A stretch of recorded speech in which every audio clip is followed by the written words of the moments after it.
And we're live. So welcome to pre-chat for the European African Members Time Zone Vidchat, July 28th, 2017. Let's say hello to everybody in the chat room presently. We have Busy Dealer, Blake Cosmos, Eudemonist, Marshall returns. Marshall's an old regular that left and has come back. So welcome back, Marshall. Harvey's Barn, June. Leon is in Singapore this week. You never know where he's going to end up. Generic Pagan TSC Nera is a new member joining us from Arnhem in Holland. Kurt, Professor Kingsfield, and Glasdadrethio, and another newbie that has been silent, so let us know what country you're in. Glasdadrethio, and KDB joining us in the United Kingdom, and a cult fan. So welcome to everybody. I'm going to start, for all of you just joining, I'm going to start the actual chat in 2 hours. Look for the usual doff of the hat in your video feed if you're skipping the pre-chat. Anyway, the news is I did send off the new book earlier this week to David Hatcher Childress at Adventures Unlimited. And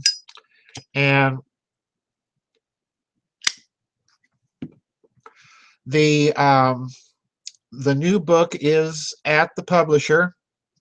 He emailed me a couple days ago and said that he had received it, that he had not had time really to look at it yet, but I'm fully expecting he will turn it around rather quickly. I'm hoping so. If he doesn't decide to publish it, remember, he took this book totally sight unseen. I did not even let him know what the book was about. I did not let him know the title. So if he doesn't do it, I'll just put it up on Lulu. But in any case, the book is in the pipeline, guys. I know you've all been dying to find out what it's about. And as I've said in previous vid chats, this was a book I had to write for myself. Now, I fully intended when I started this whole wacky series of books to write this book, and I had it on my list, and I was doing another book, as you know, at the beginning of the year. Then I found a piece of information that I decided to flip the order of the books that I was doing. So I did this book first rather than the other book first, for reasons I think will ultimately be apparent. So anyway, the book is in the pipeline. Hopefully, guys, I'll be able to tell you the title in a month or so, once David gets it off to the printer and gets it back and it's in the warehouse ready to ship. I'll let you know. I think it will become evident why I have been so very tight-lipped on this particular book. Not even hello, Byzantra in Belgium. Welcome.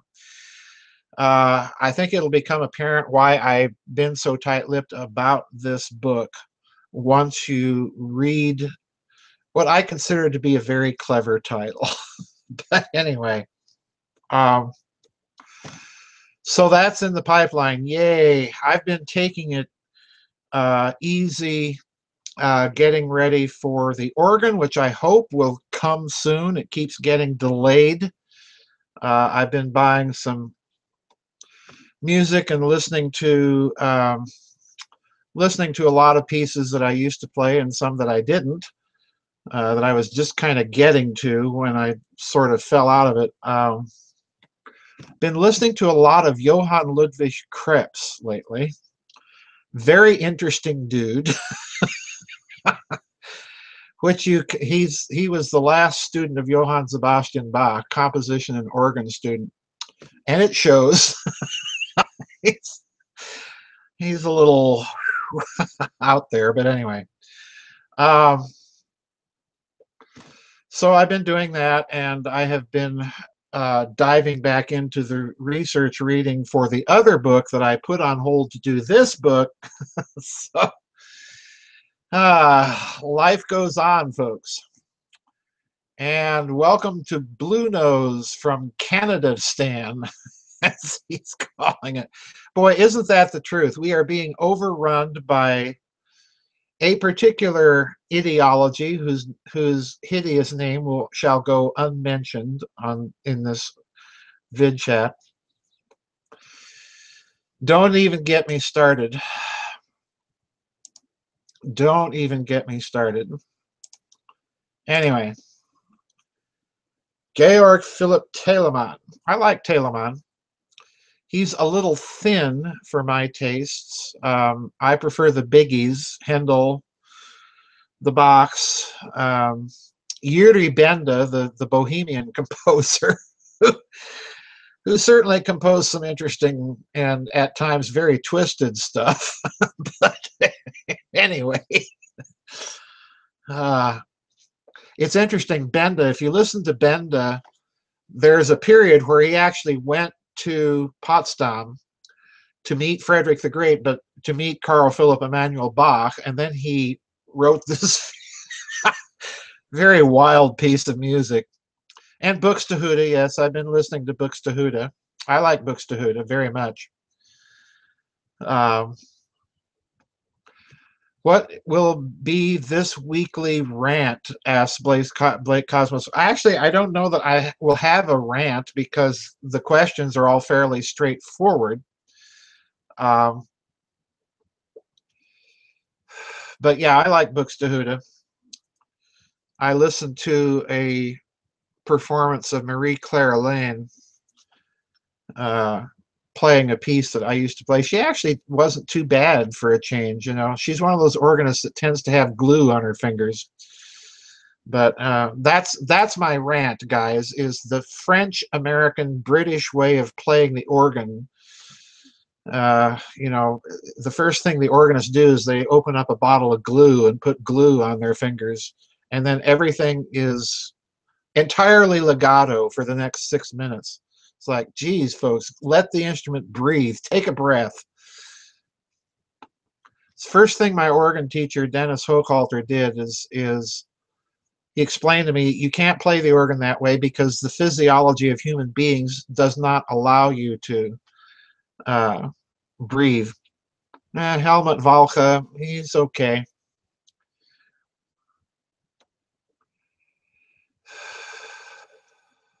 Anyway,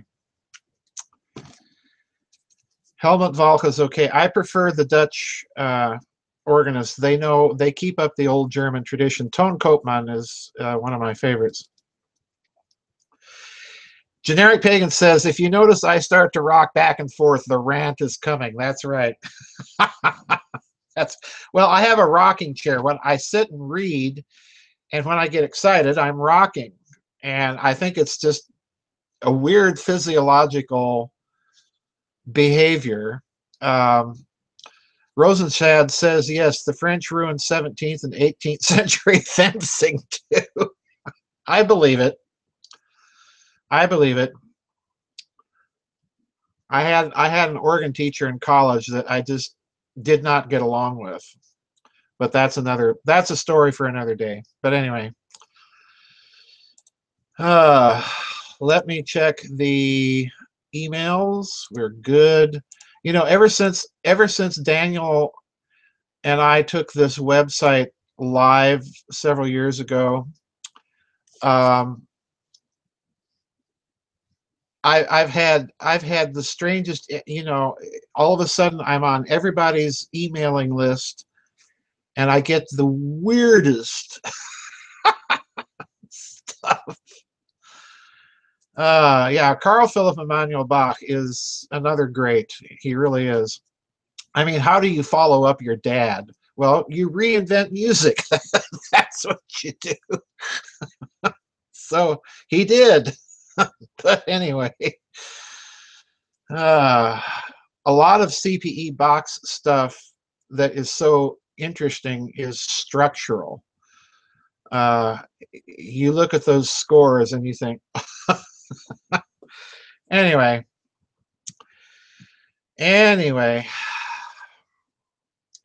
Katie B is complaining about meeting friends at the Embankment in London, and it was like a cemetery. Yeah, I can believe it. I did name it the Giza Death Star, Marshall says. Yes, that's true. Katie B says, I'm talking about a mixture of immigrants and homeless, all clearly on something. They were foaming at, oh, Katie, you're going to get me on a rant. Ah, mate 87 is in the chat room. Mate, do me a favor. For those of you who don't know Mate joins us from Tartu, Estonia. But anyway, Mate, I read that question you submitted last week, and I'm not understanding what you're wanting me to do. That article that you outlined is way too long. If you can I love that article that you sent, by the way. But if you can tinker with your question and resubmit it, I would love to comment on that whole thing. But I need a little more focus from your question so that I can comment accordingly. Nate sent me a really good article titled Systems, Resilience, and Organization, Analogies and Points of Contact with Hierarchy Theory. And it has heavy references to Leibniz, who, as you all know, is one of my favorite people in the whole world. But anyway.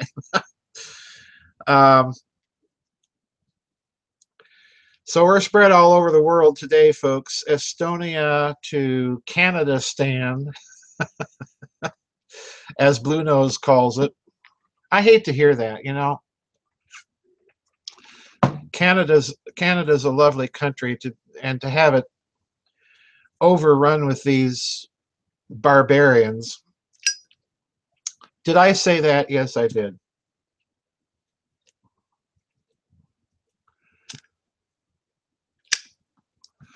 But anyway, yeah, how do you follow up J.S. Bach? J.S. Bach was an interesting dude if you read about his personal life. What little there is to read about.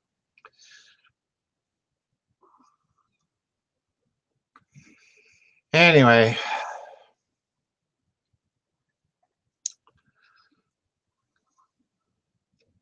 Eudemonist says, same thing has happened here in Austin. It's over and gone. And that's sad because Austin had a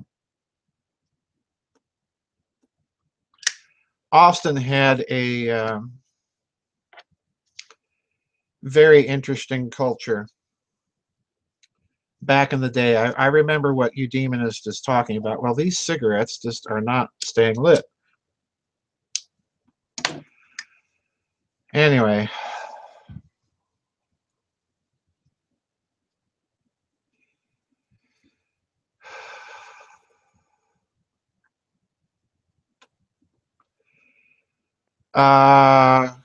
Let's see. Katie B says, I did find Tracy Twyman's recent research interesting about the Temple of Mithras in the city being resurrected by Bloomberg.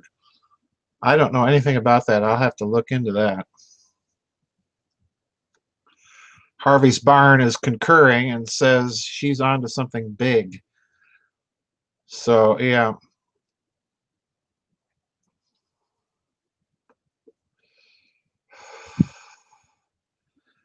Chicago, the war zone. Yeah, sad to say, it's coming here, guys. There's a full-scale war on civilization.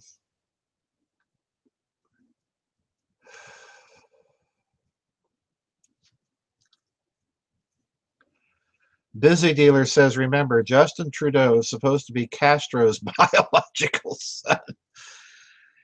So stupidity and socialism are genetic, huh? Okay. Why not? Oh dear. Oh dear. Harvey's barn just reversed some letters in Trudeau's name. I'll let the people listening use their imagination. Oh, don't apologize, mate. It's a good article. It's just I need a little more focus, directed focus of what you want comment and question on. It was just a little too long for me to figure out what your focus was. Although I haven't read the whole article yet. I read the stuff that you had in the boxes, and it's actually a very impressive article as far as I'm concerned. Yeah, the question. Yeah, question can be postponed to of course it can be postponed. I archived it from the last one and just read it today, and still need a little more focus. All right, let me check the emails here, guys. We're good. Refresh my member list, which takes forever. It's doing this little number now. Do.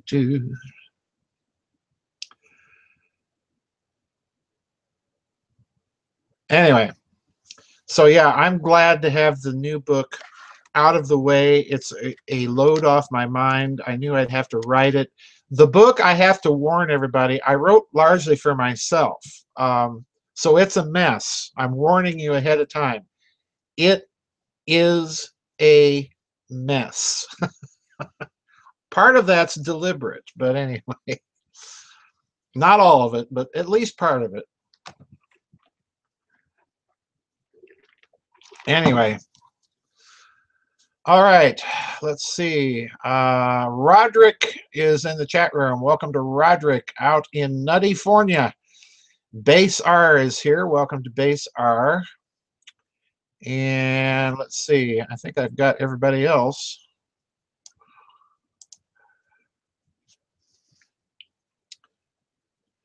Did Joseph address the issue of the Mandela effect in the vidchats or the dialogues? Vidchats. Vidchats. That's been a kind of a recurring subject. I can't tell you when the last time would be. I mean, there's so many vidchats now, I've lost track of them all.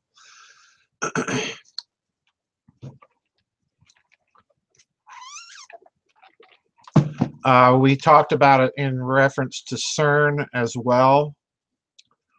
Trying to remember.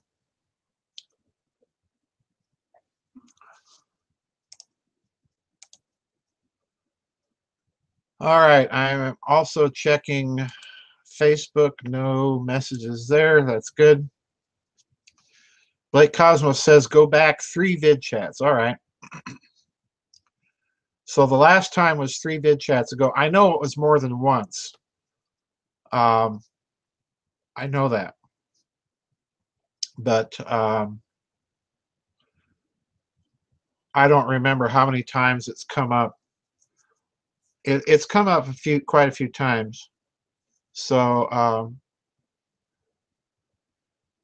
I would say probably in the last year, maybe 6 or 7 times, somewhere in there.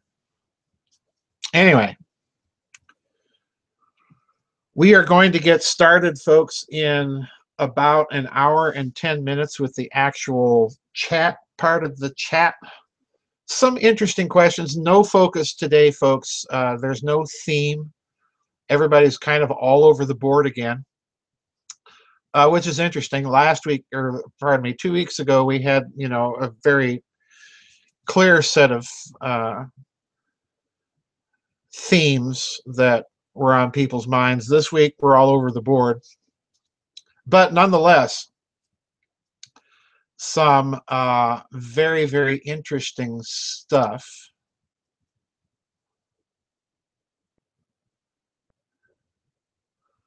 Anyway.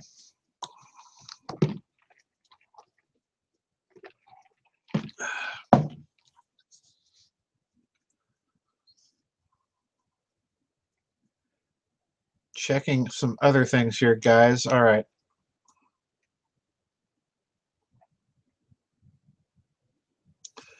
Okay, Leon. Rest well.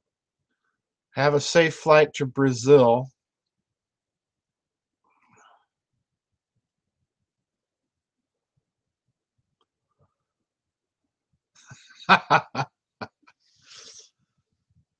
Oh, dear.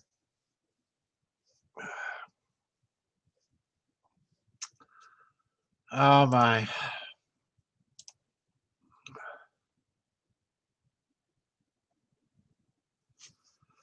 Well, the Mandela effect, Marshall, I regard as real since I've experienced it myself.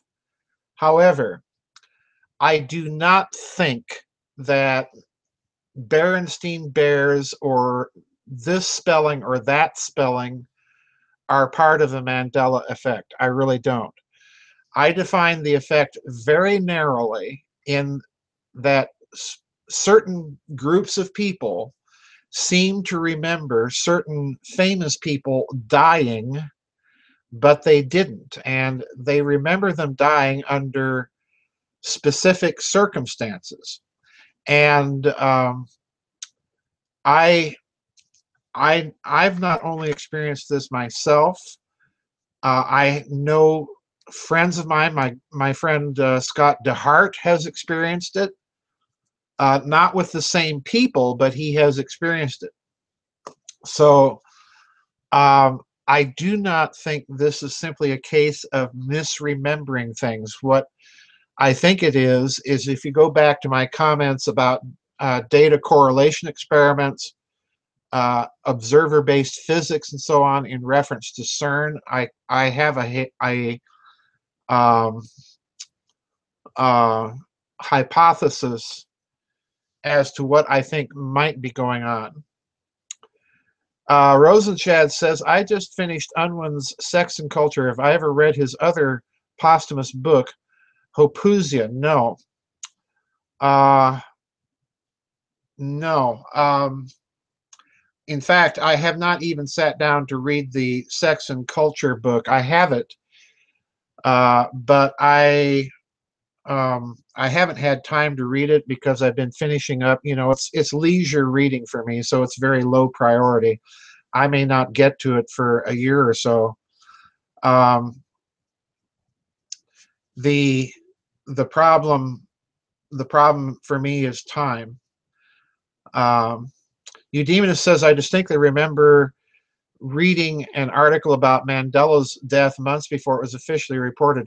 I remember Mandela dying before he died. I remember Helen Thomas dying before she died.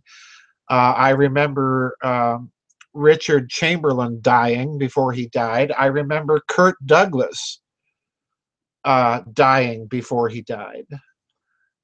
So, you know, I've experienced it many times. My friend Scott DeHart has experienced it a couple times. And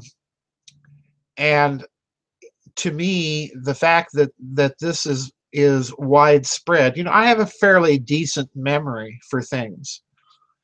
So I don't think I'm misremembering these things. There is something going on, but I think it's of a very different nature than many people think. Anyway, if you can find those Vidchats, Marshall, you'll run into what I think is possibly going on. It has nothing to do with CERN opening up portals to Saturn, but hey, that's just me. Um,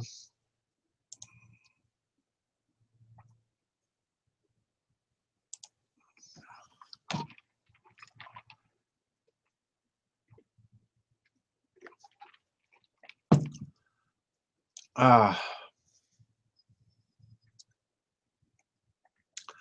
Nothing like raspberry iced tea. Good.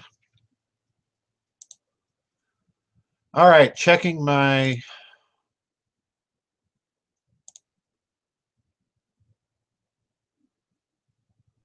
emails here.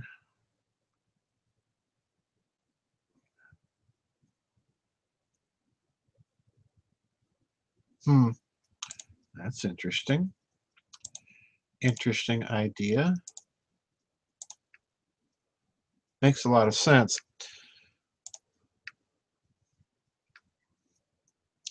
All right, I'm back, guys. Sorry about that. You know me, I have to check the emails, make sure I'm on top of everything.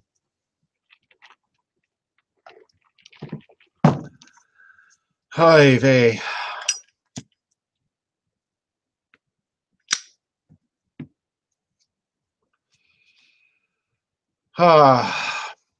It feels so good to be done with a book, especially that one.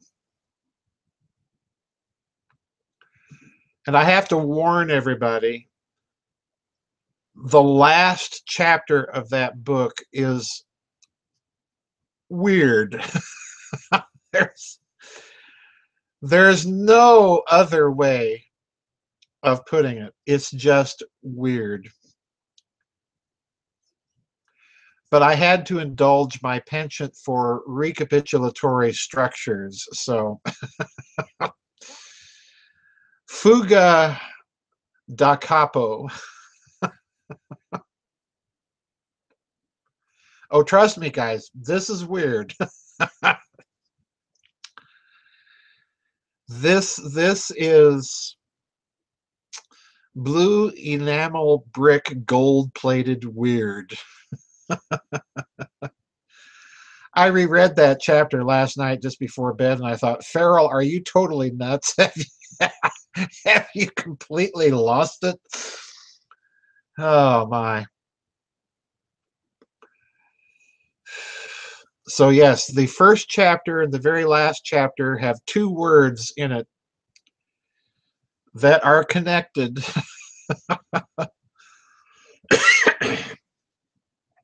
Oh, dear.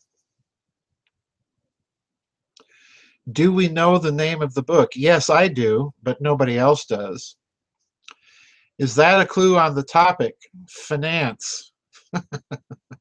No, it's not a clue on the topic. Well, it is a very vague clue, but it's so vague it's worthless. The topic, I just can't say.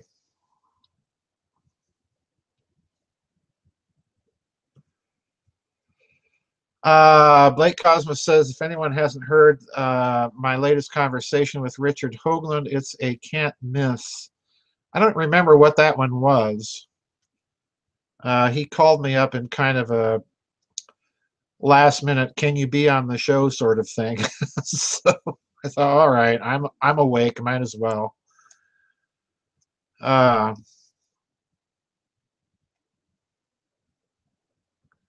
Out of the box physics.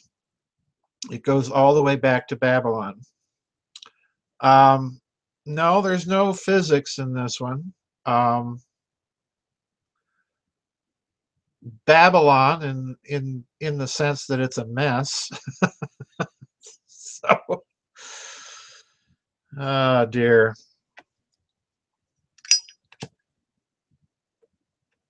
I don't know what's up with this tobacco. It must have got a lot of moisture or something. All right, so anyway.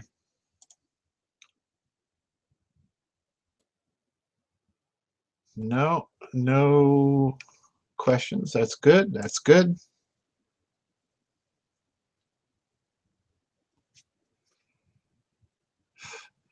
He actually let me finish a sentence without interruption, asked you demoness. Yes, he did, actually.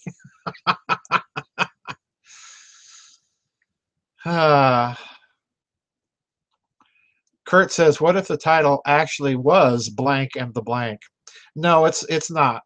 There is a title. There is a title.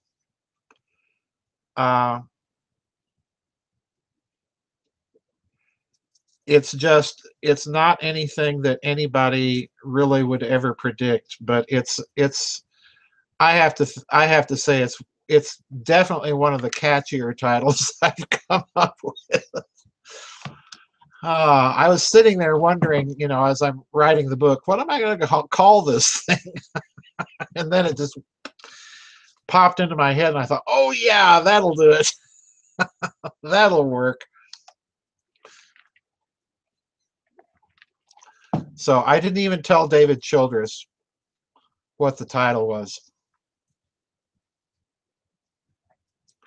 So hopefully, no, you guys are not even close. What was I reading at the time? Good try there, you demonist. Good try. I was reading a lot of books. Ah, dear.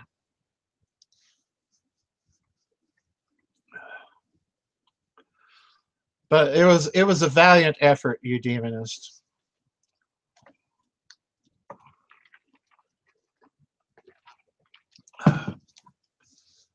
Marduk and the Meat Golem. Not even close. No. I really want to tell you guys the title because it is just really clever. Pat myself on the back.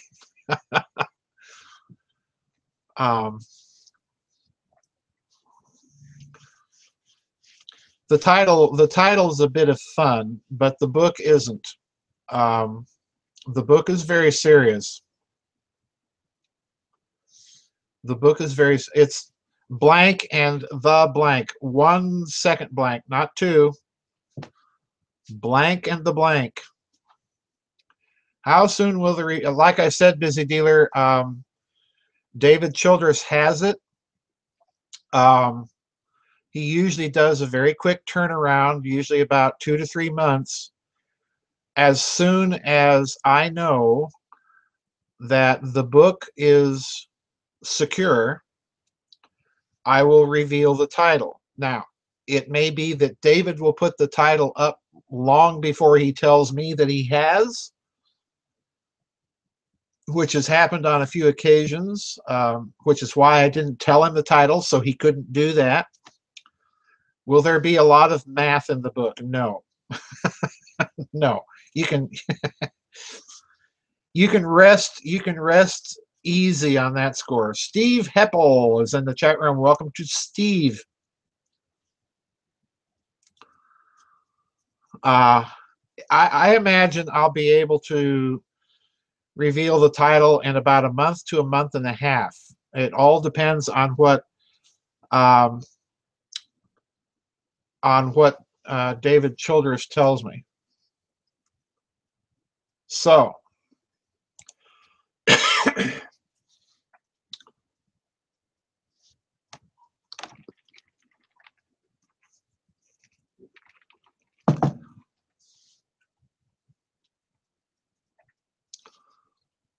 it turned out to be about 266 pages, I think. So yeah, it's not one of my longest books. I originally intended to make it a long book and go picky detail by picky detail through it, and I thought, no, that's not it. That's not the way to do it. Generic Pagan in the chat room is asking, yesterday on News and Views, you seemed to intimate that gold prices may fall due to the corruption versus the usual spiel that it is being kept undervalued. Can you expand? Well, no, I didn't imply that. What I didn't imply that. What I'm attempting to caution people about with respect to bullion, silver and gold, is that the numbers, the data is badly obfuscated. Now, when you make investments, you calculate cash flow, risk, and so on and so forth. Well, if you've got badly obfuscated data on the amount of bullion in the world, then that falls under the risk category. Because if it is off by an order of magnitude, or close to an order of magnitude, above or below whatever you can figure out as the amount of gold in the world, then that will affect price, and that will affect risk, and so on and so forth. So I'm trying to get across to people, you need to think before you act. There may be a lot more gold in the world than they're letting on, or there may be a lot less. It may be rehypothecated so badly that it's impossible to, yeah, Eudemus makes my point. Isn't the gold market fictitious anyway, since who knows how much gold is really out there? That's the problem. That is the problem.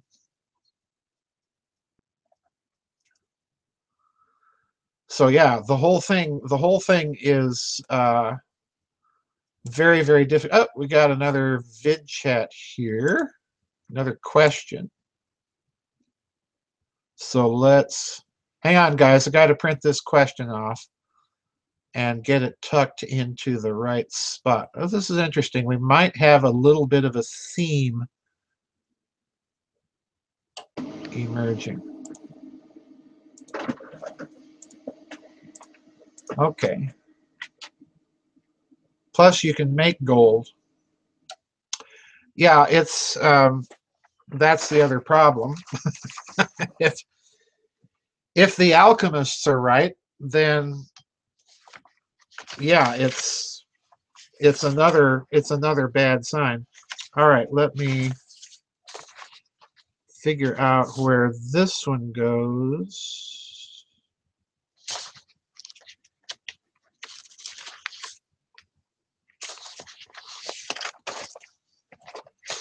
All right, we've got some very interesting, kind of a semi-theme. It's not all the way there yet. I usually like to have about 5 questions along the same lines before I call it a theme.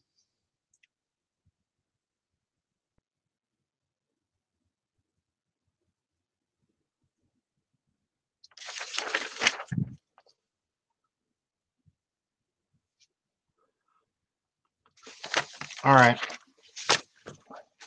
Interesting. Busy Dealer says, can you make gold with your microwave? Because I need some. I think we all need some. You know, I'll just go, you know, get into my stash of gold bars in the closet. Ah, dear. Harvey's Barn says, I'm selling some gold-plated tungsten bars for sale, cheap.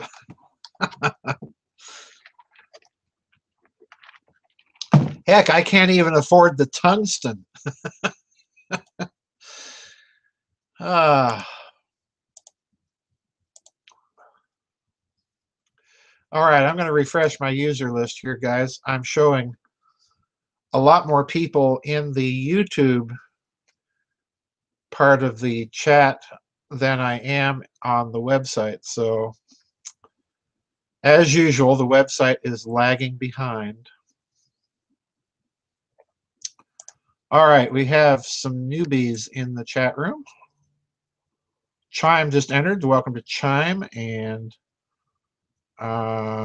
Casey's in the chat room, as in Edgar. So welcome to Edgar Casey. About time you showed up.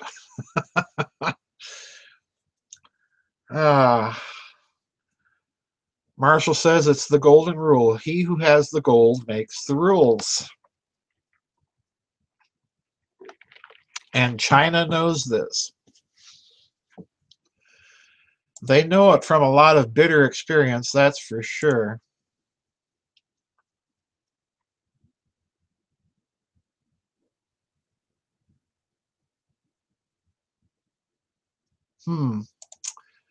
Interesting bit of information that somebody sent me about 3D printing.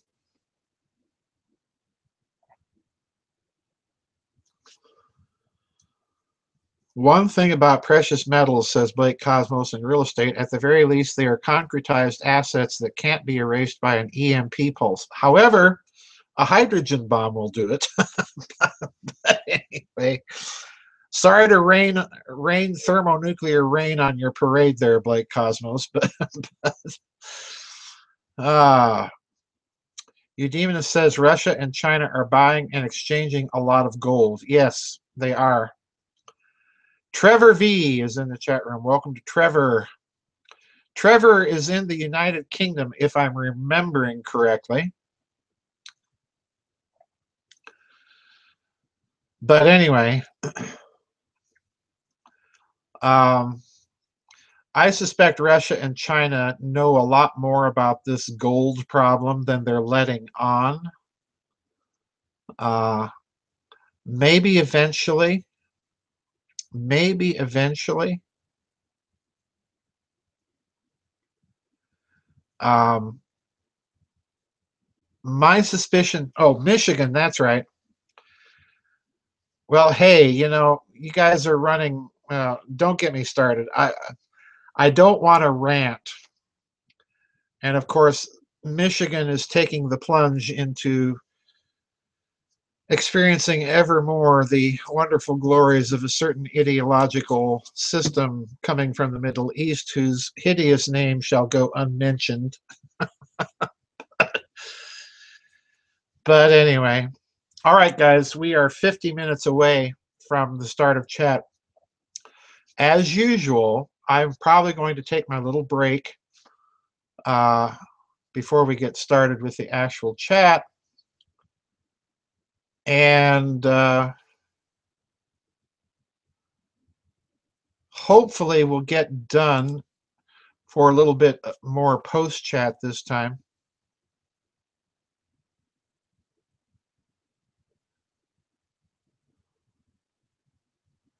Westworld must see, especially because of your great 3D questions. I'll have to see what everybody's talking about. Trevor V says, in response to my almost rant on Michigan, oh my goosh. Oh my goosh, yes. Unbelievable. Absolutely unbelievable.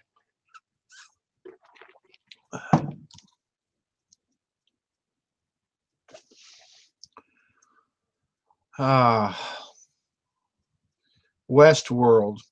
Schwarzenstein is in the chat room. I forget what country you're in, Schwarzenstein, but welcome.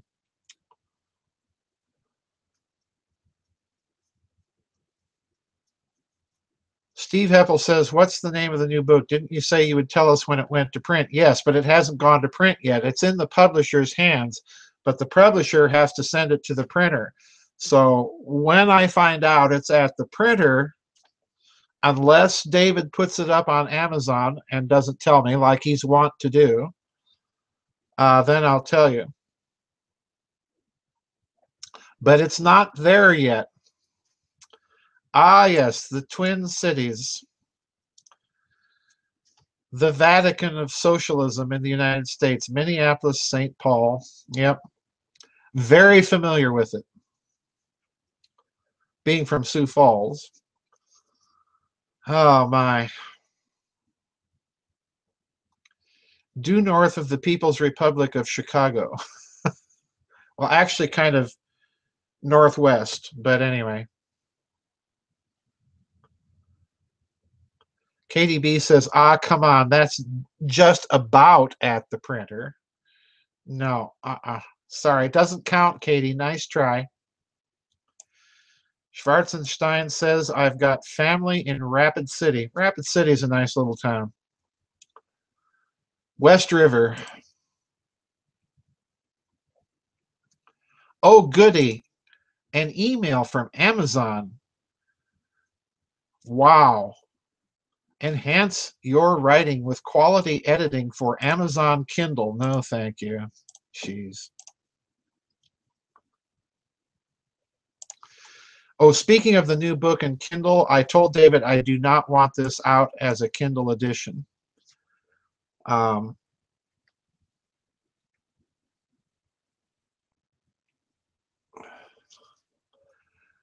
So I'm done with Kindle. Ah ha ha ha, Amazon, yep.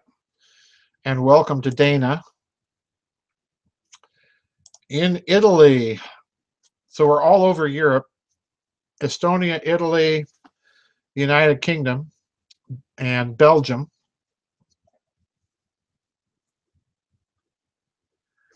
Yep, I don't blame Walter, because Kindle is being hacked by people who then put up books online. Welcome to I Love Sushi. As far as I'm concerned, any ebook is garbage. I'm done with them.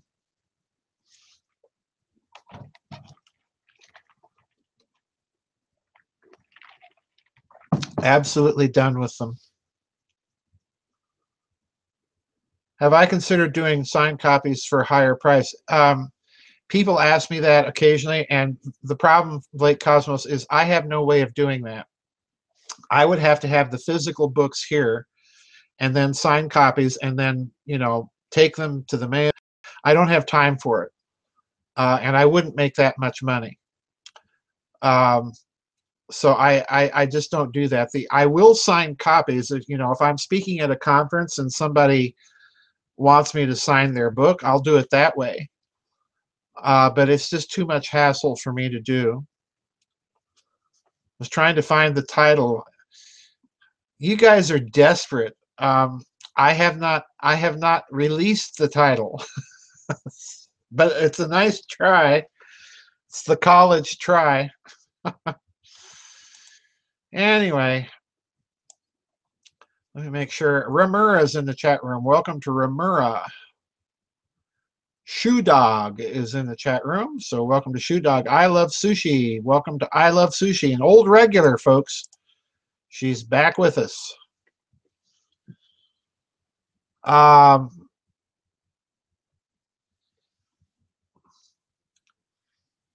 Yeah, Walter told me that he's pulling all of his books off of Amazon and Kindle, and I don't blame him, because some person, which is using the term very loosely, has put all of his books, that he's trying to make his living off of, for free up online. And he thinks they did this from Kindle, and I probably think that he's onto something there, because it has happened to me. And finished teaching. I Love Sushi says, I finished teaching my Friday Japanese lessons. I didn't know you spoke Japanese. That's cool.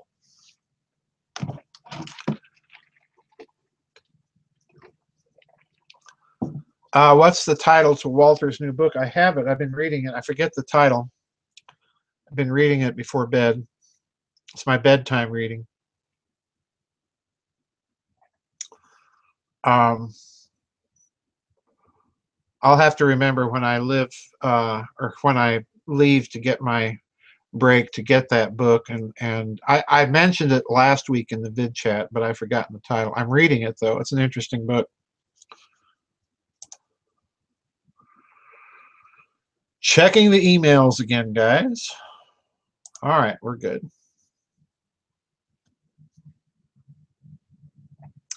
Oh yeah, I've seen a lot of my books online in free PDF too, and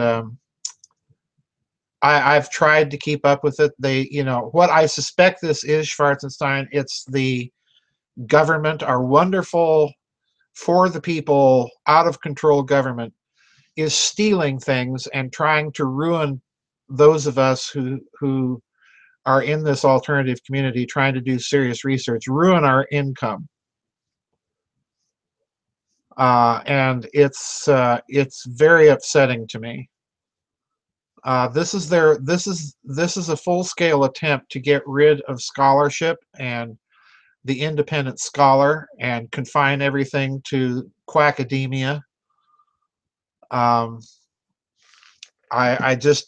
will not allow it anymore, to the extent that I can. And if my publishers insist that we've got to have this electronic format, I'm gonna go completely to Lulu. The formatting, yes, the formatting is trash. You know, I spend a lot of time trying to format my books to look a certain way, and don't get me started. That would be another. Pardon me. That would be another rant. I just Gordon White has a blog about a Vidchat question from last time about the Tower of Babel moment. Insightful. I hope he didn't take it from the Vidchat. Yeah, to read peer-reviewed articles, you pay an arm and a leg, and that's true too. And that, to me, Dana, that's not peer review. That's buying science, is what that is. It's like paying the Vatican X amount of money to have them do a canonical study of something. You know, that the whole system is corrupt. Just totally corrupt. So anyway,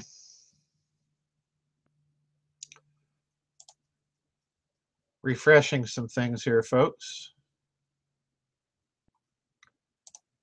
And checking emails. We're good. Yay. So we're going to have an interesting time. Science has left the building. Yep. I'm afraid you're right, TSC. It's by the way, TSC, give me a reminder what country you're in. I forgot. It's just, I don't know. It's very disconcerting what's happening all across the board. I've never seen such debauchery, corruption, and collapse. It's like the fox guarding the hen house. That's for sure, busy dealer. That's for sure. Oh, that's right. TSC is in Norway.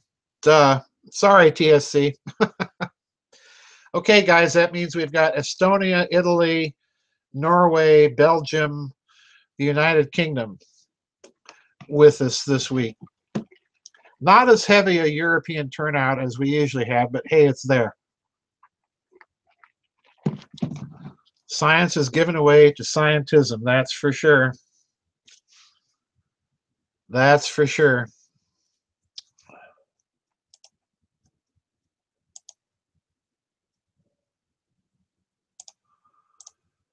All right, guys, we have about 35 minutes to go.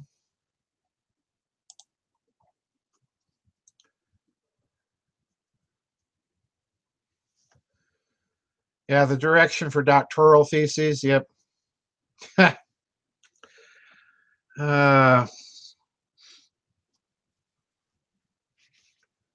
Where's Geiger? I don't know. I hope he's okay because he's been feeling, I think he's been feeling under the weather lately. So everybody kind of keep him in mind. If you're the praying sort, pray. And the Netherlands. I'm sorry. Yes, the Netherlands. Ah, dear. Well, you know, I was being historical there, Nera. Belgium is kind of, you know, the greater Netherlands. So anyway. Oh, my. TSC says, I was close to Mount Athos the other week, but since I had female company, I couldn't pay a visit. Yep, that's true. For those of you who don't know what Mount Athos is, it's the kind of Eastern Orthodox monastic center in the Eastern Orthodox Church. And it's a self-governing, it's almost like a little country. It's all governed by these monks. But anyway, I've never had any urge to visit Mount Athos at all. It's the thing to do if you're Eastern Orthodox, but it never had any appeal to me.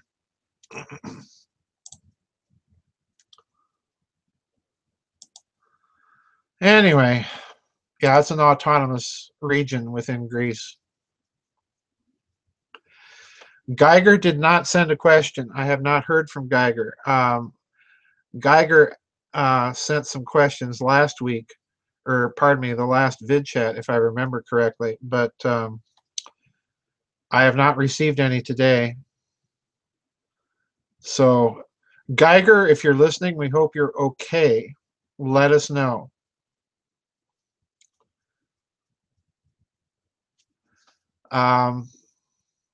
Maybe Brussels could be given back to Spain. I don't think they'd like that in Belgium. Particularly now, Spain is a mess.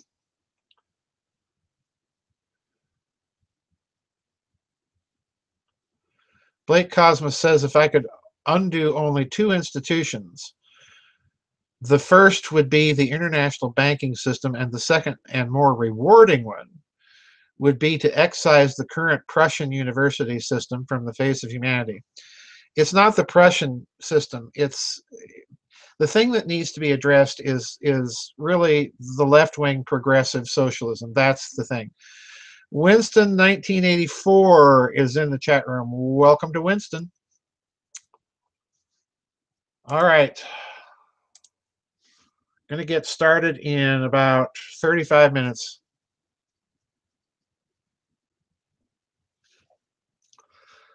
Dana says Geiger has made comments in the community section. I haven't checked there today. I don't know when the last time he's made comments there. I have not checked the forum today. Ouch. Anyway.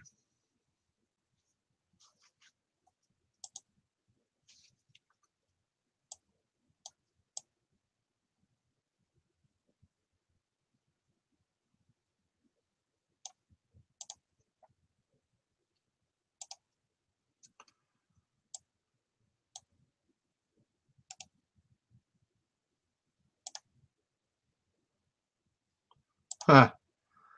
All right. Sorry about that, folks. Had to do some checking here on some various things. Anyway. All right. And we have another comment that just came in from Kelly M. So got to get this printed off, guys. Hang in there. And as usual, everything is working slowly.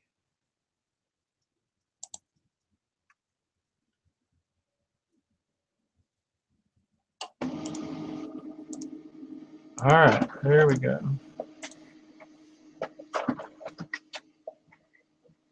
And speaking of geopolitics, are we seeing a literal break between the Anglo-American establishment and the balance of Europe? It's looking increasingly that way.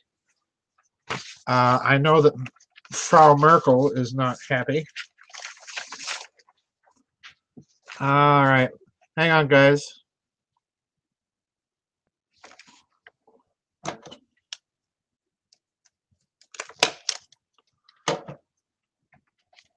Oh, that's an interesting comment.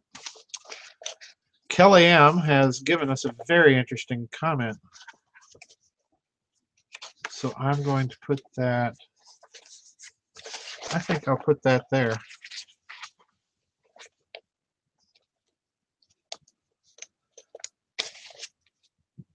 All right. Not much longer, guys.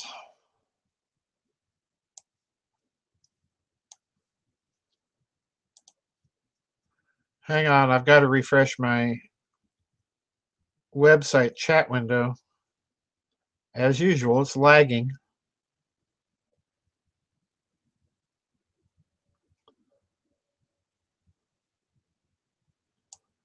All right, there we go. It's weird. Last year about this time we had double the membership in chats. I hope our chats aren't dying, guys. I know a lot of people watch them or listen to them after their recordings, but it'd be nice to see some old regulars.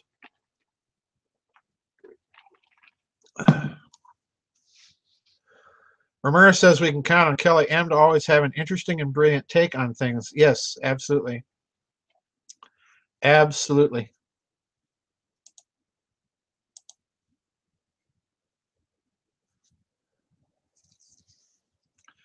We nearly had 60 in the last Vidchat. I don't remember that. Did we have that many? I never saw that many. We've got 38 in the YouTube count, and we've got 30 in the chat room now. Now, the community forum is not the members area. Anybody can post on the community forum. Julia Triculia is in the chat room. So we've got Croatia, I think, Croatia in the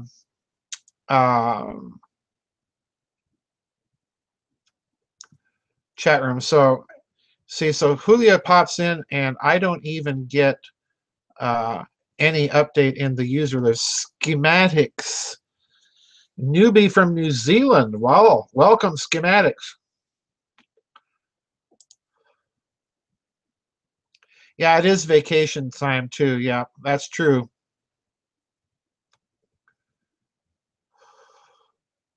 That's quite true. In New Zealand, Julia Triculia says, from Croatia, but now in Dublin. Well, we'll count you twice. Oh, wow. Croatia, Zagreb.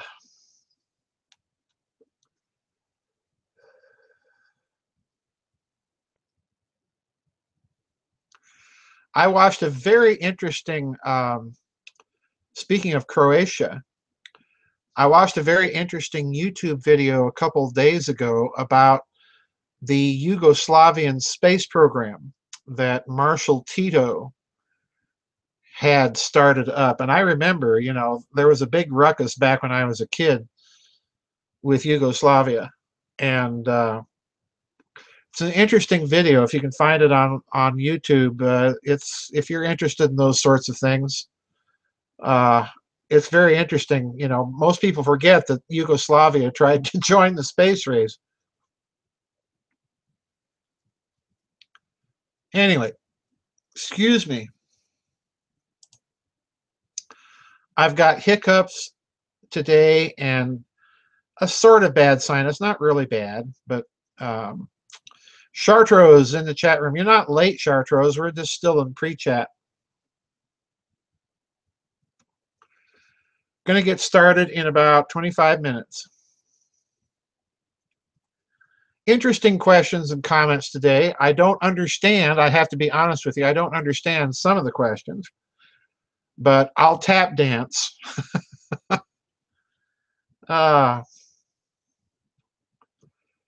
We haven't seen that before. Ah, dear. I still have yet to blog. I've got to blog tomorrow. I just sort of took the week off after finishing the book. Needed a break because there were a couple very long sessions in the book writing, and I just needed a real vacation from it.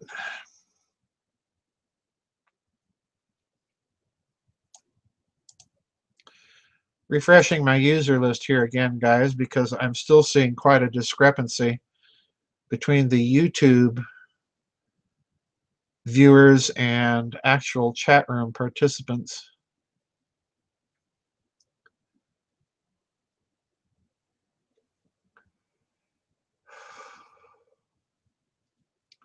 All right.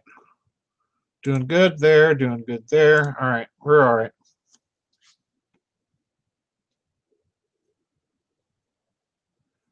The U.S. Air Force is looking to acquire samples of RNA and synovial fluid from Russians. I bet they are.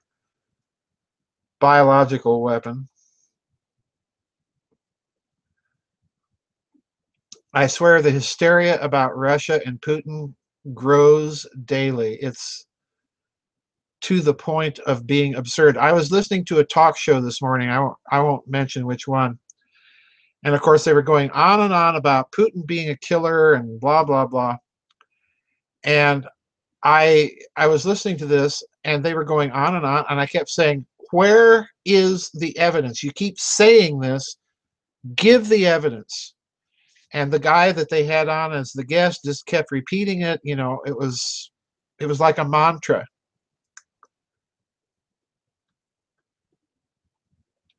Has this group discussed reverse speech? Schematics, we did a long time ago. It was right after we started doing Vidchat, so it would be around 2011, 2012. It's been a while since we've discussed it, I'll say that. Welcome to Kristen's Cross from Ohio. Welcome. You're a newbie, Kristen, so welcome.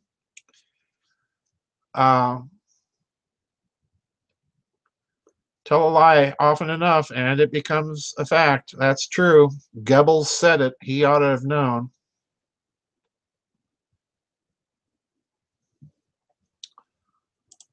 Anyway, I was dumbfounded, and the talk show host is not a stupid guy, but there was no evidence. Just okay. If Putin's a killer, tell us who he murdered.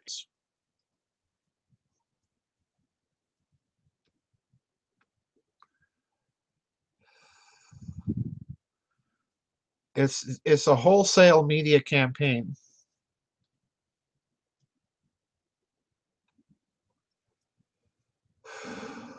Anyway,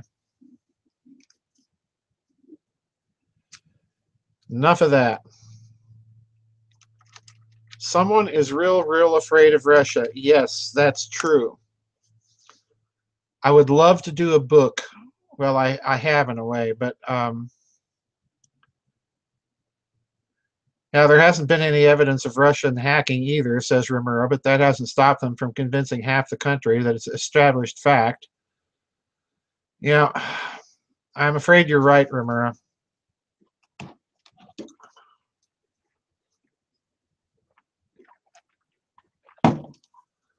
Just unbelievable. The blatancy of it. And of course, that puts all of us on the watch list because we're not believing the narrative, folks.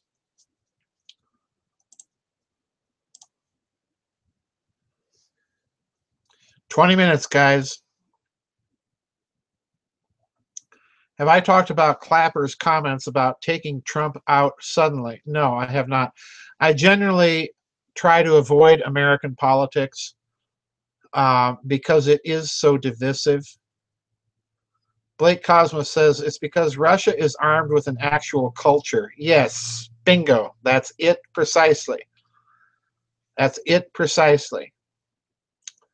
I would go further and say it's a warfare on the Christian roots of Western culture and the humanistic or hermetic, whatever you want to call it, Enlightenment roots of Western culture. I think it's a war on those two things.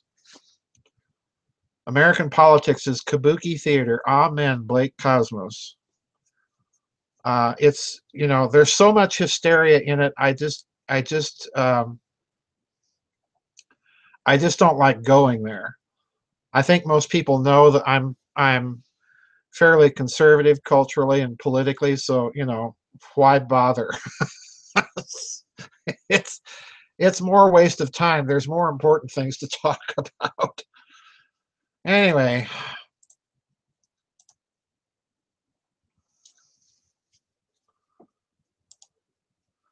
check the user list to make sure we haven't had anybody that I've missed. Tomas in Wales, I believe, if I remember correctly, is in the chat room. Nira says the Pope should finally consecrate Russia. No, Russia's been a Christian nation for 1,000 years. It doesn't need consecration by the Pope. No. No, no, no. No, no, don't use the AOL address. It's this address. The AOL address I haven't used in years. Yeah, no pedo pope. Do we really? Jeez. Yeah, consecration from a clergy up to its earlobes in pedophilia, and a pope that, as far as I can tell, is a Marxist. But you know, hey, just so long as you're infallible, right?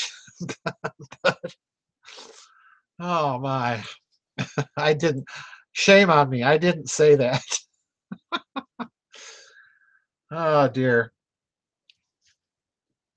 Yeah, I know what you meant, but you know, Fatima. Jeez, Fatima is a Roman popish thing. It's not Orthodox. Blake Cosmos says a Marxist and a militaristic Jesuit. I don't know what he is. You know, I can't. I can't figure the guy out. Oh dear. Chartreuse says now's the time for binding prayer. We have a target. Let's bind the Wassermans so they cannot squirm out of this here to the whole idea of binding prayers, Chartreuse. I've been doing a heck of a lot of it lately. Oh dear. Harvey's Barn says the Pope might as well be Muslim. Oh, don't get me started on that either, guys. Oh my.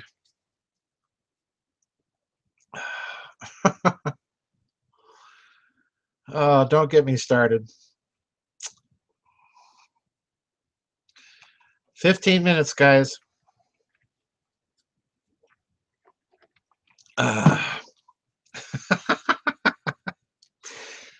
Oh my. I tell you what. I tell you what. Back when I was in grad school, I did this analysis of the documents of Vatican II. I was appalled. If I had been Roman Catholic, I would have said, I'm out of here. That's it for me. Oh my.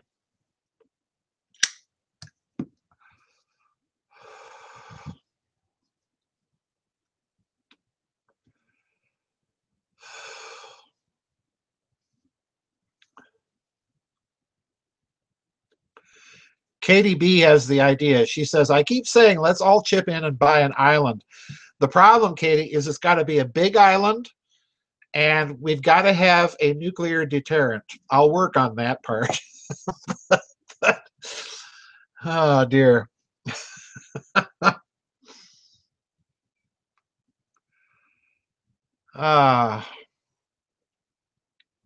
Ramirez says, I recently bought, but have not yet read, Leo Lyon Zagami's Volume 3 of his Confessions of an Illuminati. In this volume, he says he will outline the Islamic connections to the Vatican. I have a couple of his books. I've read them. They're interesting. Documentation is interesting. I wish he'd learned the distinction between plural and singular of Illuminatus, singular, and Illuminati, plural. But, you know, that's me being picky again. He is an Illuminatus, not an Illuminati. I read that title and I just cringe. KDB says, wouldn't it be great? No libtards. Interesting, Katie, that you mentioned that. I've been giving that a lot of thought lately. How do you constitutionally make a proviso to allow a democratic civilization and yet guard yourself against this progressivist rot that has crept in? Lake Cosmos says Vatican II was the downfall of the influence of the Catholic Church on American. Well, it was the downfall of any sort of influence that the Roman Catholic Church had. I mean, they gutted their liturgical tradition, which was the heart of it.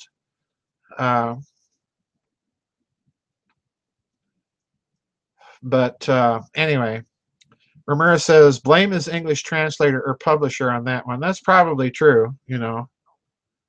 But that just, again, Ramirez, that just tells you how far down the culture has sunk. You know, I catch little things like that. My publisher will make corrections of things that I corrected, and then he corrects them, incorrects, if that makes sense, incorrects them back.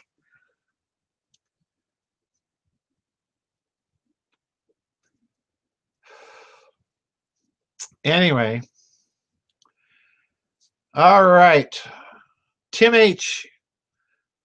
in the land down under just entered the chat room. Welcome, Tim. Another old regular, part of our Australian crowd. We have a nice presence in Australia. A country I've never been to. I'd like to go someday if I could just figure out how to get there without having to fly.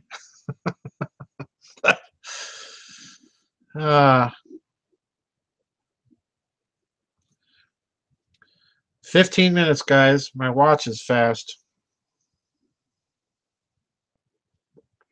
The Aussie contingent is sort of present. We have a lot more. Yeah, I get very skeptical about some of Zagami's spiritual claims, but, well, I would say not just skeptical. Let me say extremely skeptical. Rosenchad says, make Democrats go through a 12-step program. The problem, Rosenchad, is like, it's not just the Democrats. I mean, look at the Republicans. I mean, pardon me for being blunt and crude, people, but can you find two balls amongst the entire Republican Party? Answer, no. They're all eunuchs. Anyway, sorry to be so crude, but that's pretty much it. Yeah, a 12-step program. The problem, Rosenchad, 12-step programs don't work with narcissists and psychopaths. That's the problem. Yeah, you know, I feel like, you demonist, I feel like I should be a doctor doing physicals for the Republicans in the Congress. You know, I'd ask you to turn your head and cough, but I can't find anything down there. So anyway,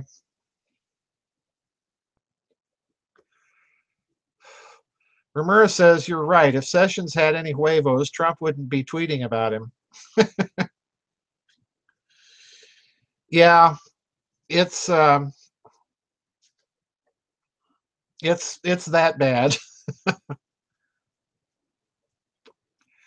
Chartreuse says, I'm ashamed to say that my senator took a loyalty pledge to Israel. That's a problem that we're going to be talking about today in a kind of a roundabout way. But as Schwarzenstein, you're right. It's C.S. Lewis's Men Without Chests. But this dual citizenship thing has to stop. And now they're talking about passing a law to make it illegal if you talk about it. I have certain things to say about that, but I can't say it in polite company. We do have ladies and gentlemen in the room. Well, it's just nuts, you demonists. We have somebody online, I forget where, has a list of all the people in the government or advising the government that are dual citizens.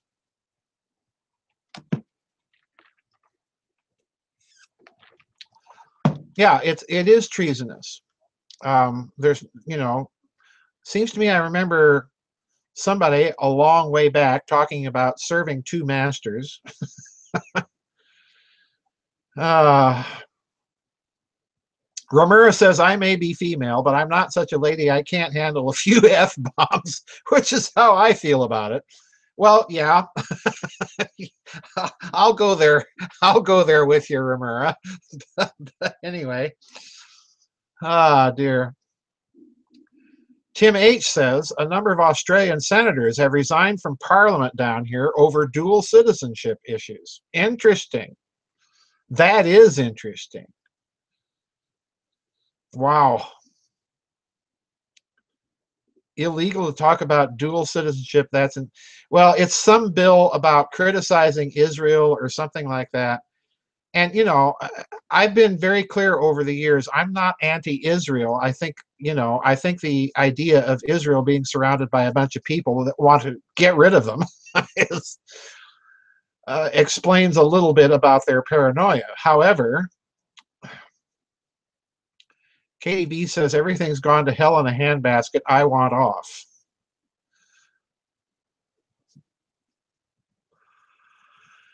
Yeah, that's the problem. That's the problem. Yeah, dual citizenship and in government, I'm sorry. Talk about conflict of interest, folks. That's a little legal concept. Oh, dear. Law? What's that? Uh-oh. Got another one here. Just came in. So I don't know where I'm going to put this one. That's an unusual question. Hang on, folks. Got to print this one out. We are, oh, by the way, this just in.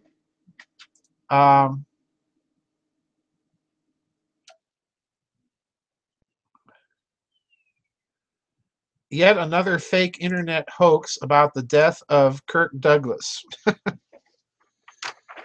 All right. Where am I going to?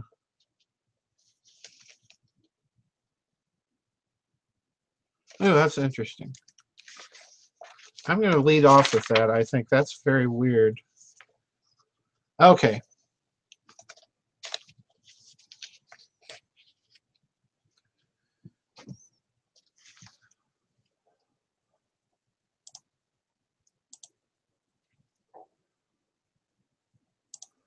All right, folks, I am going to take my break and I will be right back. No, he's not dead.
Okay,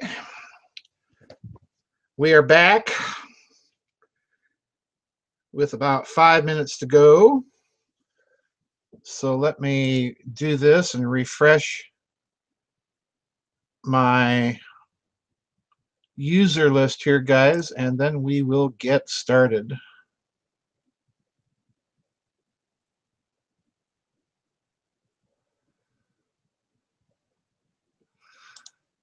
All right, there we go. There's the doff of the hat.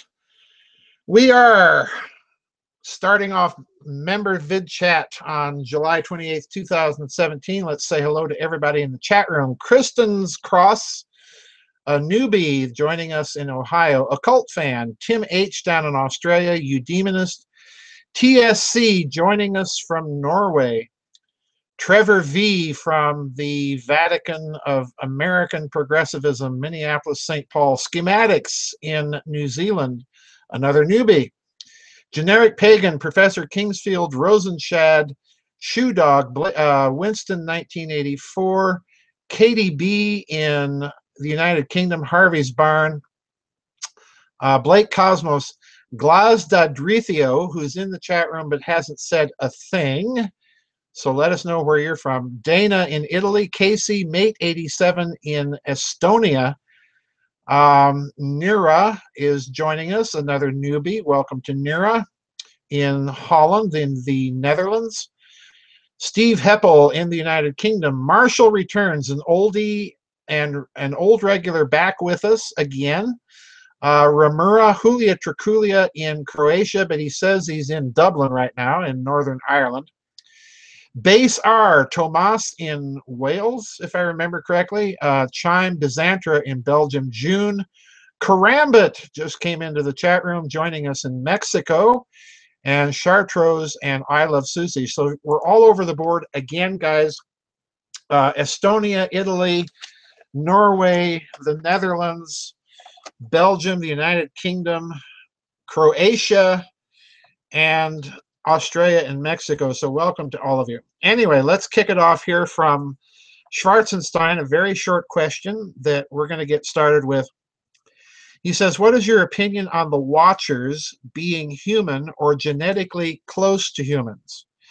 Being that both sides of the cosmic war were fought by our genetic cousins, so perhaps the military attachés, listen carefully, this is an interesting speculation here. And welcome to Geiger. So perhaps the military attachés became too close to the ones they were supposed to be keeping an eye on, like a reverse Stockholm syndrome. I do think, as a matter of fact, Schwarzenstein, that the Watchers, from every description that I've read, they do appear to, or at least the implication in some of the texts, is that they are humanoid in appearance. And it's interesting that what you're suggesting there is that over time, they begin to identify culturally with the people they're supposed to watch. Now, that would be the case. I think you raise an interesting speculation here. However, if you're thinking in standard military intelligence terms, which is what I was trying to do at the Secret Space Conference, bienvenidos todos, says Karambit. If you're thinking in those terms, like I was trying to do at the Secret Space Conference in Baystrip in 2015, where I mentioned the Watchers, usually when you're assigned that kind of duty, they rotate you for precisely that reason, that you become too involved with your target group or your target culture, and you start to sympathize with it. My guess is that the Watchers would have the same sort of rotation mechanism to prevent that. But I do think on the first question that you're asking is yes, probably they are humanoid in appearance. In other words, they look like us, they walk like us, they quack like us. and for all intents and purposes, you would not be able to, I don't think anyway, to identify them without some sort of genetic test. All right. Genetics would be, to my mind, the only certain way to identify a genome that had something that was not found typically in the human population. All right. Now, this is a really interesting, intriguing set of commentary and questions from a cult fan. And I'm not certain that I understand the comment in question, but I'm going to tap dance because I think what he's getting at here is an interesting issue that we've sort of skimmed and touched lightly on before. All right. So, and I'm not going to read all of this. I'm going to try and concentrate on certain aspects of it. He says, I'm primarily a musician, artist, and writer. MAW for the big old fiery lion's mouth roaring at times, as serious art artists and art appreciators must and are wont to do. That is to say, that I poetically dance with the universe more often than not, and certainly more often than those who are not chiefly charged with the task of bringing out music, art, or poetry. So this is all to say that one of my main tasks, or masks, is musician and music, and this is how my bones vibrate and sing, so that at my core, this is the dark dusk dance. That interlude is placed there purposely to prepare the piano of a person to persist in perceiving now the essence of what it is to be musical and poetic and philosophical in a meta sense. And I want to ask you this. For those who perceive the musical, spiritual, or note aspects of reality as opposed to those who seem hopelessly indebted to the weight of this incarnation, what do you make of that sort of task of bringing those in darkness towards light, or rather, the ability to sing the song of the universe in harmony with the universe itself? That's a key point, because that's what I'm going to respond to in my comments.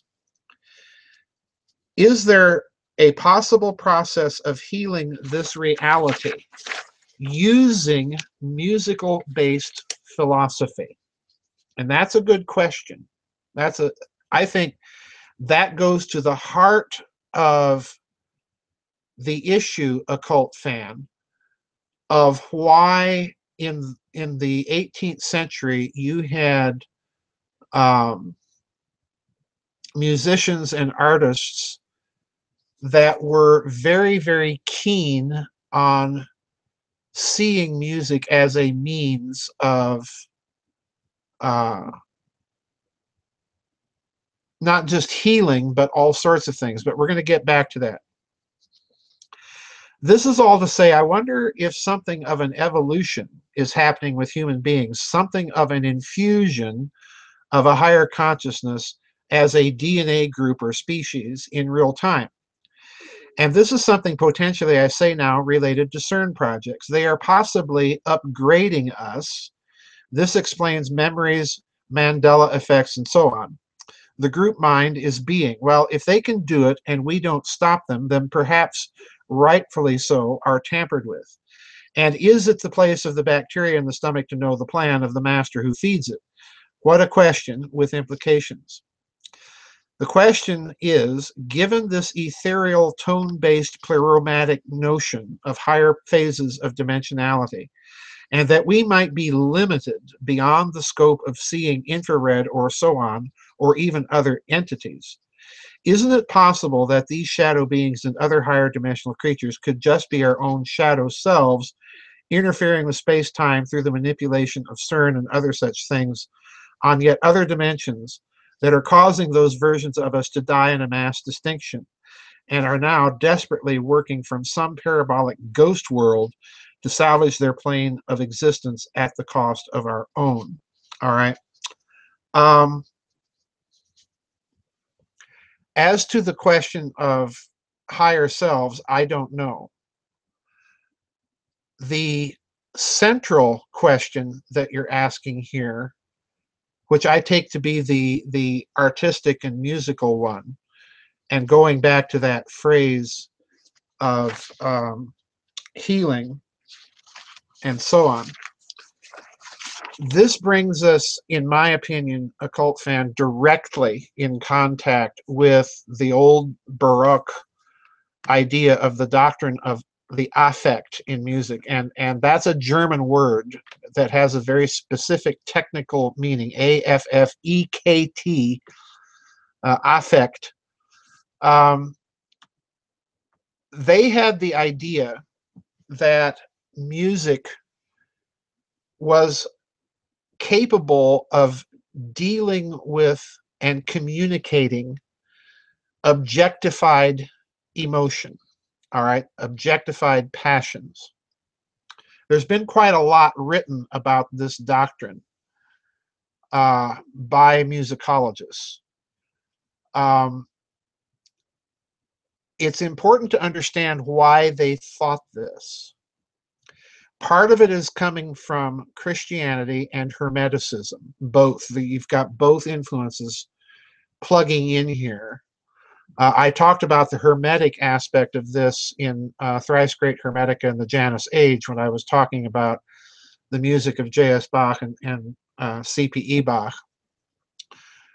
And they had this idea that there were actual formulas that you could use that would communicate a particular affect. And by affect, what they're meaning is not simply an emotional response in the listener.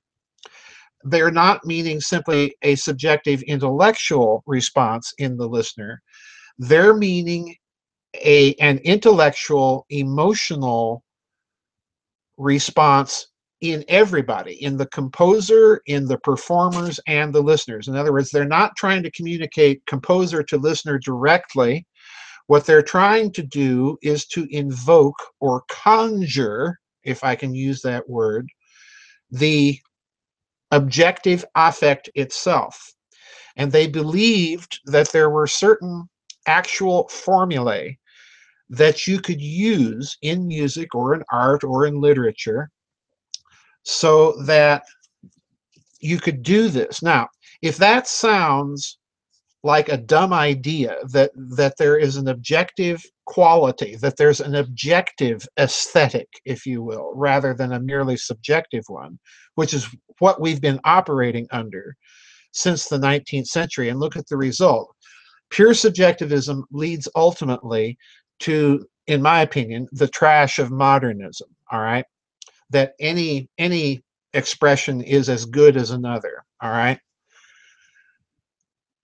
If you doubt that music is capable of doing that, then I would point you to film music, to film scores, and some of the great composers for film music. Think of Bernard Herrmann or Korngold or Jerry Goldsmith or Henry Mancini, or people that made an actual career. John Williams made an actual career out of composing classical style music for films, and they do this using this idea, in my opinion, of the doctrine of affect. They use certain harmonic progressions. They use certain types. This is also a key part of affect. They use certain types of instruments to convey certain generalized ideas, all right?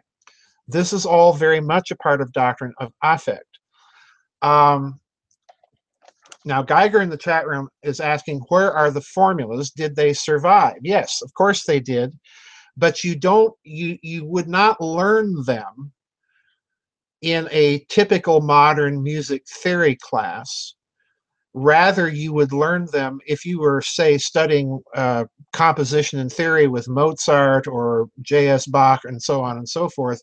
You would learn these things from them because it was part of the craft that was handed down. So what you have to do, if you are a modern musician, is you would have to sit down and study a score very, very carefully and learn it that way. And the only way to do that, again, is if you're familiar with it. I could do it if, if we had a bunch of people here where I live and I could play a piece of music and show you the score and point out certain things that you may not be aware of that you're hearing that are very deliberately put in the score, particularly in vocal music.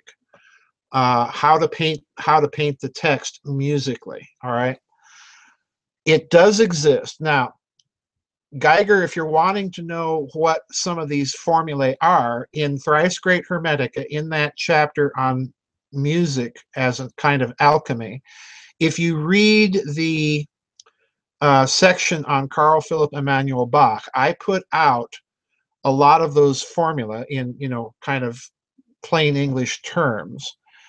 But yes, it does exist. And if you know those compositional procedures, you can do this yourself. The problem is we've all but lost real thorough musical training in those types of musical conventions. If you go to a modern music school, they'll teach you a bunch of modernist claptrap, Schoenberg and Stravinsky and all of that grating, abominable noise.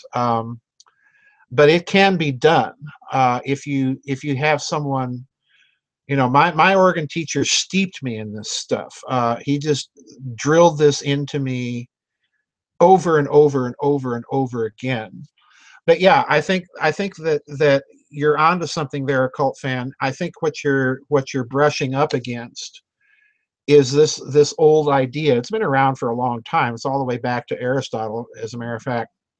You're brushing up against this idea of the occult doctrine of affect, and it's grounded in two very different feeds into the doctrine. One from Christianity, in that you have the notion that human nature is universal, and you have the distinction between person and nature. Anything that, and the rule theologically is, anything that can be said to be in common is a property of nature. So in other words, the passions themselves, love, mercy, will, joy, happiness, sadness, those types of things are universal in the sense that every human being, if they're really in touch with their humanity, experiences them. And therefore, if they're universal, you might have a personal differing response to these things, but you still feel those emotions. Because they're universal, they're therefore formalizable, and you can put them into the music. Yes, it's Platonic, all right?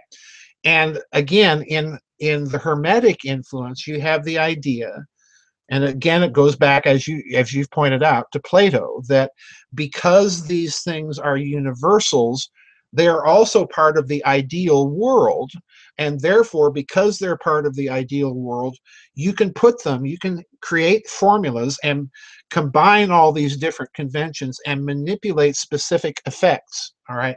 This is a very, very, I've said this before, this is a very, very different aesthetic philosophy, particularly in music, from the 18th century, where you're dealing with these objectified universals, the doctrine of affect, and 19th century Romanticism, where the objective is subjective communication on the part of the artist directly to the individual listener.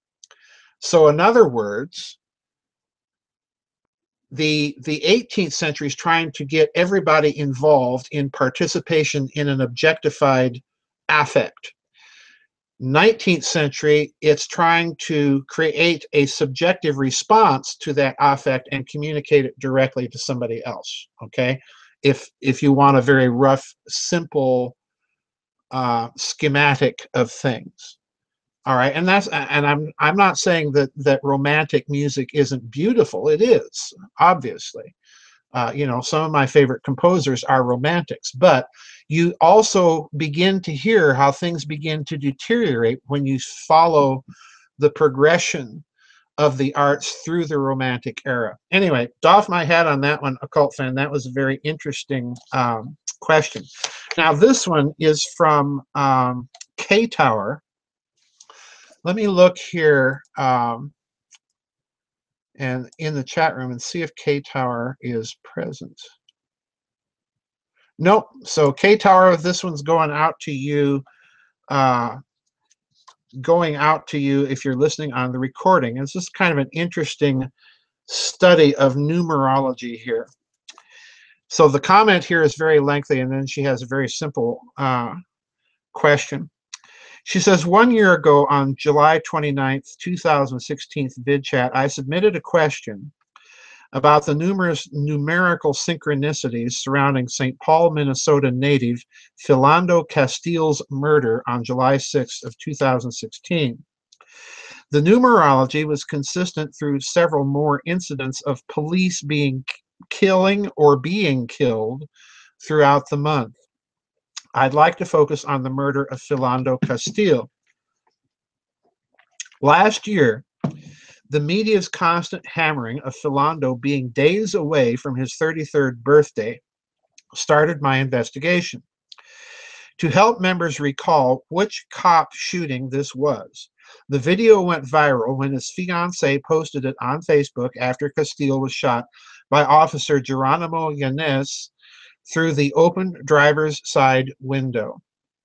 The numbers 1, 7, 9, 11, and 22 were rampant surrounding Castile's death. And remember, folks, if you read the 9/11 book, 11 or any harmonic, that is to say any multiple thereof, like 22, 33, 44, these 11 is a profoundly evil number, numerologically speaking. So to continue, the numbers 1, 7, 9, 11, and 22 were rampant surrounding Castile's death, as was his birthday, when I found he would have been 33 in 11 days. In retrospect, adding 33 to 11 appears to be the introduction into the numerological equation or analogy of the master number 44. This year, on July 15th, 2017, Australian native Justine Rushik-Damond was fatally shot in the alley behind her Minneapolis home by the precinct's first Somalian policeman, Mohammed Noor. Go figure, folks. Justine had called 911 to report hearing screams from a possible rape occurring in the alley in her upscale Minneapolis neighborhood. Dressed in her pajamas, she approached the squad car, slapping the trunk on her way, which apparently startled or triggered Noor, and he shot her through the open driver's side window from his passenger side front seat. Guys, this is political correctness and quota filling at work. There was absolutely no reason to put this barbarian in a police uniform. The leadership of Minneapolis-St. Paul should be disgusted and ashamed of themselves, and so should Minneapolis-St. Paul. That's all this is. That woman would be alive, in my opinion, if you didn't have a barbarian in a police uniform for the sake of multiculturalism and political correctness. Again, numerological synchronicity surrounds her death, especially the numbers 9/11. For example, she called 911 at 11:27, which reduces to 11:09, and was reported down at 11:42, which reduces to 11:06, and was pronounced dead at 11:51, which again reduces to 11:06, both the obverse of 9/11. Justine was born on April 4th, 1977. No reduction necessary. She died at age 40 on July 7th. I'm not following that date there. I think you got the date mixed up. Justine died 9 minutes before Philando Castile's 33rd birthday. Philando's birth date reduces to 7/7/11, and his date of death reduces to 7/6/7. Here's the meat of it. I don't have a sense this time around that the numerology was deliberately inserted by any deep state controllers. It seems organic. Philando was pulled over a little after 9 p.m. Justine called 9/11 about 11:30. So naturally, there would be more combinations of 9s and 11s. Yet, it's there. The Castiles have reached out to the Damons. In fact, they have the same lawyer. Your response to my original question included a comparison of numerology to music. If I understood you correctly, it can be compared to a composer of reality's symphony. Kozyrev says the effect is more probable than the cause. You have said that synchronicities break down the membranes between universes, that time is not a scalar, it is a field, and causality can flow backwards. And by the way, there's been recent articles on phys.org that are now coming out and pretty much admitting this. I would greatly appreciate any comments you care to share. Yeah, I do care to share. I think that in addition to synchronicity, I've to be honest, K-Tower, I've been in my private notes on analogies, I've been thinking about numerology and these types of weird synchronicities. And what it appears to me is going on is that these types of, and this is going to sound so bizarre and so far out and so totally wacko, it's not just high octane speculation, folks, it's geosynchronous orbit octane speculation. It's that far out. But I'm beginning to think that these types of things, which can certainly be humanly engineered, you know, we've seen cases of massive ritual engineering of this sort. 9/11, I think, being a classical example. But I do think that there are synchronicities like this that are numerological in nature. And I suspect that the basis of these types of numerological synchronicities is analogical in nature. Because look what you're doing. You're reversing elements. What's that called in music? Well, it's called retrograde. You are flipping numbers upside down, right side up, inversions, and so on. So you have a basic grammar, if I can put it that way, of formal concepts that express themselves this way in literature, that way in music, this way in rhetoric. Think of zeugmas and metaphors and similes and chiasmus. You know, go back to Bernstein and watch those lectures where he simply is pointing out that the rhetorical tropies you can also find in music. So in other words, there's an underlying basic formula that's underlying both expressions. I think this is true of numerology. And because of that, you have these types of numerological synchronicities that are, as it were, built into the fabric of the universe itself.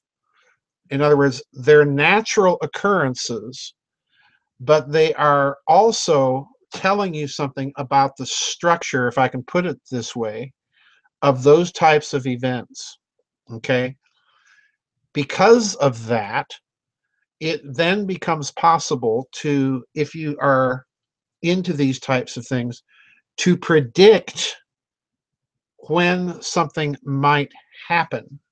Okay? And that's getting very, very out there on the end of the twig of speculation.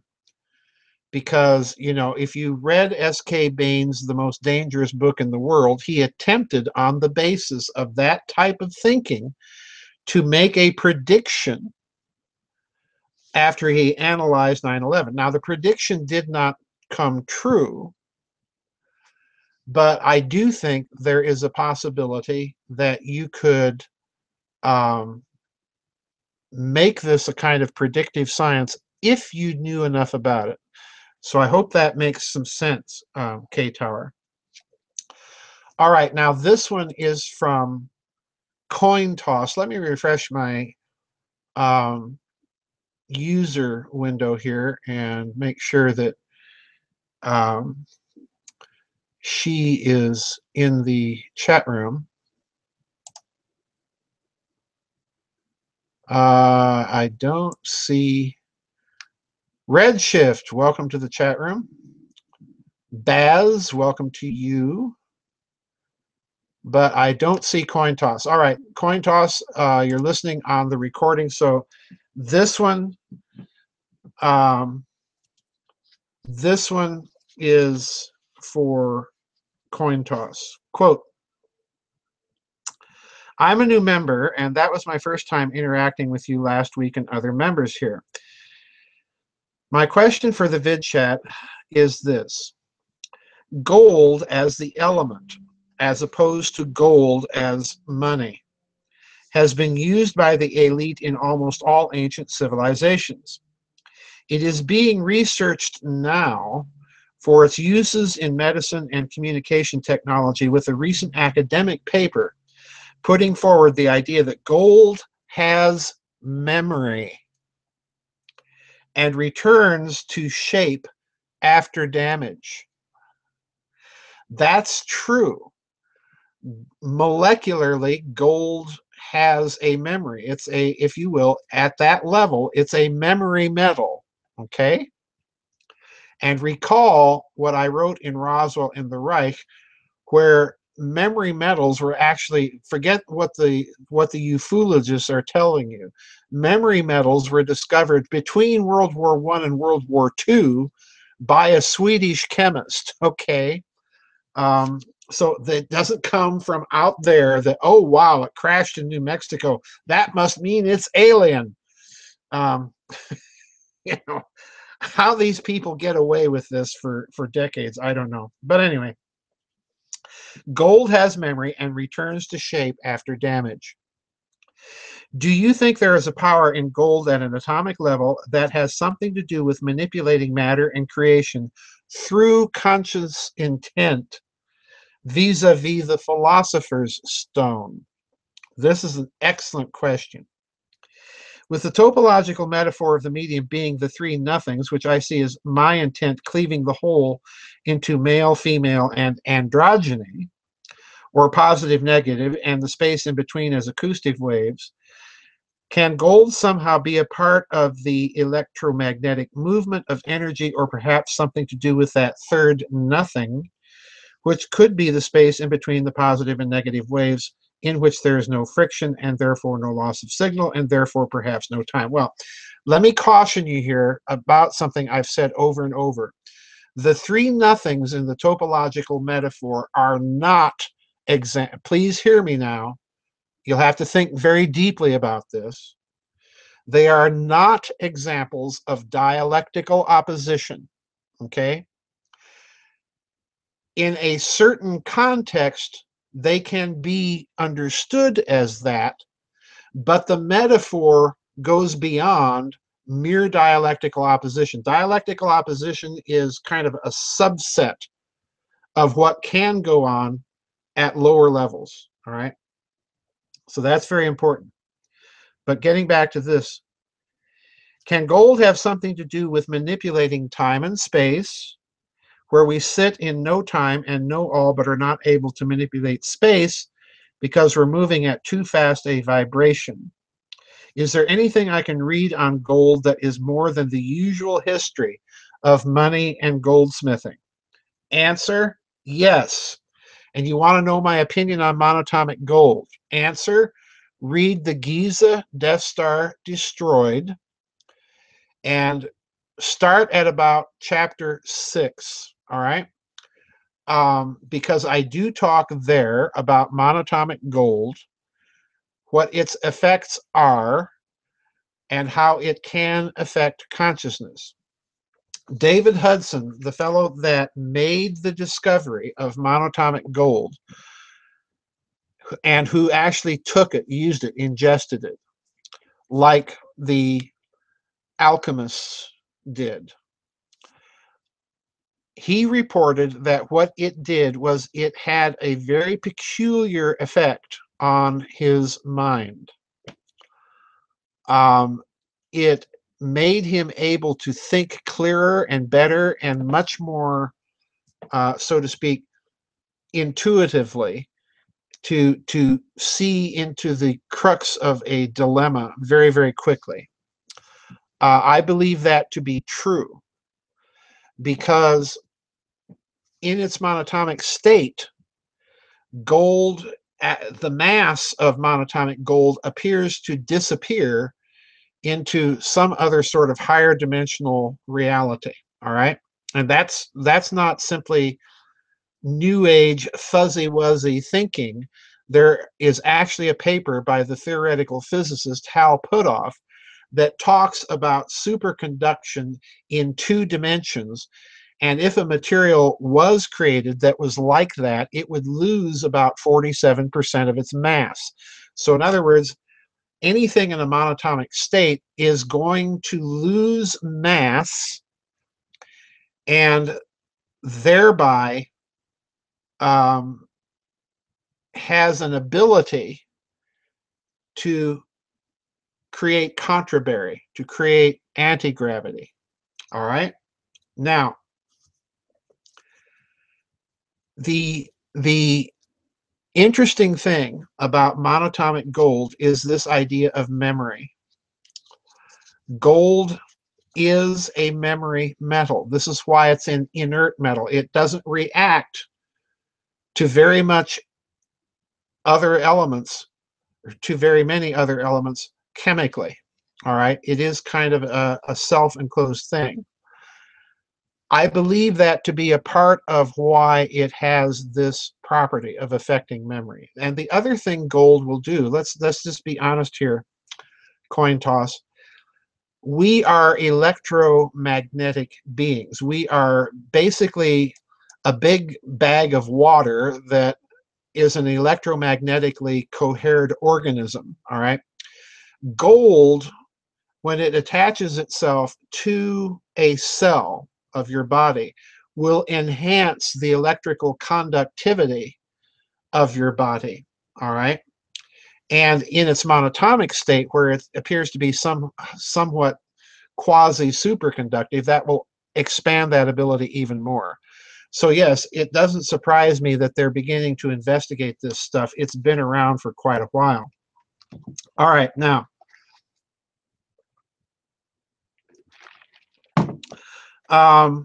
this one is from Kurt, who says, in Mere Christianity, C.S. Lewis draws a distinction between begetting and making. Actually, it's not C.S. Lewis doing that. That's actually a very, very old patristic distinction. All right. So in other words, he's not creating this out of thin air. He was very, very well read, as a matter of fact, in the Church Fathers. The Anglican Church produced a lot of translations of the Church Fathers back in the 19th century, and Lewis was very, very familiar with them. So he's not inventing this. This is not his distinction. God begets his son, but makes man. Lewis states that a thing which is made is not made in its author's likeness, whereas a thing that is begotten in its author's likeness. Yeah, that's kind of a tautology. When we have children, when we beget children, we don't beget donkeys or chimpanzees or what have you. We beget exactly the same thing. We beget another human being. That's what he's getting at there.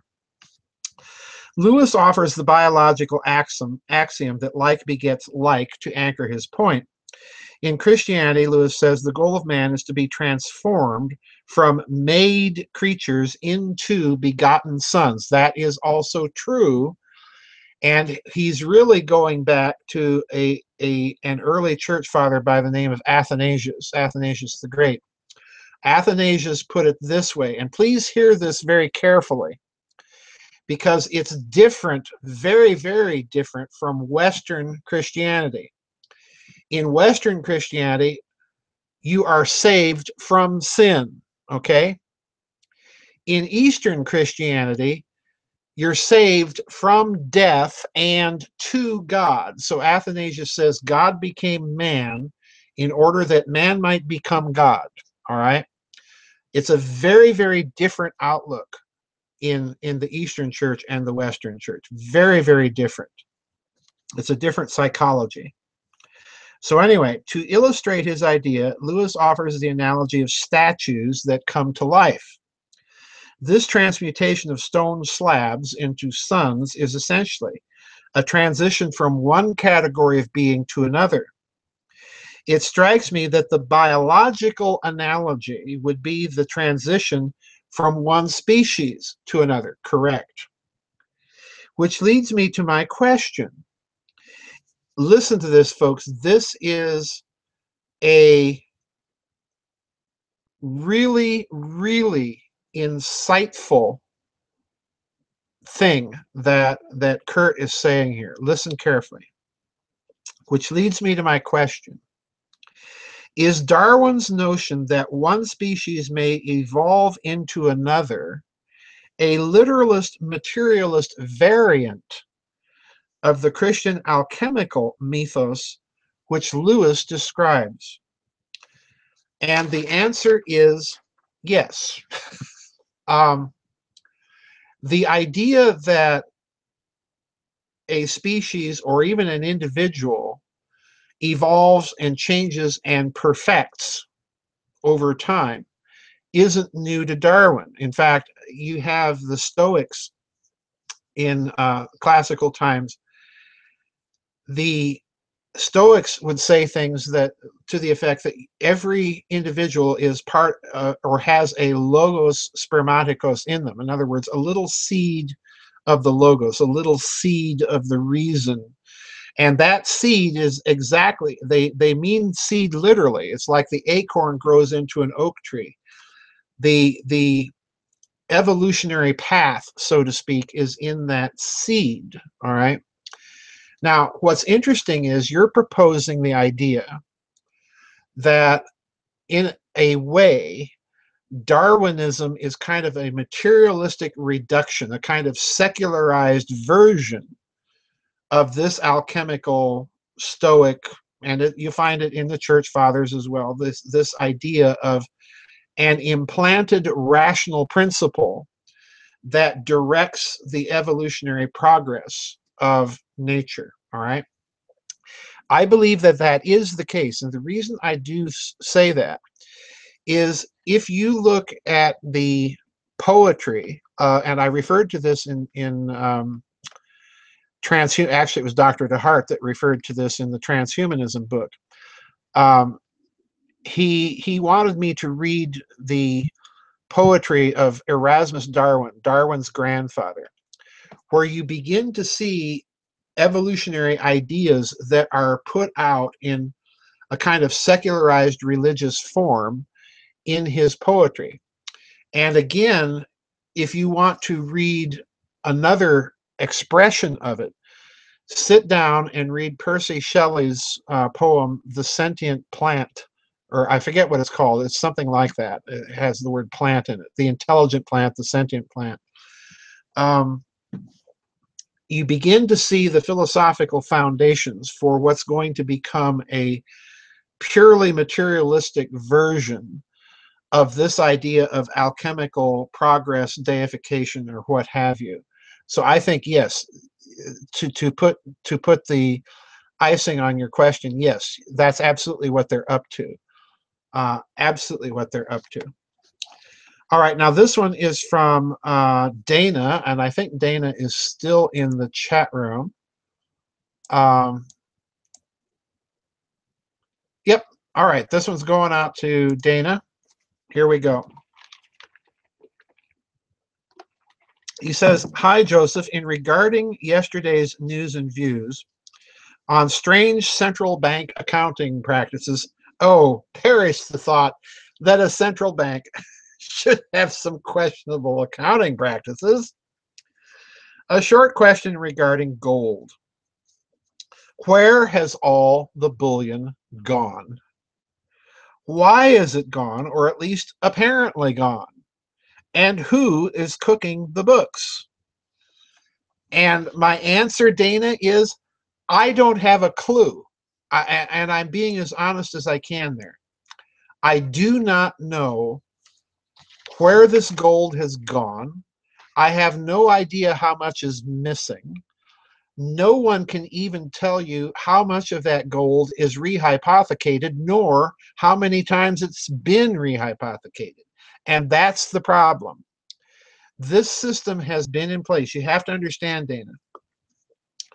By my thinking, this system has been in place. There's been something going on with central bank gold since the end of World War I.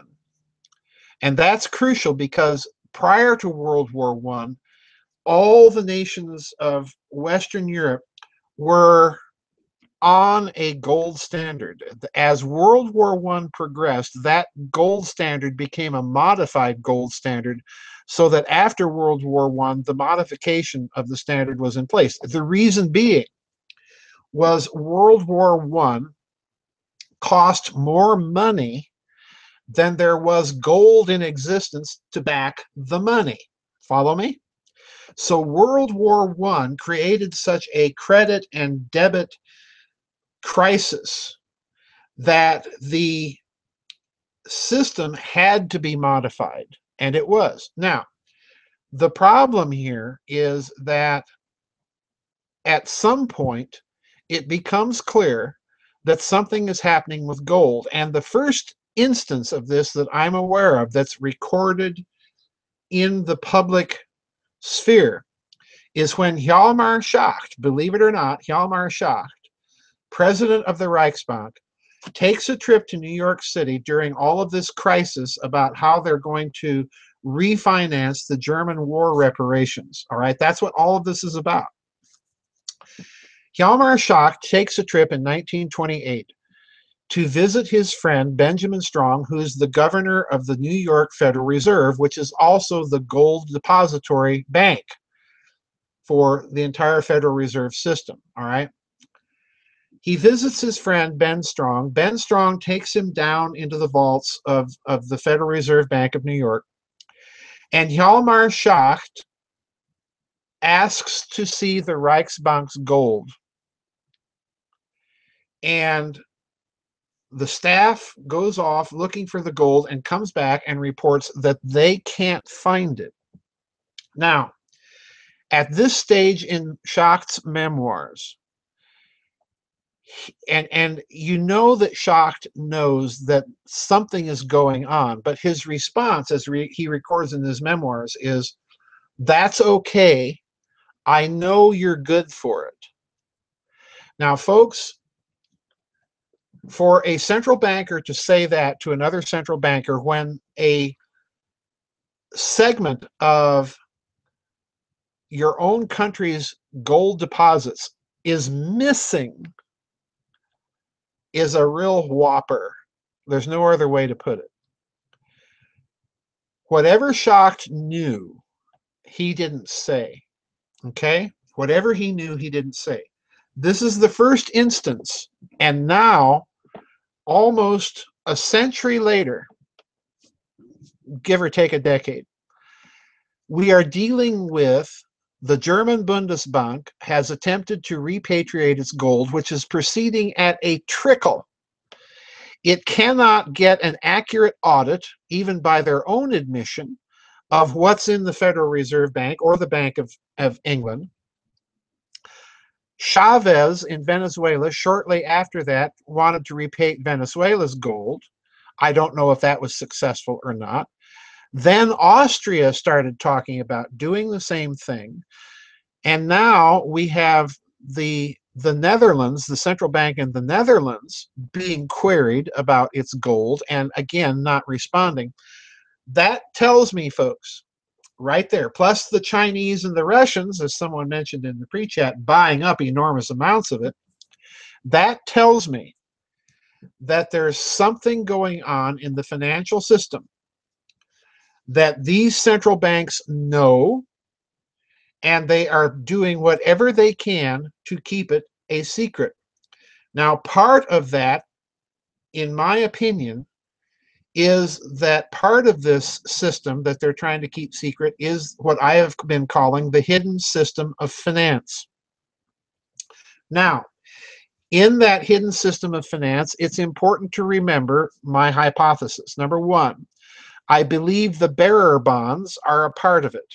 Number two, I believe that it conducts its transactions by the physical movement, not only of gold from vault to vault in a depository bank like the Federal Reserve, but much more importantly, by the physical movement of bearer securities.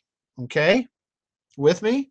Not out there in the cloud, not Bitcoin, not electronic blips, but actual physical movement of securities. All right? They want everybody else on the cashless system, but they themselves are, by God, going to keep themselves exchanging physical instruments or actual physical bullion. One of the two. All right?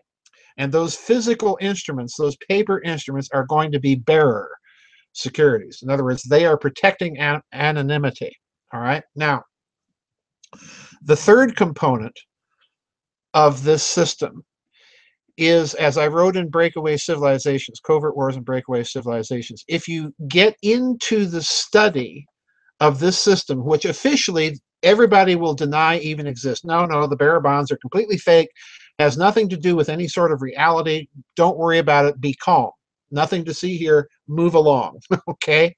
And my question has always been, even if those securities are fraudulent, you don't counterfeit a $7 bill and do it over and over and over again. What a colossal waste of time. Okay? The third component is, if you study these systems, the word gold is code for drugs. So in other words, the other part of a hidden system of finance and gold-backed bearer bonds. Gold-backed bearer bonds may be code for the commodity backing these instruments is drugs. And once you've said that, then you have to stop and think, well, wait a minute. Are the central banks actually saying and using drugs as the commoditization of their so-called gold deposits? Okay?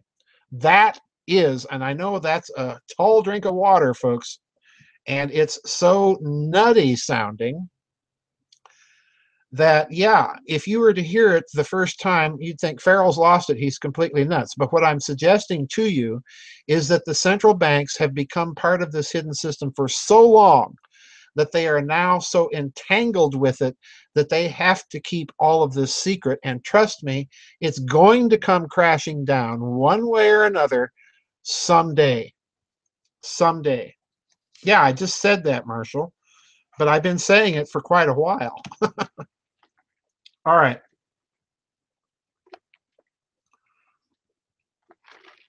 Sorry, folks. My voice is getting hoarse.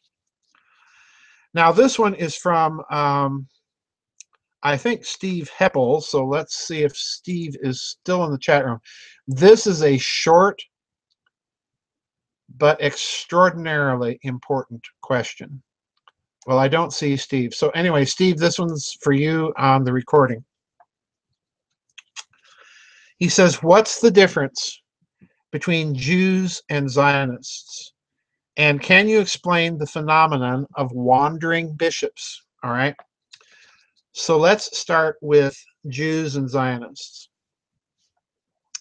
The Zionists were a group of people, intellectuals largely, that were led by Jewish intellectuals in Vienna prior to World War I.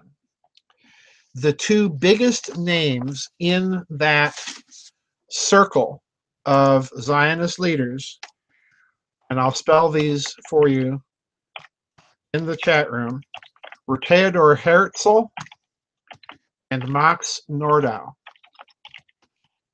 All right? Now, when you look at the Zionists, Number one, these were largely secularized Jews. In other words,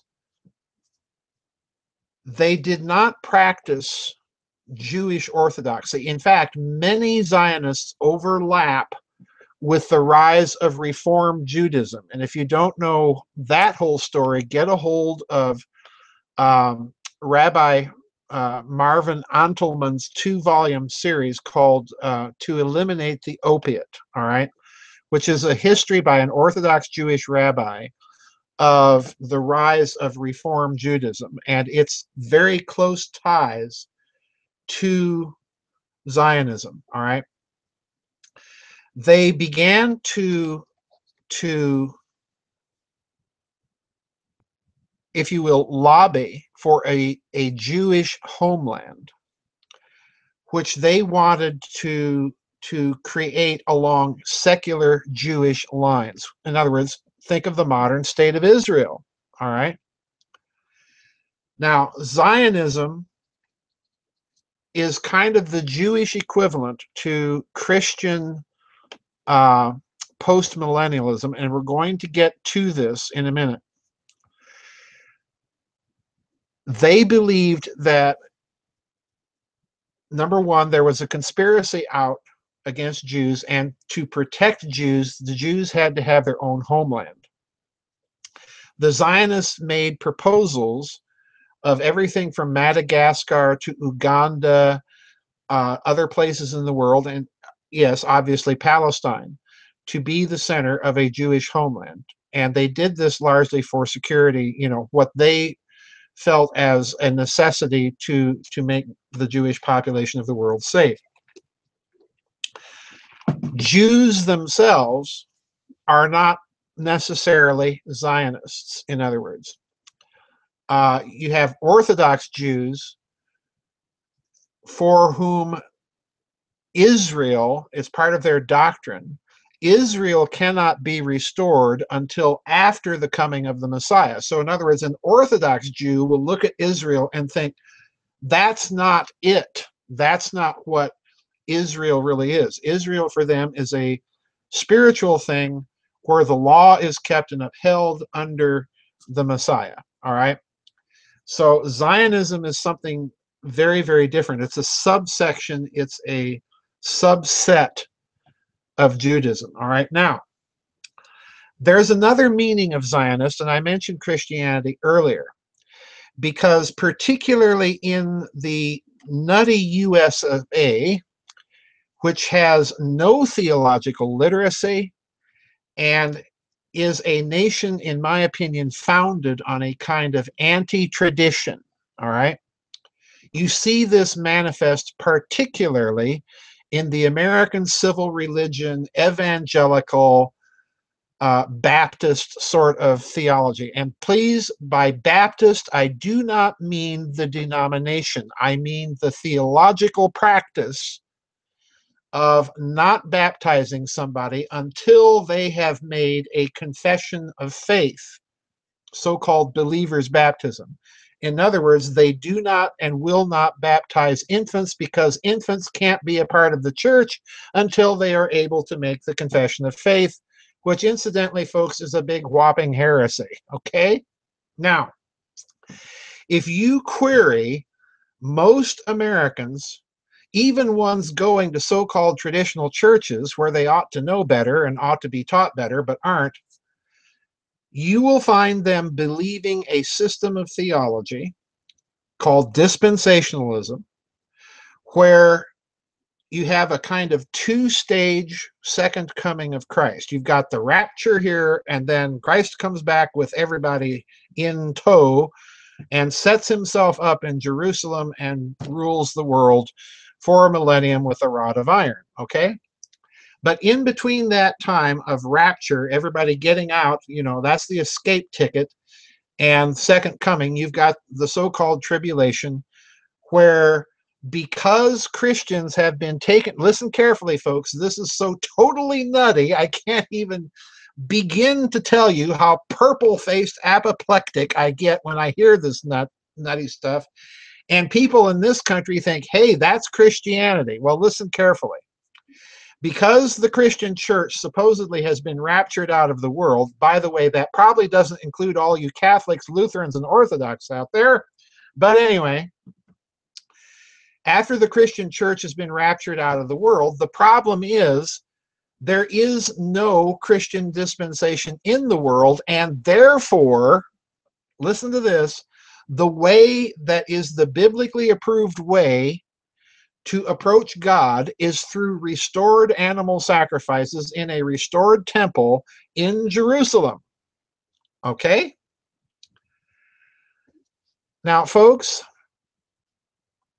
what that system is its denial of Christ.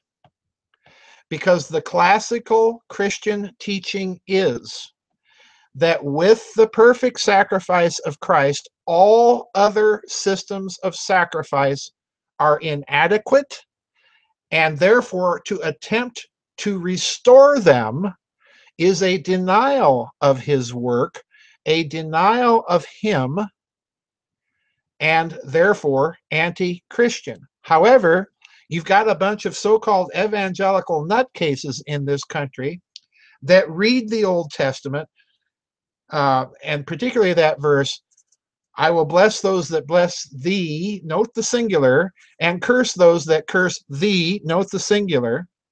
And they take that to mean Israel rather than Christ. Let me repeat that. They take that verse to mean Israel, the country, rather than Christ. Now, folks, I can't tell you how goofily heretical that really is. I've just explained it to you why it is. I could go on, but I don't want to turn this into a Sunday school or theology class. But the problem is, we were talking about the dual citizenship problem earlier, but there's an even more fundamental one, because you've got a bunch of Mormons and evangelicals in this country that believe that theology is Christian traditional doctrine. It isn't. But because they believe that, people like General Brett Scowcroft, people like Senator Jim Inhofe, and so on, these are people in positions of power. And these are people who are guiding the foreign policy of this country. And they are theologically, historically, and in every other way completely outside traditional Christian history and doctrine. They are espousing a doctrine that ultimately is a denial of Christ. That's the bottom line. So in other words, if you think theology is an irrelevant subject, think again, because it has an enormous effect on what is going on in the world, particularly in that nutty part of the world today. Yeah, Harvey's Barn put it best. Yahweh needs his re-temple to snort some burnt offerings. Exactly. Exactly. Exactly.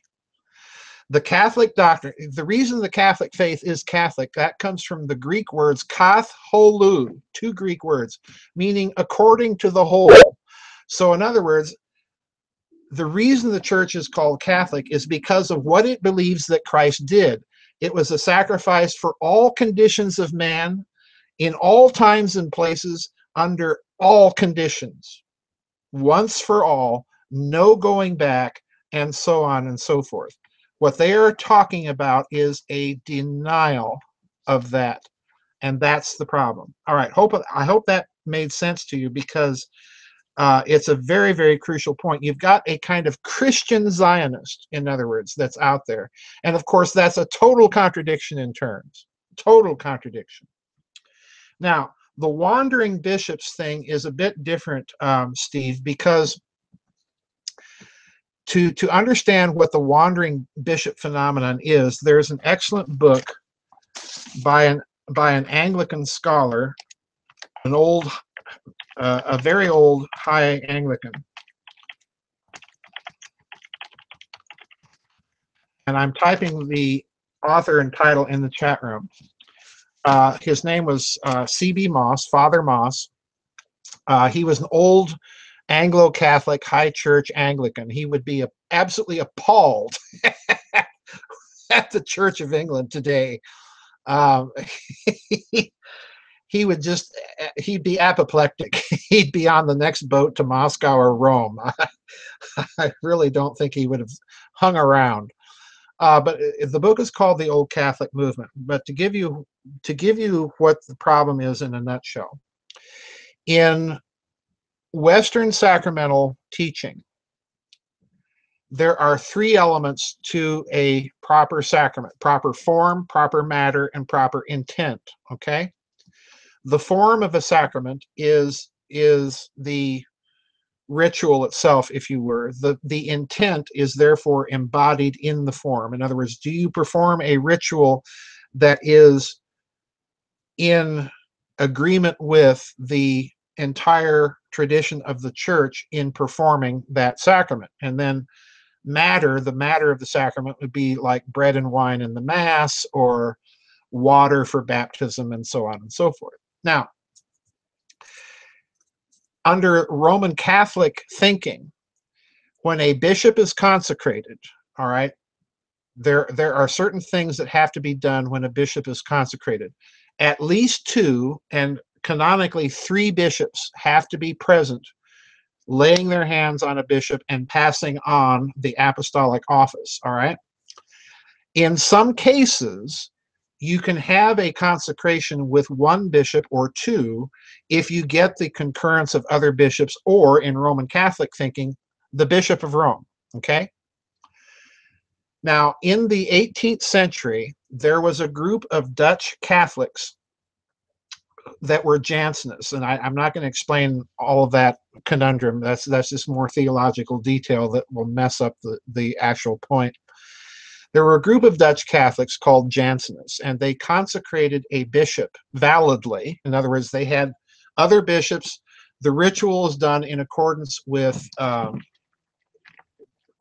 the Roman Catholic ritual, and this bishop then sent his testimonial letters to Rome, okay, for notice of consecration. All right, Rome denied recognition. And when you do this, you have an interesting situation, because in the Western sacramental understanding, sacraments can be performed validly outside the church, but they have no legitimacy within the church. So in other words, there's a kind of canonical no man's land, and here's a clue, folks: the Orthodox Church pretends not to have it, but it does. Okay, it does have a canonical no man's land. So you've got bishops out there with actual lines of apostolic succession that are out there that are not formally recognized, and most of them at some point come from this group of Dutch Catholics. All right, valid but not licit. Right, exactly. Most of them come from this one Dutch Catholic bishop. Now, something else happened along the way, Steve, that also threw much more mud into the mix. Because after the First Vatican Council, you know, the council that proclaimed the Pope infallible, there were a bunch of Roman Catholics that for quite a while would not publish, bishops that would not publish the decrees of that council, because they refused to accept it, because they rightly recognized that, you know, papal infallibility is absolutely no part of genuine Catholic doctrine. Of course, by that time, it was a little too late to stop the progression of papal claims.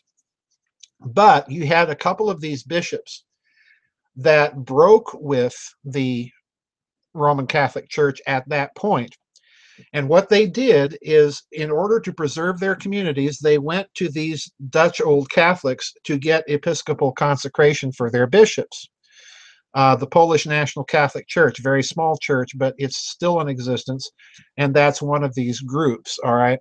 So they've been around. That's what wandering bishops are. They're literally bishops that are legitimate, but they have no church. Okay, that's the problem. That's what they are. All right. This one is again from Steve, and he says, I've had several odd thoughts rolling around in my head this week, and I thought I would bounce some of them off of you to get some possible clarification. In the past years, I have read several books on black magic and the witch burning in Europe. One of these books is called The Black Arts.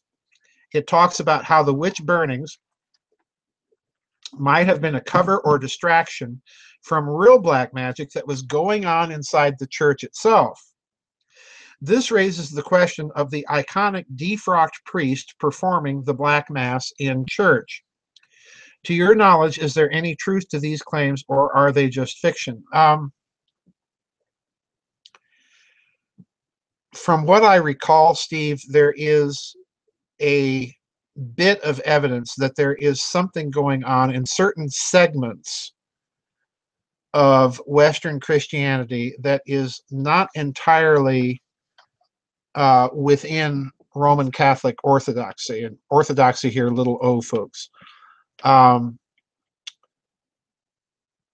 The biggest example of this, if you want to dig in the right places to find, and again, it doesn't go all the way to the idea of black mass, but there are certainly within the Western Church tensions and movements that are just flirting on the edges of formal heresy as the medieval papacy understood it. All right, you find these types of things in the prophetical studies of Joachim of Fiore.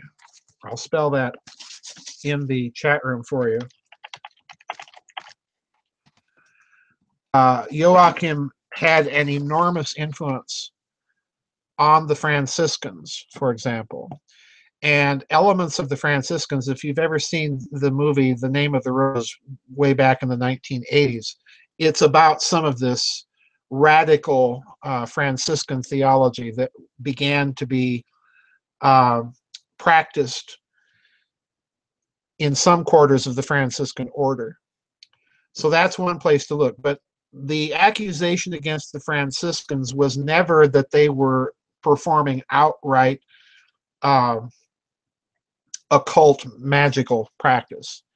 It was rather that they were flirting with dangerous heretical tendencies. However, the other thing you have to remember is you had the consistent accusations at the time of the Templar order being involved in practices that were clearly not Catholic or even Christian. That's a different story. And as I put it in Thrice Great Hermetica, I think that there is a bit of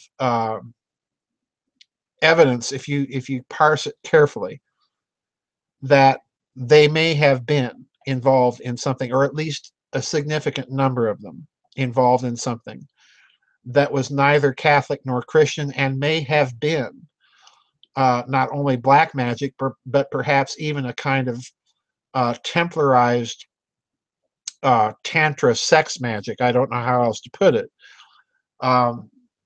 Go back and reread that chapter in Thrice Great Hermetica, and I think you'll see what I mean.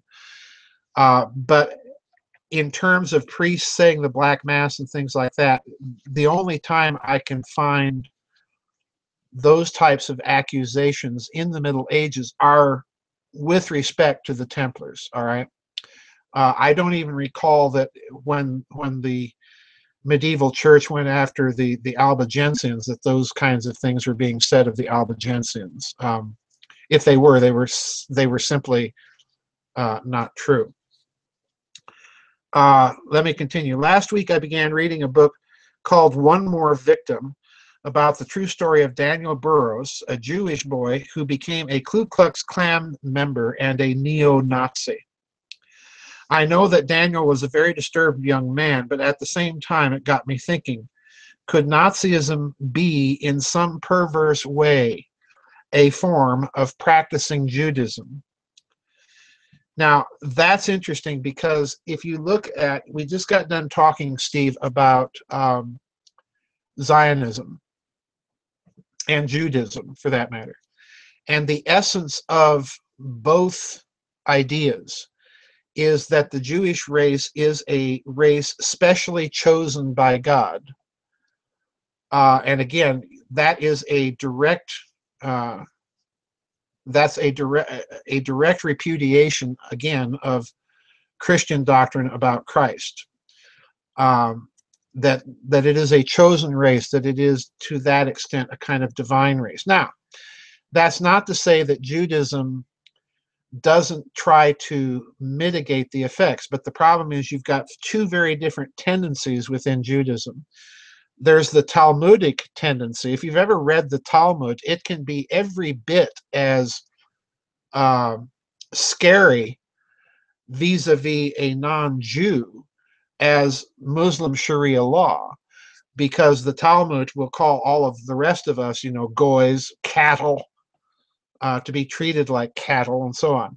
But by the same token, you also find within Judaism, you have the idea, and you find this particularly in the Old Testament prophets, people like Isaiah and so on, that the Jews were supposed to be a light to the rest of the world. All right. In other words, their chosen status was not to privilege them in terms of God or special privileges with God. It was to privilege them with the task, so to speak, of spiritually enlightening everybody else. So you've got very diametrically opposed ideas going on in Judaism. The problem is, if you look at Nazism, it's saying effectively the same thing. Because what are the Aryans? Well, they're the chosen, they're the privileged, they're the special class. And if you really dig into the occult grit and dirt, you'll find the Tula Gesellschaft and other societies in Germany, Lanz von Liebenfels and his new order of German Templars and so on. These people thought that the Aryan race was a specially privileged race vis-a-vis the gods. It was descended from the gods and therefore specially privileged. So yeah, in a certain way, if you look at Nazism, it's kind of a flipped picture of the same thing all over again. All right. My last question has again to do with Nazism or fascism, but this time with child abuse. Over the years, I have read several reports from Interpol and the FBI on pedophilia groups, sex trafficking, and child pornography. What makes it interesting is that these reports all talk about how most child porn and child sex tourism or sex trafficking is done primarily in Eastern Europe, South America, or Asia. The people who live in these parts of the world, the Nazis and fascists would call Untermenschen. Do you know if there is a link between Nazi groups and the trafficking of children, or might it have a eugenics purpose? I'm going to doff my hat on that one, Steve, because I've got to be honest with you. That's exactly what I've suspected. I do think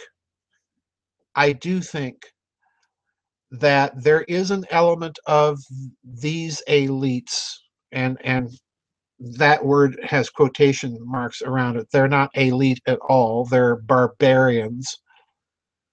I do think there's some element here of the idea that they are not really committing anything wrong, because in their view, the people they're doing it with are not fully human somehow. And that's the attitude, incidentally. Look carefully at our attitude in our current Western culture. Most of this attitude coming from America and spreading out from here. The effect of things like abortion, of things like our educational system, of progressivism has been, and even of the Western form of Christianity, I might add, is that children are somehow not fully human.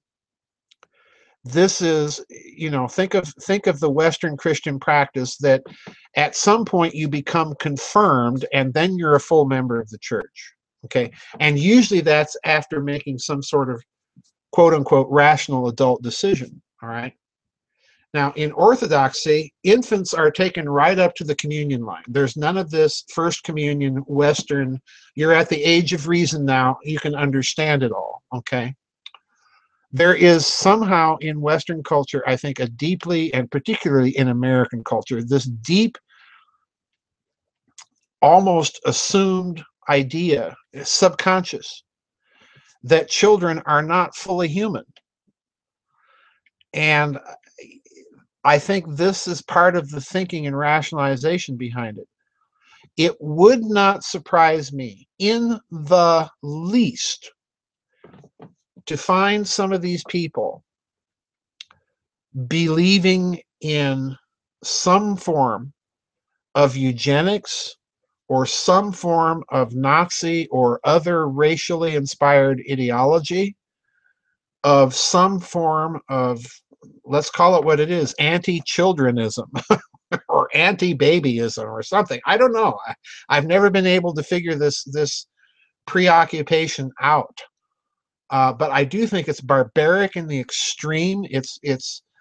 These people have taken total leave of their senses, and they've managed to convince everybody else of the righteousness of their positions. And hence, none of this gets corrected. I wouldn't be a bit surprised, Steve. I think you're onto something here. I don't know what else to say. I do think that there's something like this going on, that we have to rob that stage of life of its innocence. And talk about scarring an individual. You know, they take these little boys, these little girls. What can I say? This whole thing has to be put an end to. Oh, and by the way, while we're talking about Vladimir Putin, he just said some amazing things about Western culture and pedophilia. I think that's why they're afraid of him. It's, you know, yeah, ancient Greeks used to have relationships with young boys as part of their rituals and academies. Yep, you're quite right about that. Quite right about that. And by the way, welcome RBG. Didn't see you come into the chat room. I suppose I better refresh my list here and make sure I've said hello to everybody. So give me a second here, folks, while I do that. Voice is a little hoarse, guys, so I apologize. It's been an interesting week. Let's put it that way, weather-wise. All right, come on. There we go. Let's see here. Kit K. Albert, welcome to you. Geiger, Amber, and Onyx. Boy, I had a lot of people sneak in. Becky Sue, welcome to you. RBG. I think you're kind of new, RBG. Let us know what country you're in. That's our rule here. Condon, California, and Nancy Farrar. And I think I got everybody else. All right, we're good. All right, this one from Katie B. She says, why was King Solomon's temple left empty for 13 years before it was used? Did the temple hack into the grid and usurp it from its power base? Were the tablets in the Ark like a software operating system? My guess would be no. It depends on which tablets you're talking about. And this was somehow related to the control of the demons. The reason about the tablets, Katie, is, if you recall, when Moses comes down from the mountain, from Mount Sinai, according to the Old Testament, he's carrying the law, which has been inscribed by God himself, okay, with his finger on these stones. Now, in Jewish tradition, most people don't know this, but in Jewish tradition, those original tablets that Moses brings down were sapphire, okay? And, you know, obviously that would be a rather expensive sapphire to be writing the Ten Commandments on. Sapphire is interesting because it does have certain peculiar anti-gravitic properties according to some scientists. So it's very interesting that sapphire is, in the Jewish tradition, supposedly what the original law was inscribed on. And there are also Jewish traditions that the sekthia, the sapphire, was also the foundation stone of the world. All right. So in other words, the temple in some Jewish tradition is supposedly built right over that stone. All right. Now you have, that sounds nutty, but remember, you have a similar tradition in Islam with the Kaaba. All right. It's a very, very old idea that predates both religions in a certain sense, that you have this founding stone of the world. Even the British consecration ritual for elevating a prince or princess to be the monarch is done over a stone. All right, so it's an idea that's been around for a very long time. Moses, of course, breaks or smashes those tablets when he sees the Hebrews in the Old Testament story having made a golden calf and worshiping it out of the gold of Egyptians. All right. So the tablet that gets put into the ark is not the tablet that is brought down from Mount Sinai. It's a tablet that he recarves. All right. I don't think of it, therefore, as a software operating system, because if there was a kind of a crystalline software operating system that was to be put into the ark, it would have been the original sapphire tablets. Okay, I hope that makes sense. Now, Solomon's temple left empty for 13 years. You're going to have to refresh my memory on, because I don't want to answer that without a little bit more background. All right. Was the ark somehow related to control of plasma beings or angels? Well, the simple answer would be yes, because the ark, of course, supposedly depicted two cherubs with their wings outstretched, and the ark representing the mercy seat or the throne of God. Now, interestingly enough, if you really read, it's two cherubs and not three, which is unusual. Why is that the case? Well, because one of those protective cherubs was Lucifer. Okay, so in other words, you're not dealing with just your average run-of-the-mill archangel, with, if I can put it that way. With Lucifer, you're dealing with something much more high in the hierarchy, so to speak, that supposedly in some traditions was the third cherub that was supposed to have his wings extended out over the mercy seat. Anyway, hope that helps. What are the spiritual effects? This is a great question, folks. This is a doff-the-hat question, Katie. She says, what are the spiritual effects on the grid of mass migration, idem est, uprooting people from where their families have lived for generations, especially in Syria? I note they have been moving Syrians around for hundreds of years. Now,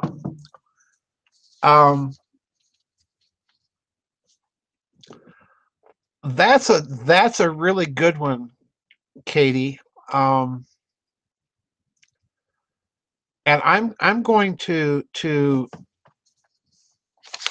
have to think about that. But for right now, my answer is this. If you believe that there are certain nodal points on the planet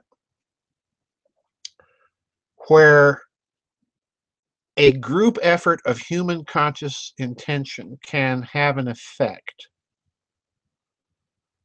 then would a mass migration of a certain poisonous, brutal, medieval, genocidal, murderous ideology, and I'm being kind, to different places on the planet that it hasn't already occupied, would that have an effect? My answer is obviously yes.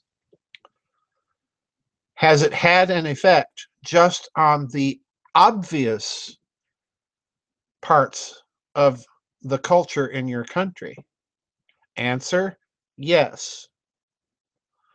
Has it had an effect on Europe? Yes. Is it having an effect on the USA and Canada and so on? Yes. Everywhere it goes, it spreads its poison, regardless of how good or decent the people in it are. This is why it's so crucial, folks, to understand the difference between person and nature. The nature of the thing itself is poison and evil, and I make no bones and no apologies, no negotiation, and no discussion of it. There we go. Julia Triculia. All right. Julia Triculia sent a long set of questions, and here we go. Lately, I've been listening to old Vidchats and find them to be quite interesting. From July 22nd, 2011, members Vidchat around 55 minutes and 8 seconds, one of the members, Brandon, asked this question, quote, I always wondered what the force in nature is that causes things to spin and rotate in cycles, planets, stars, galaxies, and so on. What is this force? The foundation of the study of cycles seems to have been onto something. Your answer was, quote, Brandon, I'm going to crawl way out on the limb, and I'm going to say that the force is consciousness. I would even go out on the limb, way out on the limb, and you're going to think I'm a kook, but I would even say that that force is love, all right? How I get from A to Z is for you to figure out, okay? Unquote. The first thing that I thought was, of course, oh, come on, Dr. Farrell. The second thing was the Popol Vuh, Plato, and the gods' separation of one of their first creations because they posed a threat to them. Being too smart, too fast, too everything, and had to be dealt with. The next thing I thought of was Oscar Wilde, Shelley, and what you and Dr. DeHart wrote in Transhumanism. I've just read the first 30 pages or so, and that masculine androgyny being connected with true love. So I'm thinking, what are these gods? Quoting from the Popol Vuh, quote, it must simply be tried again. The time for planting and dawning is nearing. For this, we must make a provider and nurturer. How else can we be invoked and remembered on the face of the earth? We have already made our first try at our work and design, but it turned out that they didn't keep our days, nor did they glorify us.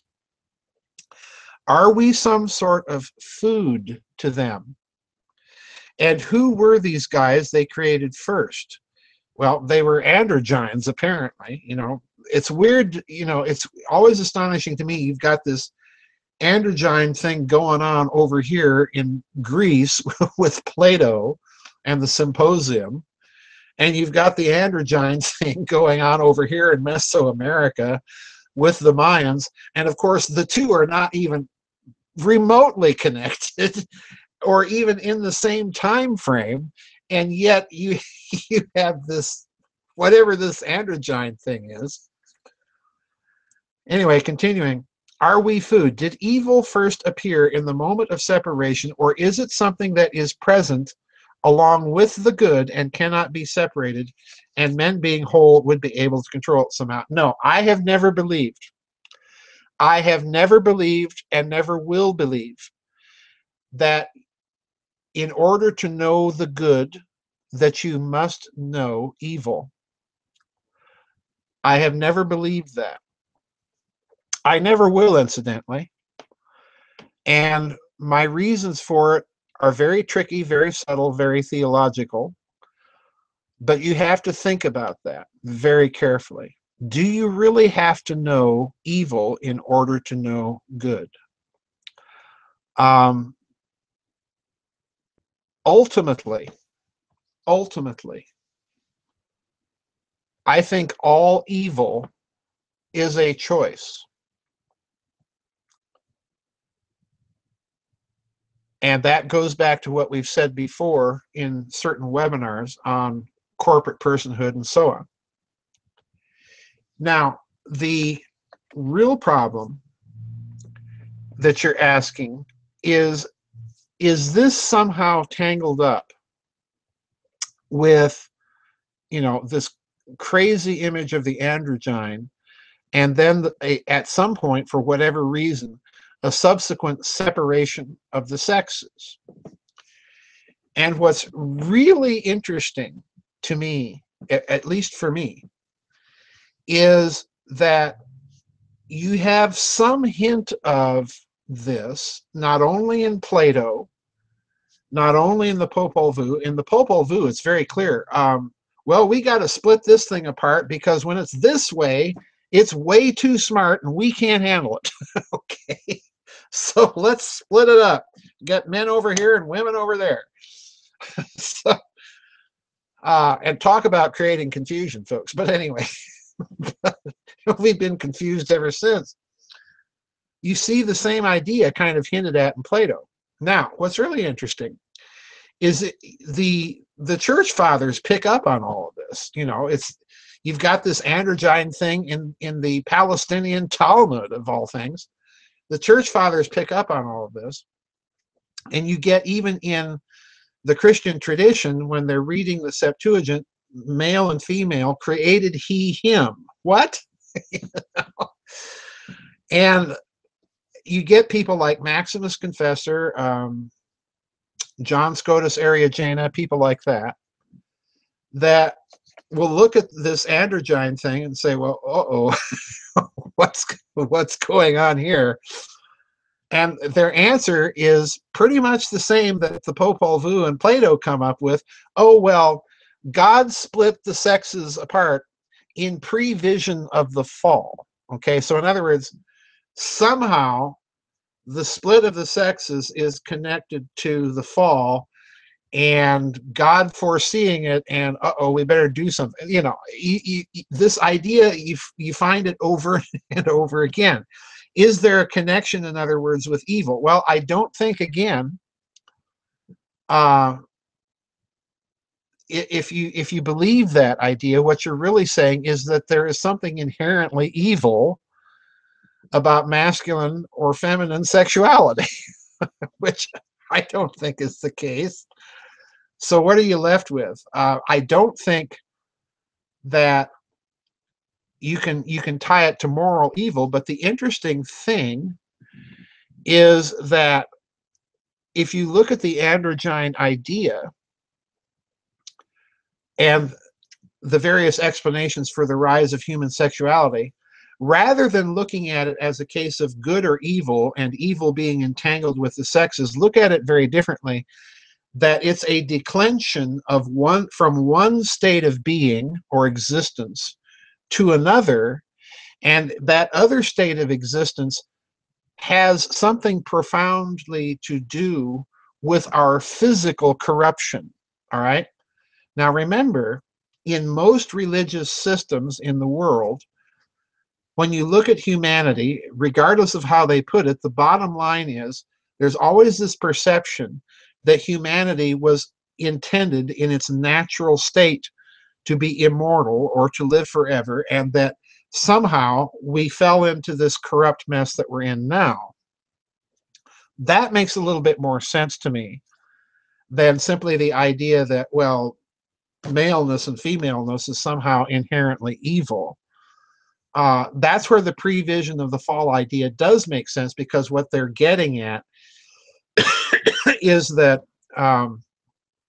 this was a mechanism that was designed to make sure that the race was preserved in spite of the individual death. So, you know, that's really about corruption rather than sin when you look at it that way. But I'm as mystified as you are about this, because of all the images that we found highly disconcerting, and how do we deal with this? an androgyne, and then oxymoronically it's masculine. What does that mean? All right, anyway, continuing. And you're quoting the Popol Vuh again. They said when they gave thanks for having been made and modeled, they understood everything perfectly. They cited the four sides, the four corners in the sky, on the earth. And this didn't sound good to the builder and sculptor. What our works and designs have said is no good. We have understood everything, great and small, they say, and so to the bearer and the begetter took back their knowledge. What should we do with them now? Their vision should at least reach nearby. They should at least see a small part of the face of the earth, but what they're saying isn't good. Aren't they merely works and designs, in their various names?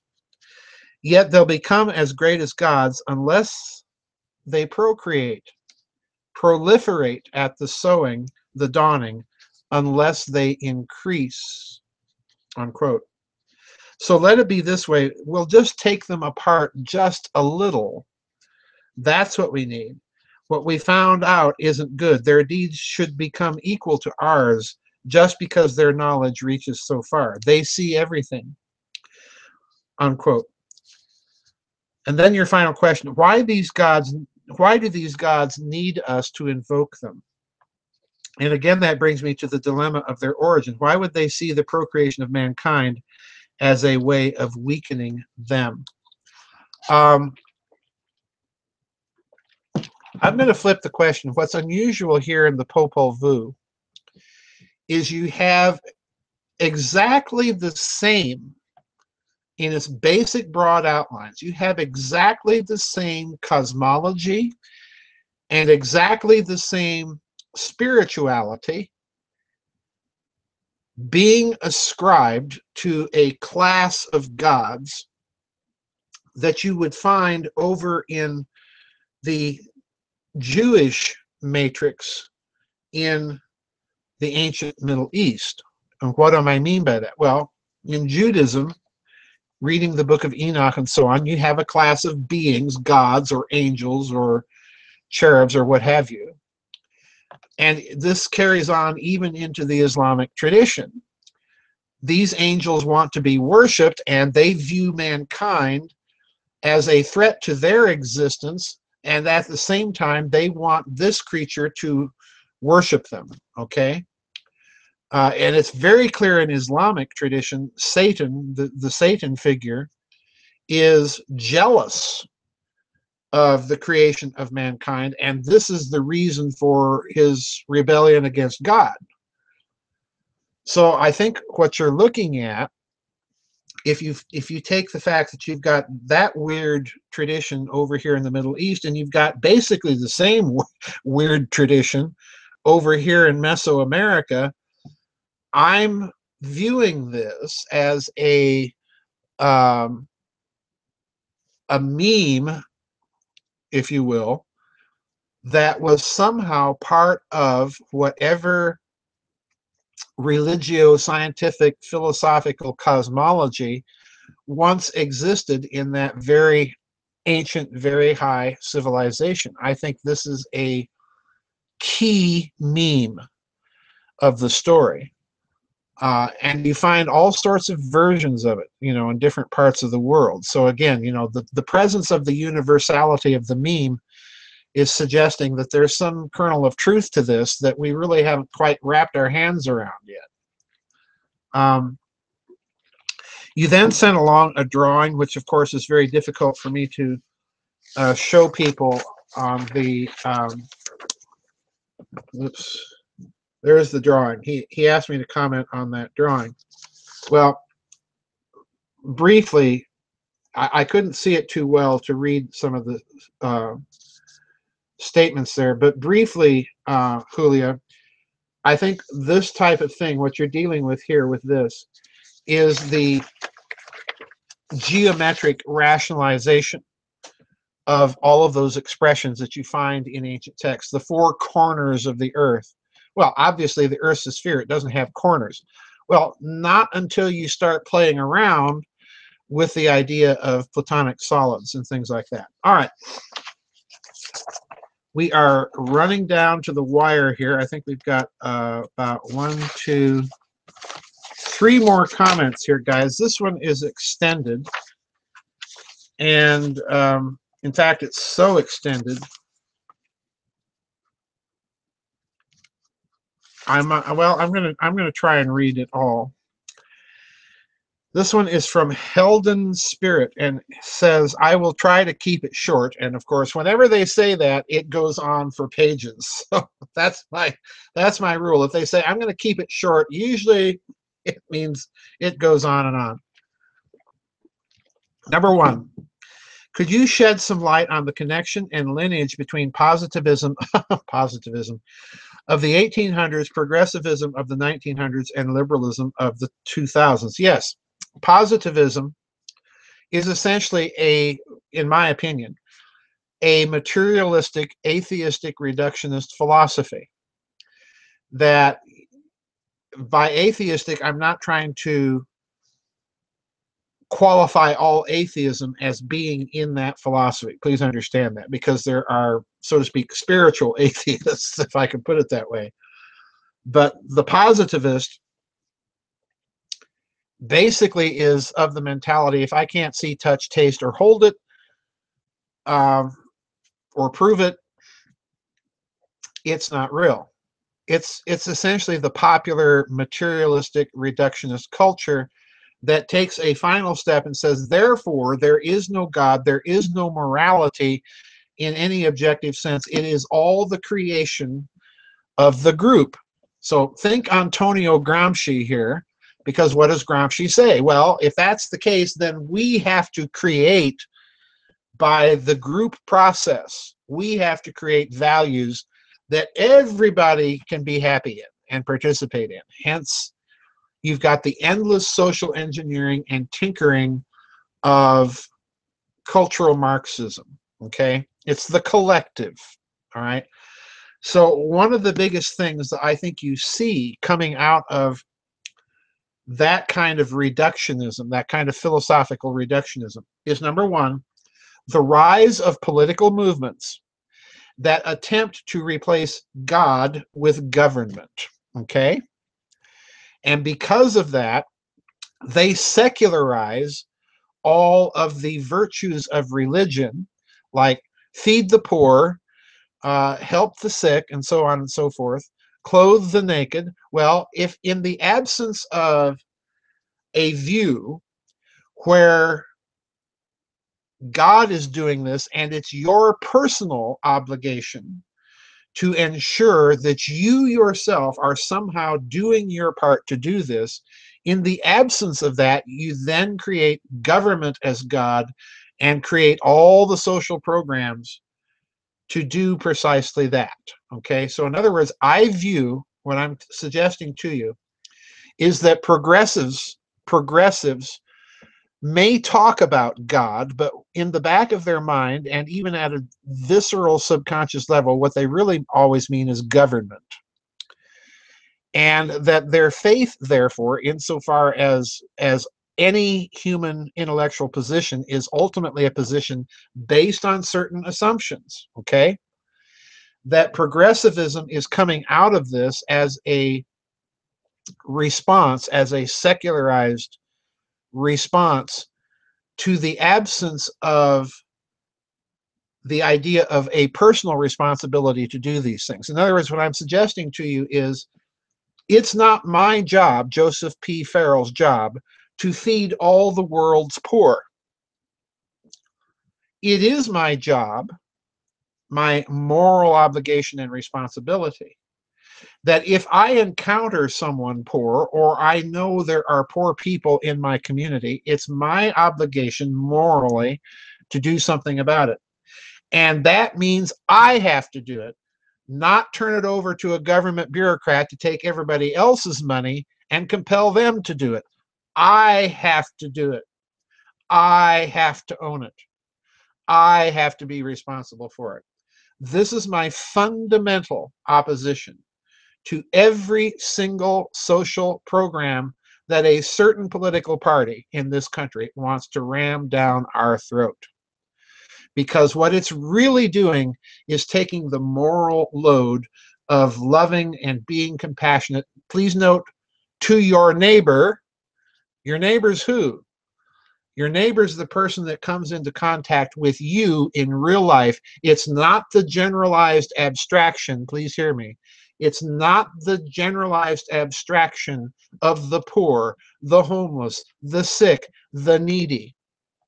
Whenever you start talking in generalized abstractions, that's the whiff of the progressive. Because what it's talking about is human nature without the persons. All right. So in other words, they have flipped the whole order of things again. So that's my comment on why you see progressivism rise. You see it rise wherever you have an implicit cosmology where you are not individually morally responsible before God or the universe or whatever. This is why fundamentally I'm a conservative. Now, not to say I'm not a libertarian in this score, in that I do believe that we are flawed creatures. In other words, the thing that prevents libertarianism or Marxism, which is the flip side of the coin on each end of the spectrum, from working is that human nature isn't perfect, nor is it perfectible on its own. All right. That to me is the essence of political conservatism, Burkean sort of conservatism. Now, the liberalism of the 2000s, in all honesty, held in spirit, I don't see liberalism anymore. All I see is fascism. The Democrats are absolutely Looney Tunes nuts with fascism. And as I said earlier, the Republic thugs, I can't find, pardon me, ladies, I can't find two testicles to put together among the whole brand. They have caved in and are kind of fascist socialist light. I don't know what else to talk about. I'm sorry about the graphic nature of my comment there to Christian's Cross. I didn't realize I had younger people in the room, and I assure you, I very seldom talk in such graphic terms, so my apologies. All right, question number 2. And now I'll cover the topic of question 1, but from the perspective of Jewry and their role in all these cultural movements. Is there a direct correlation between the Rothschilds taking over the British East India Company and the rise of positivism, of the creation of the Federal Reserve and progressivism, of the financial coup d'etat of the 9/11 era and the debauched liberalism, I wouldn't call it liberalism, I'd just call it debauched, of the the lesbian, gay, bisexual, transgendered movement? And then one wonders how far back this goes. Sodom and Gomorrah, the first LGBT community, and how Sodom was a terror to all the communities in that part of the world at the time, and on and on. Well, I don't think this has to do with Jews per se, or lesbian, gay, or bisexual, or transgender, all that alphabet soup of weirdness. I do think that you find all sorts of people embracing progressivism, be they Protestant wasps. There's as many of them behind the formation of the Federal Reserve and financial oligarchies as there are Jews. You find everybody involved in progressivism that has basically given up on the idea that there are any sorts of transcendental virtues, beauties, goodnesses, or truths. And notice I've put it in terms of abstractions, because while for the most part theism has fed those things, you will find that there are atheists, that there are agnostics who also defend those things, okay? And that are not, at least in my experience, I've encountered such people. I don't know if you folks have. And they are not in the progressive camp by any stretch of the imagination. I had a very good friend at Oxford that was an atheist, and he was as Tory dry as, you know, I don't know if you know, folks know what a Tory dry is. This was back when Mrs. Thatcher was prime minister, and a Tory dry was, you know, a Thatcherite member of the Conservative Party. He was as Tory dry as they came. You know? he was probably more Thatcher than Mrs. Thatcher. But anyway, um, I think that all groups are involved in progressivism. Certainly, there's a heavy percentage of Jews involved with it, but they're not the only ones. And you'll find that most of those, most people that are Jewish, that are progressive in their philosophy, are largely secularized Jews. I've never seen one with temple locks embracing that kind of political philosophy. The other problem is the let's call it what they are, the sexual minority community. I do think that those things are very real. In other words, I don't think these people, for the most part, although I do think that there are a growing number of people that choose these things simply because that's the trendy thing to do. But I think there's a certain hardcore of these people that are that way simply because they're that way. You know, again, we are all creatures that are not at the original state of human creation. We've quote unquote fallen from that or declined from that in some weird way. I do think that those types of people are political targets for progressives. In other words, progressives will use any group of people to push its agenda, and when they're done, they get tossed away. Catherine Fitz told me something very interesting, that during the Clinton era, she met somebody that was in the government that had told her, well, you know, that particular political party and the oligarchs on the other side of the political aisle were getting ready to, you know, that particular party had made the black population of America its thing, you know, and they were going to, you know, toss them to the side. They were no longer useful. They're going to go with the Hispanics. You know? And I thought, how cynical. How cynical. Number one, to reduce individuals to a classification based on their skin color, which to me has always been the height of irrationality. Like it's just one homogeneous block of like-thinking individuals. And now we're going to go with yet another homogeneous block. You know, it's going to be the Hispanics now. Again, you know, talk about a collectivist, racist, bigoted way of thinking. I've never been able to fathom this. You know, I'm really that old-fashioned conservative, folks. I can't get into that mindset. Yeah, they take advantage of anybody. This is the real rot of progressivism, and most people fall for it, unfortunately. Why? Because the bottom is, we're going to use the government to give you quote unquote free things, and of course that means that you have to harvest the wealth of people who are actually creating and actually working and actually bringing value into human society.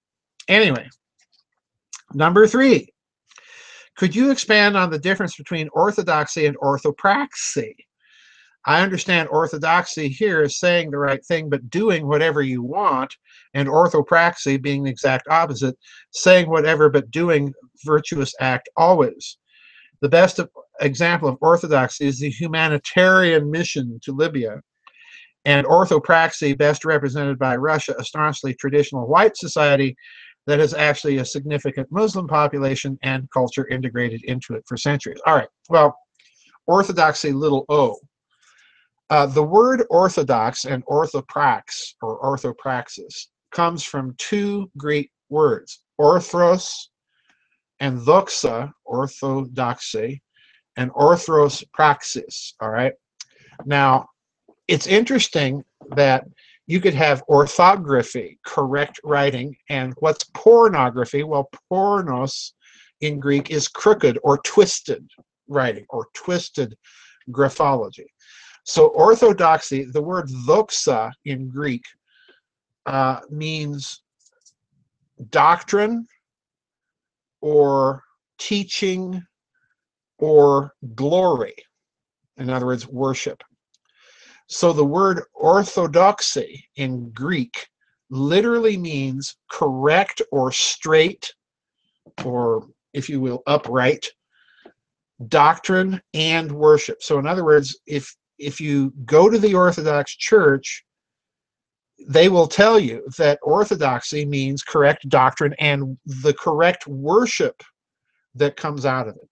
Because why? Well, there can be twisted ritual or there can be twisted worship. Well, orthopraxis then means correct practice or upright practice. In other words, virtue. All right. Pornodoxa would be a twisted worship or a twisted doctrine. Pornography or pornopraxis would be twisted practice or twisted writing or what have you. All right, that's what it means. When you apply it to secular behavior, I think what you're getting at is they talk a good humanitarian game, but they act contrary to their talk. I would go further and say that the problem with progressivism is that it is already a form of pornography. In other words, it's already a form of twisted words, of twisted writing, of twisted depiction. All right, because again, what are they talking about? Well, we're doing this to serve some abstract agenda. Well, you know, the sad fact is, folks, I know the people in Libya are suffering, but I'm not in Libya. I'm in a certain location in the United States of America, and my obligation is to the people here, okay? Because they're my neighbor. Let God deal with the grand abstractions. You have to deal with the personal realities and localities and so on and so forth, all right? Now, number 4, duty and right. From the Declaration of Independence, quote, folks, this is one of the most profound statements in the entire Declaration of Independence. You know why? Well, number 1, it's the truth.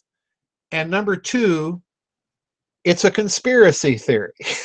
Okay, listen, quote, but when along, and think of the current British, German, French, Italian, Canadian, American, Mexican, Australian. Think of your current Western government. Listen to this. Quote, but when a long train of abuses and usurpations, pursuing invariably the same object, evinces a design to reduce them under, listen to that word, to reduce them under absolute despotism, it is their right, it is their duty to throw off such government and provide new guards for their future security, unquote. Duty, duty, duty. No rights without duty is what I always say. And notice the progressives have done away with what? Well, they've done away with the notion of duty, with the notion of individual responsibility, haven't they? And therefore, they have advanced what? A long chain of abuses and usurpations whose ultimate objective is to reduce us, right?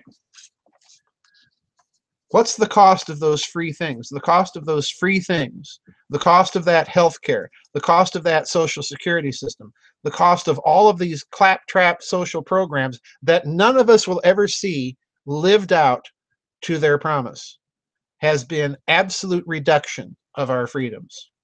All right. Duty to protect the white culture of our ancestors, the male lineage of grandfather, fathers, sons, the perpetuation of all that encompasses race and identity, culture and virtue. Now, I'm going to stop right here.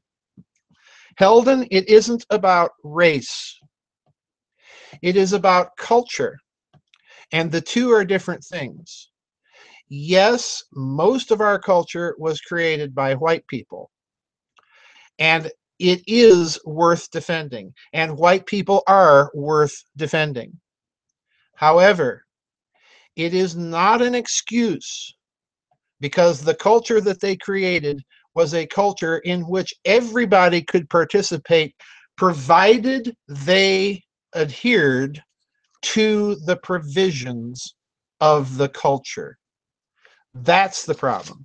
You can be Chinese, you can be Japanese, you can be anything and come and participate fully in this culture if you want to. The problem is the culture is open to everybody. And you know why it's open to everybody? I'll say it. Because one of the cornerstones of this culture is Christianity, and at the heart of Christianity is a doctrine that says God the Logos became man for all humanity, regardless of race, regardless of sex, regardless of culture, regardless of circumstance, or regardless of the personal amount of sins. That's at the heart of this culture, like it or not. It has nothing to do with race. It has everything to do with culture. That white people did this and not India is one of those choices or accidents of history. Okay, rant over, cigarette time.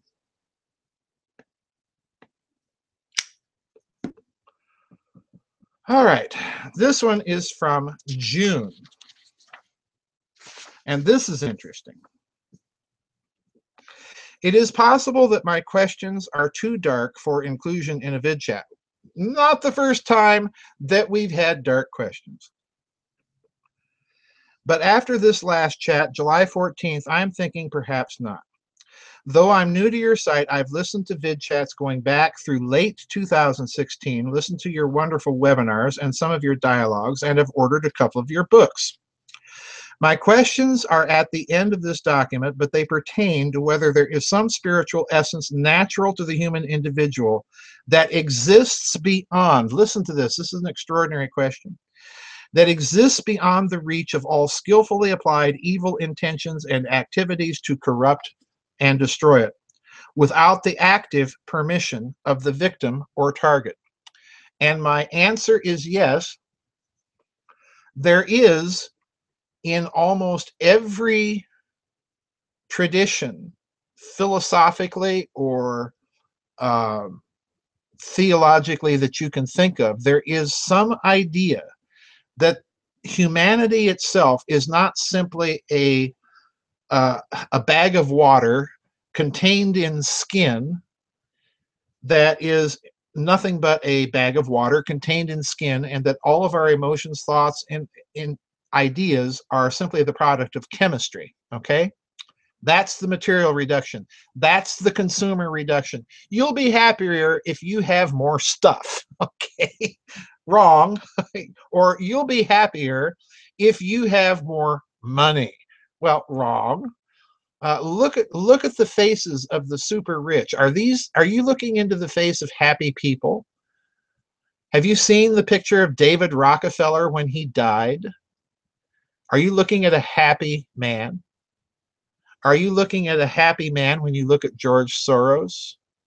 Or are you looking at people so heavy laden with materialism and all of its blandishments and baubles that they can't think in any other way? I think you're looking at the latter.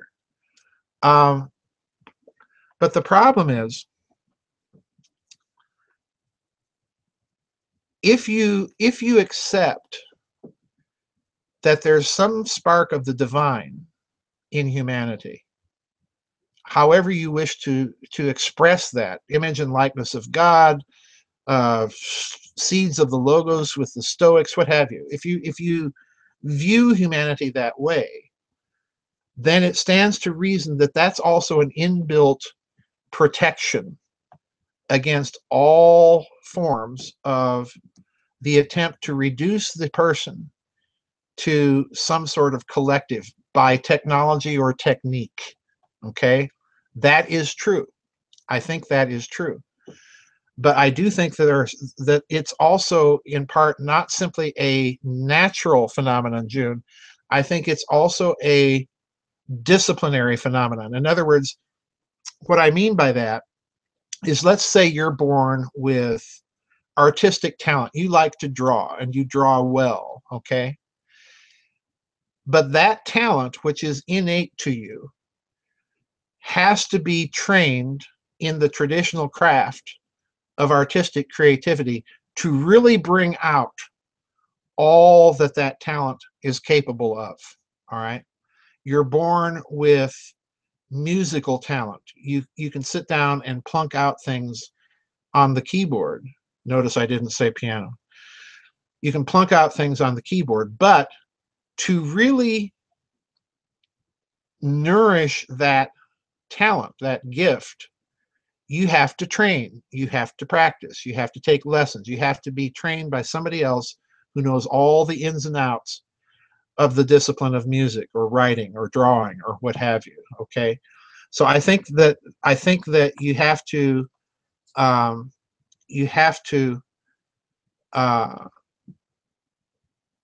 get into this. Yeah, Kit K. Albert says something in the chat room. Let me pause here. It says, obviously I'm having trouble. I am a lesbian who was born a lesbian, and anybody or group who thinks that I chose this lifestyle is beyond my imagination. Sexual preference is not a choice. It's the reality that the human involved must get through. Yeah, I agree with that. I have not met anyone. Well, I have to take that back. I have met a few people, I think, that did this because it was trendy. But I think that there are people, this is part of the human condition. This is part of our declension from that perfection that most traditions talk about. I think that's a very real part of human tradition, and it's high time that we start understanding that instead of trying to wish it all away by saying, oh, well, it's a choice. Okay. So here's the background to my questions. I'm retired, but for many years I worked with people who had experienced severe and or multiple traumas or trauma sustained over time. Sometimes this trauma was an accident in which several close family members died. Sometimes it was terrible abuse lasting decades. I worked for the state and community centers with street kids in private not-for-profit organizations in tribal communities and so on. In this work, I encountered many dark enterprises, including well-organized human trafficking, I can believe it, across state lines among professional people. Awful stories, and I can believe that too. Even so, I had not yet met evil until in my late 30s, I worked for a year in a small, locked, private, and very expensive psychiatric hospital, setting up a new aspect of their treatment. This place had an adult unit, an adolescent unit, and one for children. In this hospital was my first experience with off-the-charts psychosis and multiple personality disorder. I also encountered at least one youth who reported being raised in a satanic cult, and other youth involved with organized cults in one way or another. This place of employment was the end of my innocence about how bad awful can be. It so happened that 2 adult clients with a diagnosis of multiple personality disorder were admitted to this private hospital at different times, but within a period of a few months. Otherwise, I might not have noticed what I did. There was no overlap in the stay of the 2, and no known association in the community. But they had a similar delusional system about a local professional person and his assistants. Codes drawn on the house at different times, and events that occurred inside which were clearly ritualistic and cruelly sexually abusive. The staff in this hospital didn't seem to think this a bit off, as after all, the clients were crazy. For me, it was the entry into the rabbit hole. I asked myself, what if there really is a nearby group of respected people engaged in this sort of dreadful ritual practice which creates this fracturing of the personality? Toward answering, I spoke with police in a local city who referred me to a detective in San Francisco, who referred me to a psychiatrist in Los Angeles, who referred me to a therapist in Chicago, and so on. These people were all reluctant to talk, not because they might be taken as foolish, but because of the power of those who were leaders in these cults, satanic and otherwise, if in this territory there can be an otherwise that also isn't satanic. A couple of the people to whom I spoke told me some cults could affect people and things outside ordinary time and place. Later, I found for myself that this is true. Over the years, I began to realize just how often among these clients with the most debilitating symptoms, the presence of a cult came into the story. These people were so fragmented that getting the most basic biographical information was sometimes impossible, though the client wasn't psychotic. Often the story involved children, but I'll save you the details.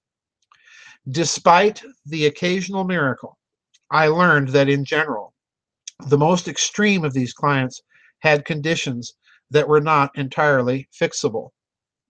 And one can never totally be sure, no matter how much the improvement, that there isn't a hidden personality or aspect of the person still active in the cult, sometimes as an abusive actor as well as victim. I have speculated that there is a sort of harvesting of something from some of the victims. I think you're right, June. Hard as it is to believe, I do understand that these cults do not define what they do as evil, or perhaps it is that they do not have my understanding. There it is. Here's the progressivism, folks. They do not have my understanding of what evil is. Now, did I just suggest to you that progressivism is a kind of mental disorder? Yes, I did. Is society becoming crazy because of this? Yes, it is. The hypocrisy of society isn't even evident to society because it is so sick. This is why culture is all important to me. Here are the questions that continue to trouble me. Any light that you can shed would be welcome. Spiritually speaking, what has been compromised in a person who, via ritual abuse, has fragmentation this deep and comprehensive? What happens to the eternal human spirit under these conditions? What is the effect of not having had a choice? Is there something in humans that is inviolable? Are these cults experimenting to learn something about the fundamentals of human nature? Answer, yes. Or have they been in business so long they think they know the answer? Answer, yes. I suppose it might depend on the cult. I think the only way I survived this work was by prayer, and lots of it. I found there is a way to be inside almost constant prayer, and yes, there is. Is there something inviolable? Is there something that has compromised a person? Yeah. All of this is in my opinion, June, and I'm not a mental health professional by any stretch of the imagination. However, that said, I have read a lot of philosophers, theologians, and such that will occasionally talk about such issues. And one of the things that I think becomes evident when you're dealing with these types of people is that at some point in their life, for whatever reason, There was such an overwhelming assault. Please hear me now, because this is also, I'm speaking not just to June and the extreme form of this that she has found in psychiatric hospitals, but I'm talking also about the softer form of this that we see in our culture now. Please understand this. Because when the person comes under such egregious assault, when your very uniqueness, your personhood, comes under such absolute unique, and please, I'm not talking about the soul, I'm not talking about the mind, I'm talking about the person. When this comes under such assault, the reaction to it is fragmentation. It's an inbuilt defense mechanism. Let me repeat that. It's an inbuilt defense mechanism. Because the way that you protect that uniqueness from that kind of assault is to fragment it and make it difficult, so to speak, to scramble the personality intentionally, to make it difficult for whoever is assaulting the person. And please note the distinction between personality and person is to keep that interior core, that undefinable thing that makes us unique persons. That's a defense mechanism, and it's also a scrambling mechanism to confuse whoever's trying to get to that and establish ownership, so to speak, over it.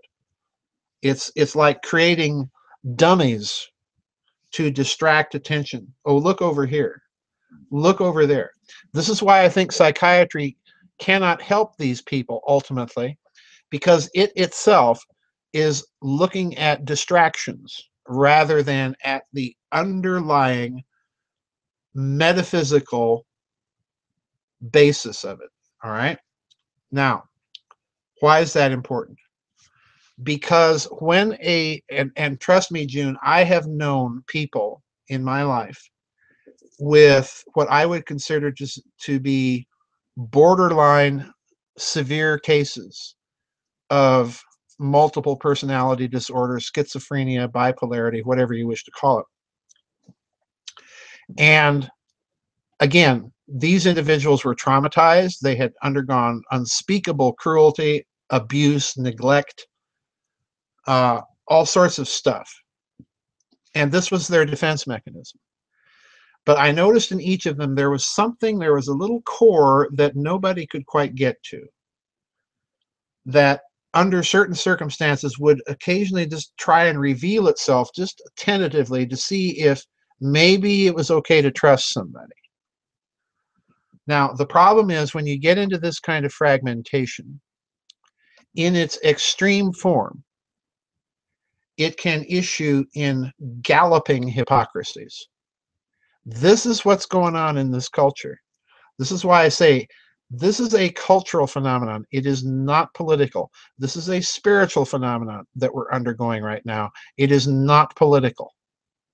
If you can stand straight-faced in front of a camera and present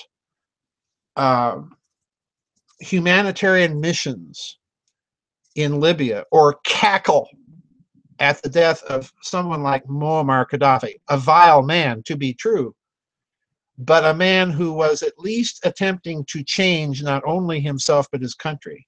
If you can cackle over the death of a fellow human being, no matter how vile they may be, and gloat in it without showing any sort of empathy, that is when you are truly fragmented. Because unlike the person whose personality has been fragmented by trauma, you are willfully turning off that part of you that makes you human. And that's much worse, because you're the only person that can do that. That's why these people are scary, much scarier than the people in the psychiatric hospitals. These people are loose and running on the streets, and they're leaders. I do think, June, that prayer will reinforce these natural spiritual defenses. I do think that. Absolutely, I do. And if you really don't believe me, just try showing that around places where there is evil, and it will immediately assault. All right, next comment and last comment of the day. Excellent, by the way, June. Excellent commentary there. And I hope that there's something of value in my response for you. All right, final comment of the day. This one from Kelly M.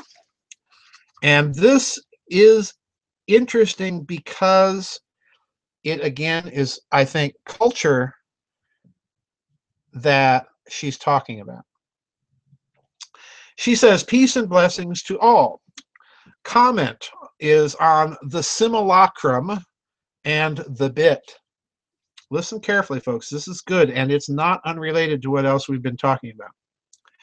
We recently heard Mr. Elon Musk, the Howard Hughes of our age, express his belief that it was looking increasingly like reality is a simulation. The author is understanding of those who feel the pull of this notion, everyone from physicists, computer scientists, movie makers, and so on. The thesis emerged from string theory and to a lesser extent from relativity. It is in fact true that some aspects of string theory are very similar to the equations used in computer simulations. That is where we get to the idea of a simulacrum. In ancient times, gods were rendered in stone, and it was felt or believed that these statues contained within them some of the power of the depicted deity. I'm going to stop there and pose the question to all of you, why did they think that?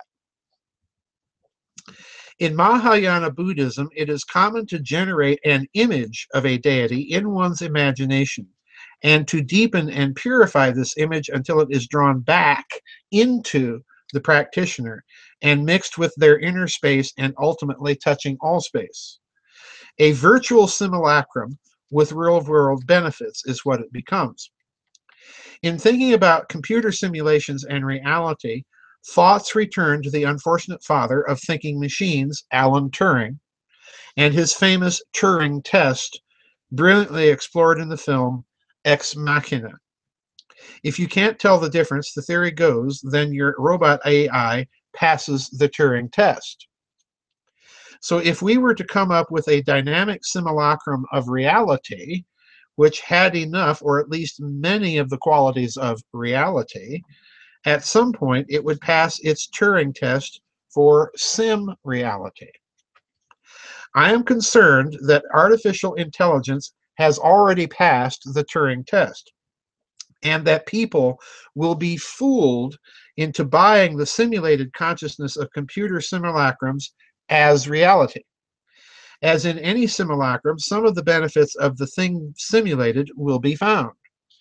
These aspects will amaze and delight the proponents of artificial intelligence, and unsettle and worry those that understand the frightening prospect of humanity enslaving itself to its virtual Frankenstein. But even Frankenstein had his measure of humanity, flawed and broken. Neural networks or their future descendants might develop along the lines of The Moon is a Harsh Mistress by Ray Bradbury. But as we have seen with botnets and malware, they could more likely go to the extreme of being unaffected by the events around them, much as an artificial intelligence flash-crashing algorithm completely misses the good family forced out on the street by a decline of its finances. That is the implicate order that a future war of artificial intelligence might fight. Much as John Henry, one of the 2 copies of an intuitive computer, after being trained in the good, begins to fight Skynet, trained to control and preserve itself, in the TV series Terminator, the Sarah Connor Chronicles, and did this before Fox pressed the red button and killed the popular series. Reality, totally open, pardon me, reality, totally open, non-local, zero-point reality is in no danger of being usurped by digital bit-based science with its naturally finite, discrete reality. But an intuitive, rule-breaking artificial intelligence like Skynet or John Henry is a distinct possibility, especially one based on DNA computing. But to go further and make the claim that digital systems simulating reality is the equivalent of reality is not, to date, a supportable proposition. An equation of the same would look like S equals R. The fly in the ointment comes to us from David Bohm, who taught us the concept of the implicate order. In fact, if S and R are tensors, then it's easy to show that S is always less than R when hidden variables enter the equation. Think of it like a partially closed zipper on a jacket. While the while the simulation and reality are identical in some ways to a certain point, at the point of the zipper mechanism itself, beyond the explicitly known order, there lie countless unknown implicate relationships and divergent paths. And who is to say that the implicate order of the simulation would have the same construction as reality, given that their constructions, laws, mechanisms, and techniques are fundamentally different? The Turing test is a statement of the perfection of cybernetic intelligence than it is of the limitations of the observer, a measurement of experience and not a measure of intelligence. Pardon me. The Turing test rests on the shallow experience of the explicit order, mostly or completely missing the implicate order, whose shadow hangs just beyond the reach of our mind and senses, or the instrumentation of an artificial intelligence. In other words, reality, the implicate order, is non-material, and no merely material machine can ever duplicate that implicate order. Artificial intelligence might pass the Turing test, which is really a measure of experience, but it might never pass what I would call the Bohm test. The artificial intelligence must be true in a logical sense in both the explicit and implicit senses. Likely, it would exceed and fail at the same time. It would succeed in that its brain would notice things that humans would not. It would fail because a human mind would outpace it in the full holistic sense of human consciousness. And it might be due to the differences in instrumentation. The Tin Man in The Wizard of Oz cannot have the same experience as Auntie M because of their sensory equipment. In the end, there's no question that Elon Musk is correct. The devil may in fact care attitude of scientific and corporate technology development needs stricter controls. And people who regulate these things need to be alerted to the fact that a bad artificial intelligence is a potential weapon of mass destruction, or at least a weapon of mass disruption. The bit is powerful, but it can never meet the texture of the whole order. I really like those thoughts, Kelly. I really do. And let me add a bit of my own speculation, since I put that after June's comments. I think that to a certain extent, these types of individuals are fragmenting themselves in order to preserve that implicate order, or the trauma has fragmented, but it's still a defense mechanism in order to preserve that implicate order somewhere. Okay, and even then, it still shows little glimmers. But again, you're dealing with a reductionistic science, and therefore that science, that psychiatry, is never going to be able to heal those people because it's approaching it from that reductionistic cosmology. Anyway, whew, that's it, folks. 2.5 hours. And thank you. Those were really interesting questions. And I've got to have a cigarette. I'm going to stick around here in post chat for a spell before I go eat and continue talking. I hope I didn't miss. Uh-oh, I did. I missed. Well, Son of David, I will archive your question for the next vid chat. Geiger, same thing. I will archive your question for the next vid chat. I'm sorry, once I get started, guys, it's very difficult for me to stop and check on things. Sometimes I do, but it is difficult. My computer's been very slow today too, guys. Anyway, wow. Geiger says, check your email. I was on theme. All right. Geiger, I will try and do that.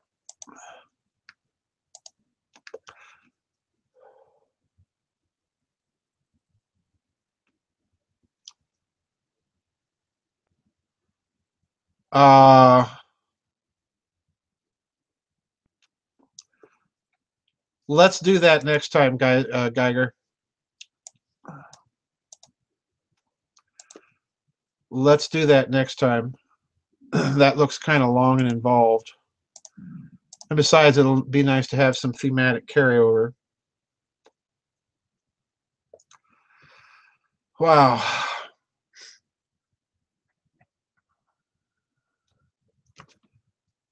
Technically, I made the deadline, Geiger says. Uh-huh.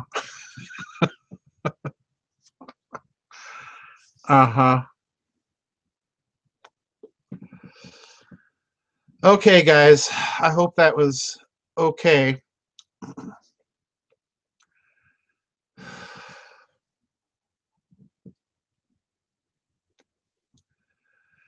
Wow. You guys are quiet.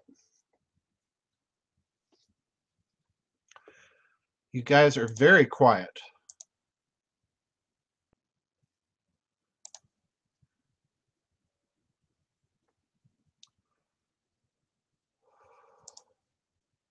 KDB says, I snoozed. Okay, Katie, thank you. That's really encouraging. That's why everybody comes here, guys. Get their evening nap. Down under says yawn. Morning, Joseph. Welcome down under. Down under is getting up, just awaking. Actually, this is one of the shorter vid chats we've had in a while, which I need those from time to time, guys. But anyway, interesting stuff. Wow. Wow.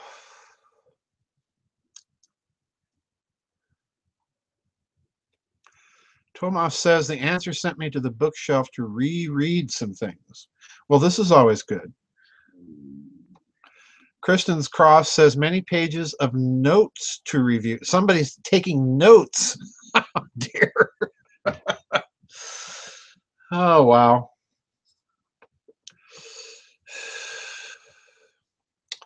Oh, well.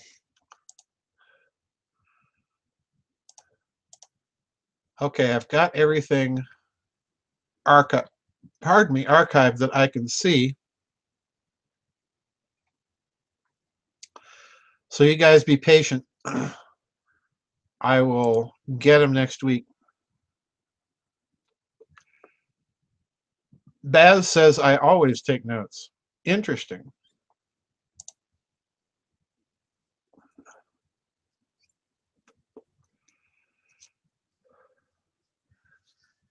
Busy Dealer says, I have to listen to this in the archive. There were some spots in there that I must review. Okay.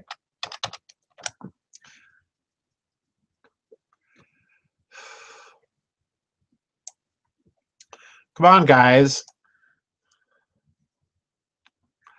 I'm here in post chat, and everybody is quiet. Harvey's Barn is leaving. All right. Thanks for showing up, Harvey's Barn. We'll see you next time, hopefully. I have 50 viewers in the YouTube thing. Oh, 49. Somebody just left. And I only see, come on, work with me here. Oh, come on. I only see 38 in the chat room. Interesting. Interesting. For you newbies, I hope you newbies enjoyed it. This is pretty much what we do. Questions, comments. Am I a resurrectionist? I don't even know what a resurrectionist is supposed to be. It sounds like something a Calvinist would dream up. but anyway. Wow. All right. I need another cig. After that. That was deep. That was very deep.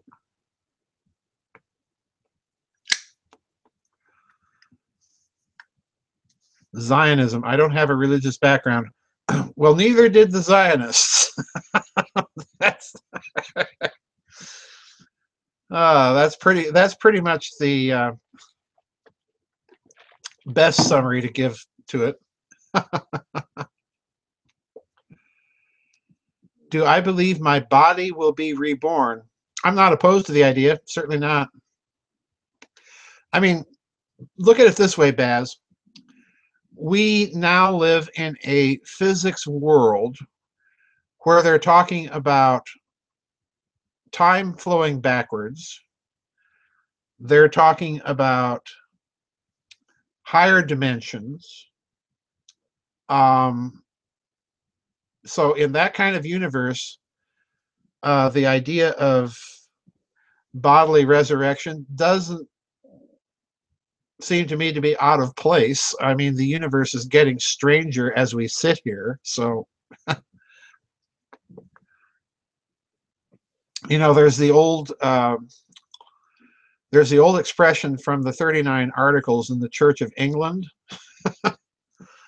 which I always enjoyed reading it because, you know, they spell it out in plain English concerning the ascension of Christ, who took flesh, bones, and all things appertaining thereunto. Oh, dear.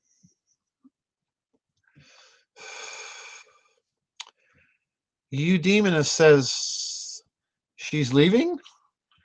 All right, Eudemonist. See you next time, I hope. Hope all is well. Eudemonist was very patient with me, folks. She left some pillowcases here, which I had for about a year and was always thinking, oh, I'm going to mail these. I've got to mail these. I've got to mail these. I finally mailed them. Oh, dear. And she didn't say a word. She was just very patient. Oh, okay. Eudemonist says she's not leaving. She's just saying thanks. Okay.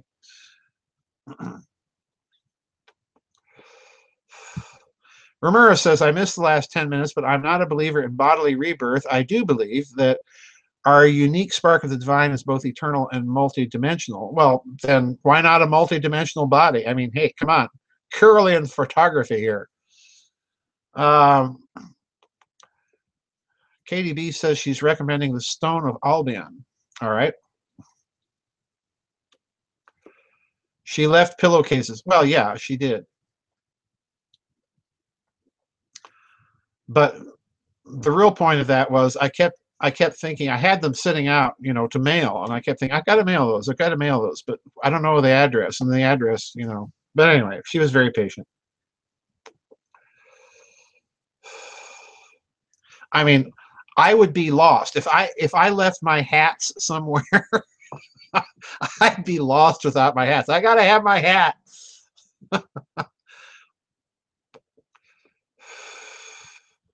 Harvey's Barn says, I'd like a better version of it if I get this body again. Yeah. 2.0, the upgrade. Yeah, I mean, you know, I haven't even worn my Homburg yet. Well, I've worn it around the house, but I mean, I haven't worn it for Vidchats or anything. But that's a special hat. That's my organ hat.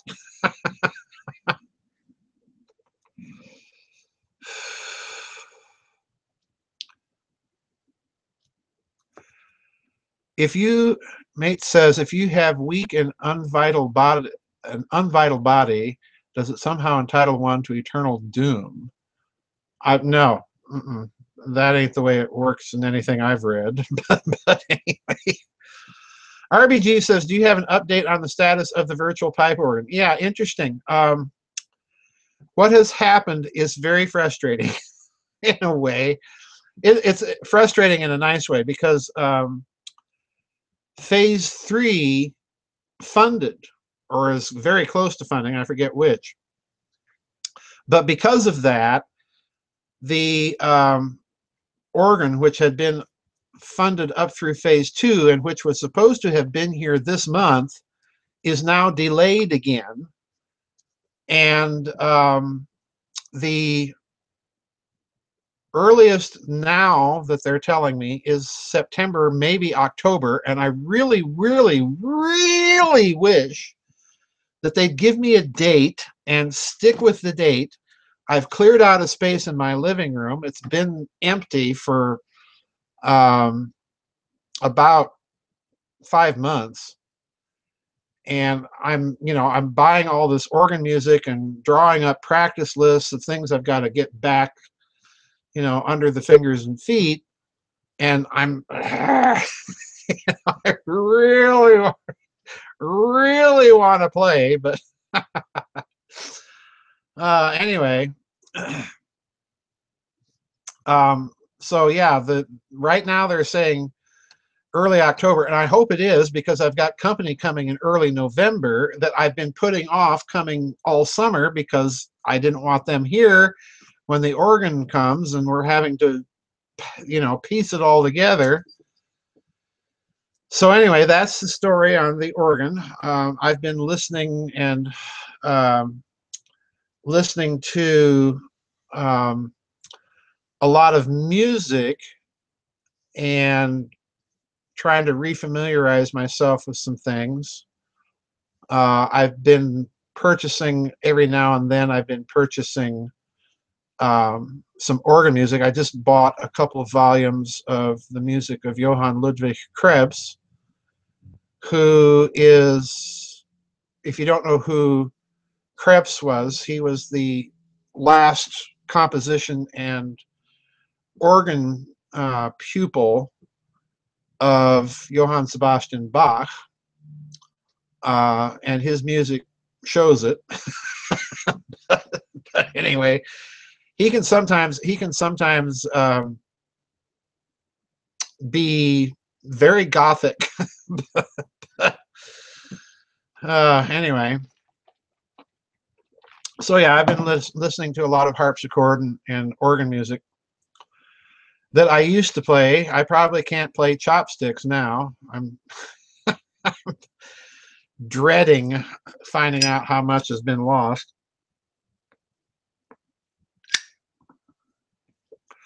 RBG says, can I send you one of my organ fugues in the style of J.S. Bach? Certainly. Absolutely.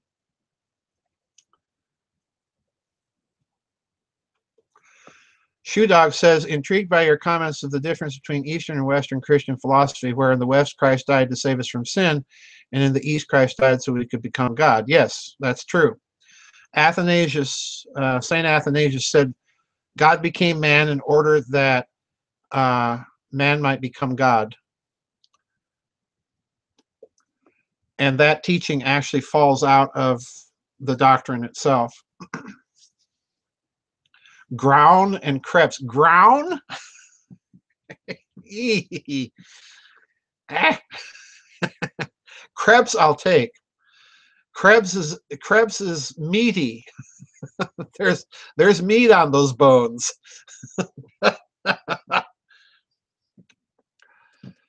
John Taverner is a vocal composer. Yes, I am very familiar.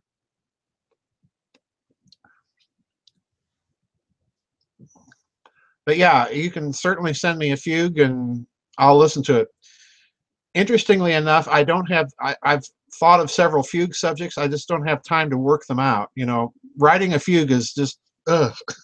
It's just, it's hard. You know, J.S. Bach could rattle off a fugue in his sleep, I think.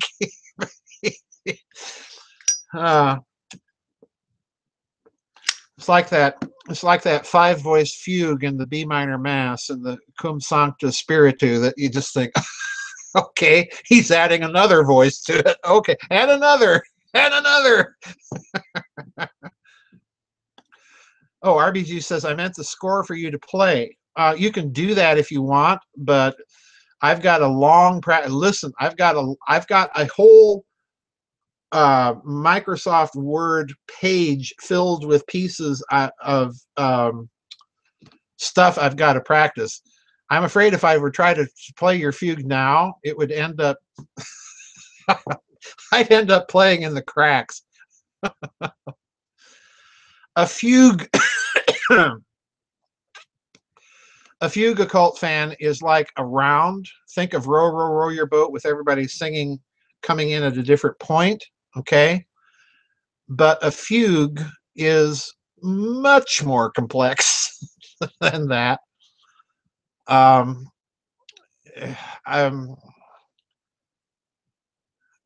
fugue is a very, very it was considered in the 18th century one of the most, it was considered the height of composition, canon and fugue.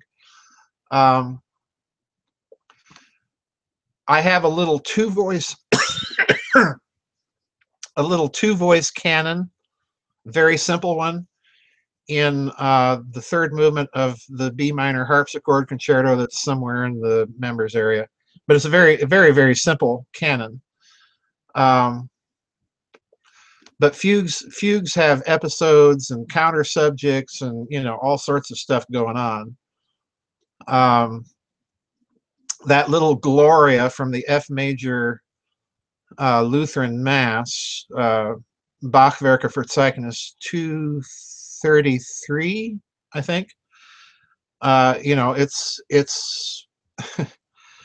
there's three separate four-voice fugues in this work, which is about 5 minutes long, with the orchestra providing a kind of ostinato, the whole orchestra in the background. And remember, if you're listening for it, get the version by Raphael Pinchon. And there's three, not just one, but three in that 5 minute period, three different fugue subjects. It's ostinato. There's three different four-voice fugue subjects crammed into this little 5 minute piece with the orchestra. It's just, and then there's the textual painting of the text itself, which is also just it's, you can sit and analyze these scores forever, guys. I love Zelenka. What are your thoughts on this? Zelenka is another one. In fact, Zelenka was a very good friend of J.S. Bach. Zelenka was, he was like Benda. He's this bohemian. Zelenka is so weird. You can find some of his orchestral pieces, Baz, that have no bar lines. It's just there. You're supposed to, you know, figure it out for yourself. No, I like Zelenka. I used to have, back when I had a big record collection, I had a a nice collection of some of his orchestral pieces. I forget what they were called. It's been so long. But yeah, I like Zelenka. Crazy guy. You know, they all had their wild hairs. They had their moments where everything just went. Oh, wow. Yes, 3 separate 4-voice fugues, all crammed into 5 minutes. Did you ever like any Pink Floyd? Yes. Led Zeppelin, so-so. I mean, if you want to do heavy metal, I'm still stuck in the 18th century.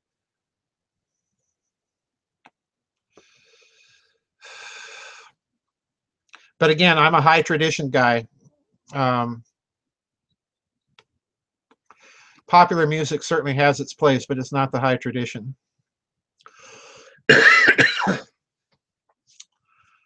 Oh, wow. Now I've got all sorts of Facebook messages to catch up on, guys, when I quit here. Oh. Oh, well.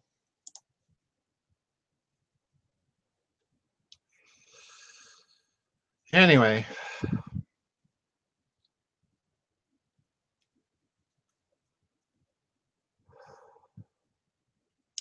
A cult fan is leaving, so take it easy, a cult fan.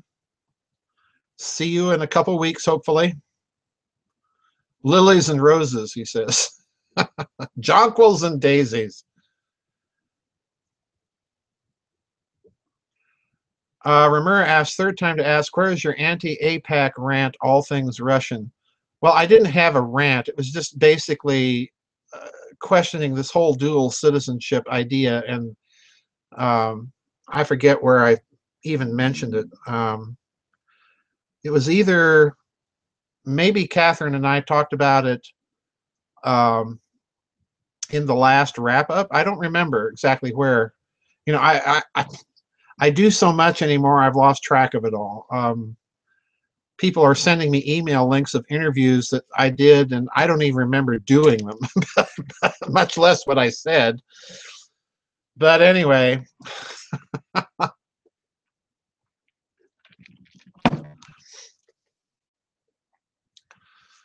Fugues are interesting. Oh, boy. I listened to one by Krebs the other night, and oh, my.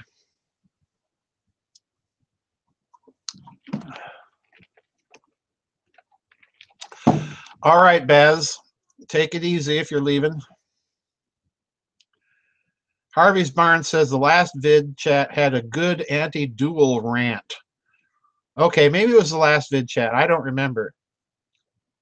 Yeah, now that you mention it, Harvey's Barn, I do remember I did go off on a little bit of a anti-dual citizenship rant in the last vid chat. You're right. You're right.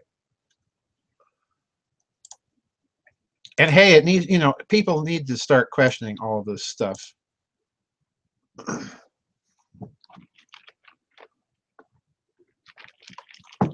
I think it's pernicious.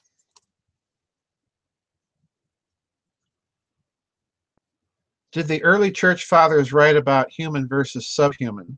Well, yeah, in contexts where they were questioning the behavior of people, you know, acting like beasts, they would say. But that didn't mean that they really thought they were beasts. That's a different matter. The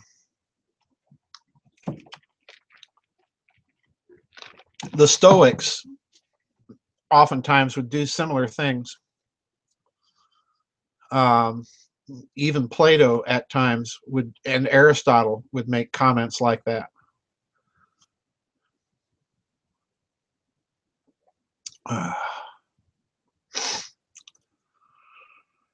Oh, thank you for the comment and compliment there, Baz, or Ramura to Baz. Is there a published list of feds with dual citizenship? Yeah, there is, California. I forget the guy's name that has this website.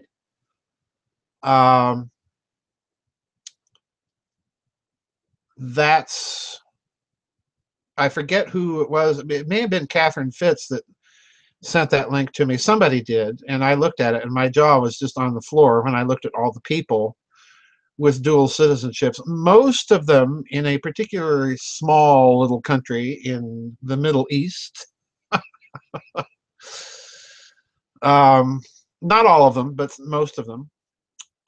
Most of them, I'm sorry. But anyway, yeah, there's a list somewhere, and I was just really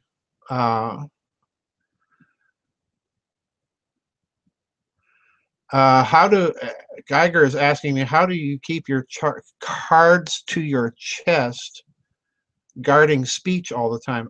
There's a good question.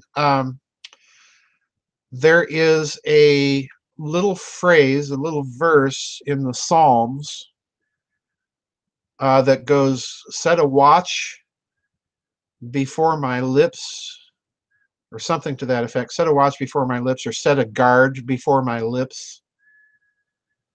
And I do pray that a lot, particularly when I'm in a public type of forum where, you know, you can easily say things that without thinking that if you were to stop and think about them might be construed as being insensitive. And a guard to the door of my mouth, that's right.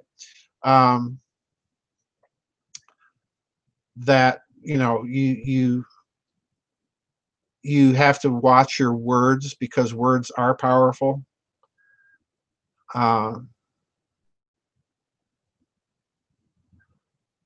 So little things like that, yeah. So it's easy. It's an easy discipline to get into. I think it's actually one that we would be served well, particularly in our culture where people are saying unbelievable stuff. I mean, on the radio, you know, I don't have television, but I listen to radio occasionally, and I listened to a little bit of radio today before I started up the audio video, and I thought, wow, you know, geez, did you just really say that? Blake Cosmos says, you let a whopper doozy go last VidChat that went largely unnoticed. I don't remember what it was. Ramura says, I voted for Trump, but he needs a guard on his mouth. Oh, you think, Ramura? Does he ever?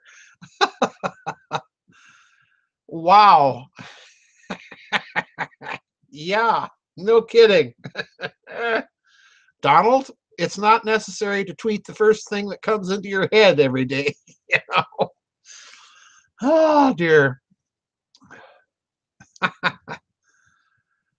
Trying to figure out how to put info in. Do you understand the nature of the universe from Tom Campbell? All this craziness is a virtual reality. Do you ever embrace that paradigm because it makes sense? I'm not quite sure what the question is. I don't know who Tom Campbell is. I probably would recognize it once I knew more, but right off the top of my head. All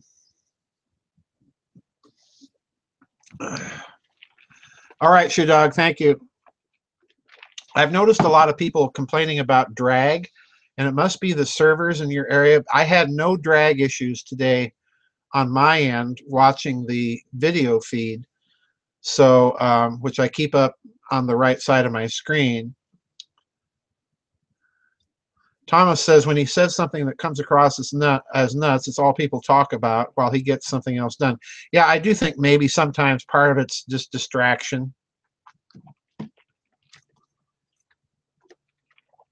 Oh, about Flavius Josephus being St. Paul. I wrote that in a book.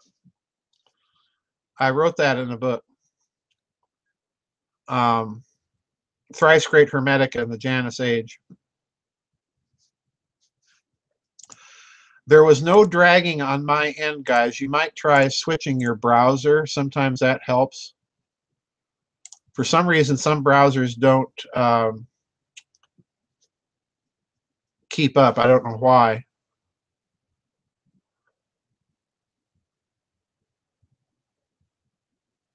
It's in Thrice Great Hermetica somewhere, where I talk about Dr. DeHart telling me that one day, and when he did, I just thought, oh, yeah, that makes sense.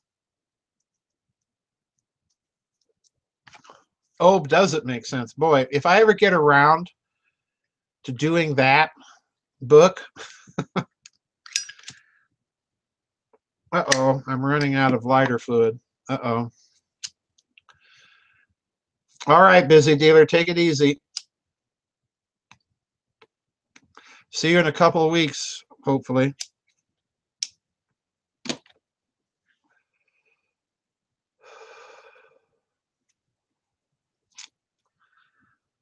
Ramura says his reverse speech is fascinating. Whose reverse speech is fascinating? He's apparently been exposed to something, quote, sin, terror, frightening, unquote, explains a lot.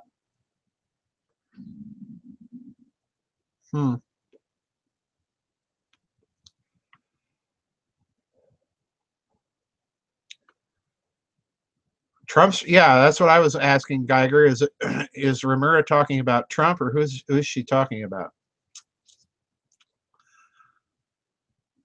If nothing else, President Trump is at least entertaining.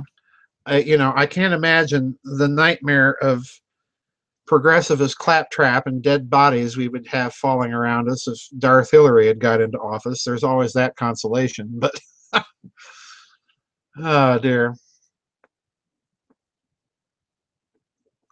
There's not a volume 2 of Yahweh, no.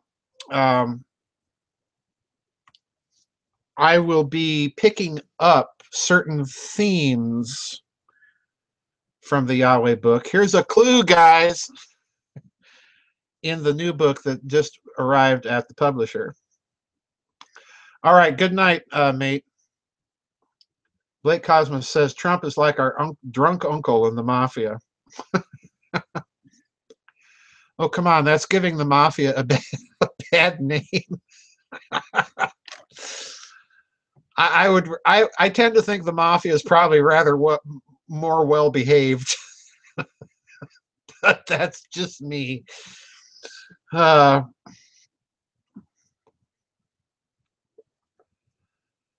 anyway, Ramura never answered. Is the reverse speech thing about sin, terror, and other stuff? Is that about Trump? Who's that about?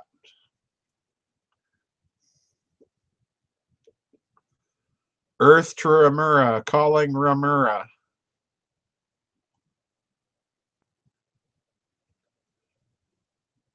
Hello. Trump's, okay.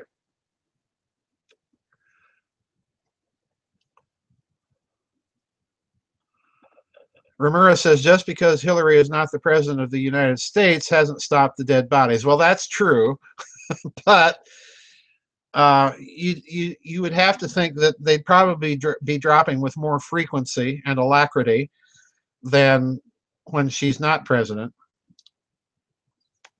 Sorry, Ramura, I didn't see.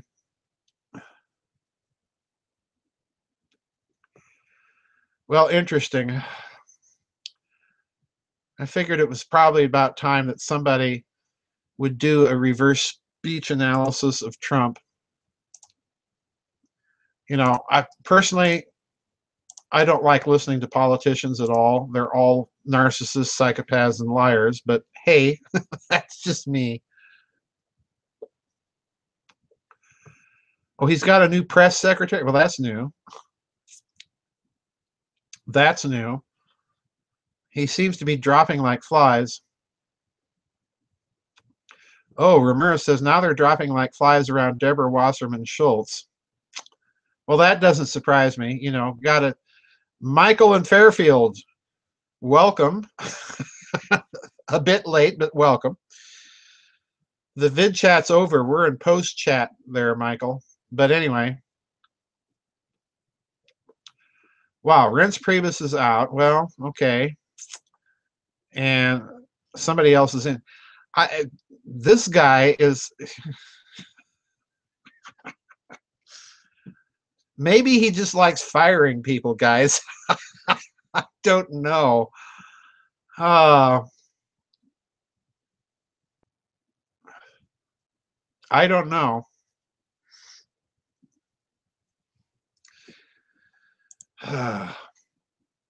They're apparently dropping like flies, at least metaphorically, around Trump, too. The Debbie Wasserman Schultz thing, yeah, that figures. Replaced with another general. Oh, just what we need. More generals in the White House. Yay. Okay. New York Times. Reince Priebus pushed out after rocky tenure as Trump chief of staff.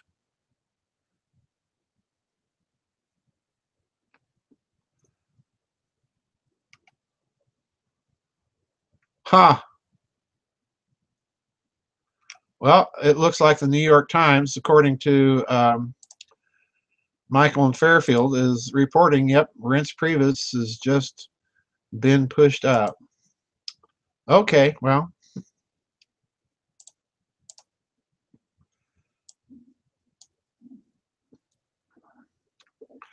RBG says the military brass might be the only people left defending the Constitution. Well, the last time I looked, I haven't seen very many military people calling for declarations of war, but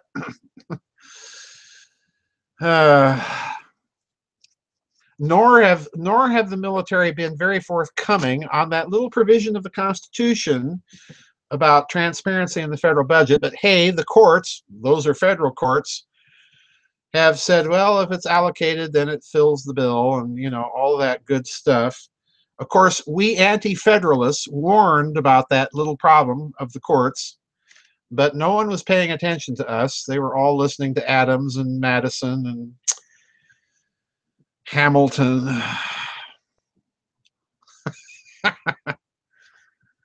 Ah, dear. Oh, just what we need. Another drug warrior. Hooray.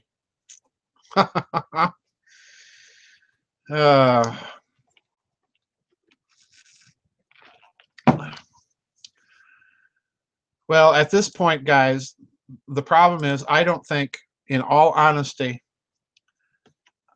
that the swamp is drainable. Geiger says, I prefer the military to the baby killers and pizza gators. The problem is, I think some of the military are the baby killers and pizza gators, but that's just me. I'm out of lighter fluid.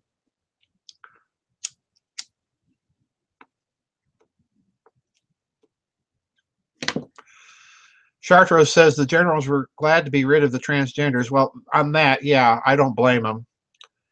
I always thought that was viciousness in disguise, because sending those people over to fight or be in places where the culture is not going to accept them is putting them in harm's way, double duty. I always thought that was a bit of a cynical move.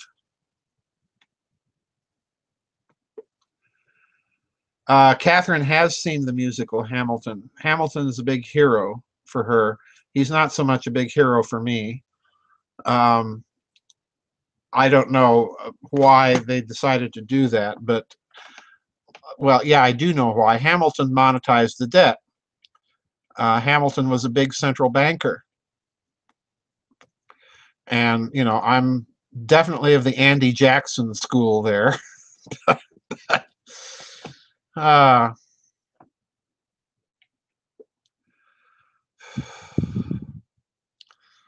That's the problem.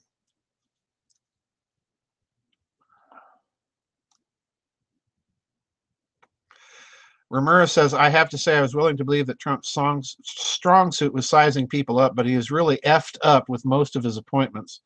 Well, the problem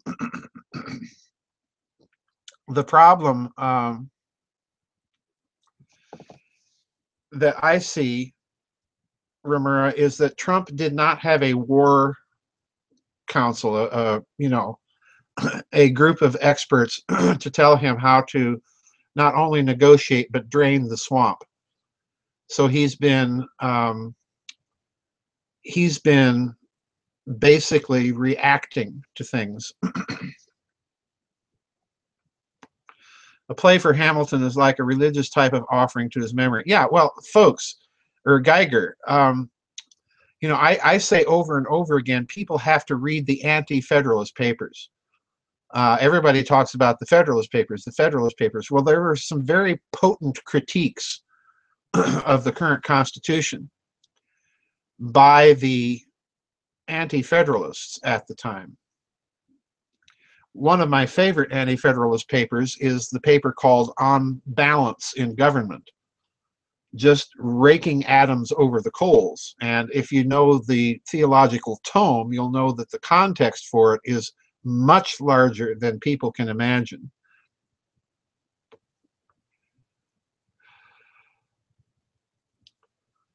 But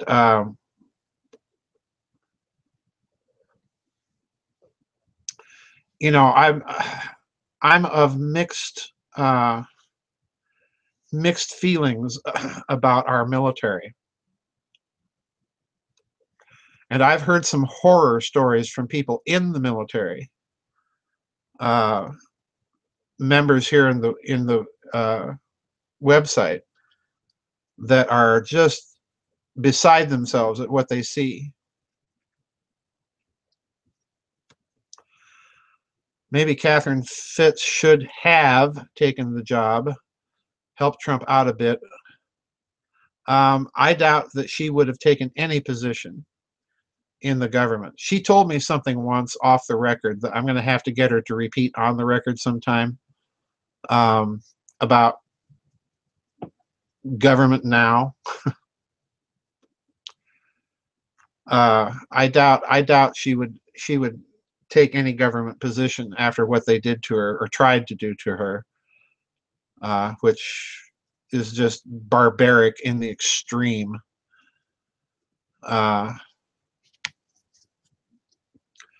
You know, she did tell me that she was in fear of her life if Hillary Clinton had been elected, and quite frankly, so was I.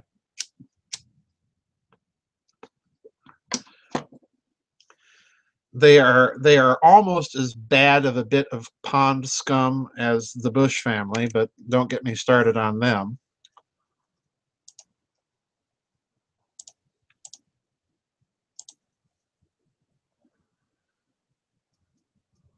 Don't get me started on them. All right, guys, I'm going to stick around maybe for about 5 more minutes. Then I'm going to go eat. So I might be popping back in, as I usually do, much later in the evening, just to see who's here. Oh, she's said a lot more than that. She's said a lot more than that about why she wouldn't do it. What she would have to have if she ever did do it. And unfortunately, she's right. Which is why I don't think there's much prospect anymore of putting the toothpaste back into the tube or draining the swamp. We're in it for the long haul to try and preserve our culture, so that maybe someday there will be another grand experiment in self-government and freedom. Ramirez says, what's for dinner? Probably, not made up my mind yet, but probably sloppy joes. I feel like sloppy joes today. I don't have any fish, so usually it's Pizza Friday if I'm self-indulgent, or fish if I'm not. Well, I think everybody was afraid for their life if Hillary won. Ah, dear. Talk about a piece of work, guys. Oh, dear. Kristen's Cross says, my son is up to 25 pages of notes. Lots to discuss. Wow. 25 pages. Wow. Wow, wow, wow, wow. That's rather sobering for a hack from South Dakota to contemplate.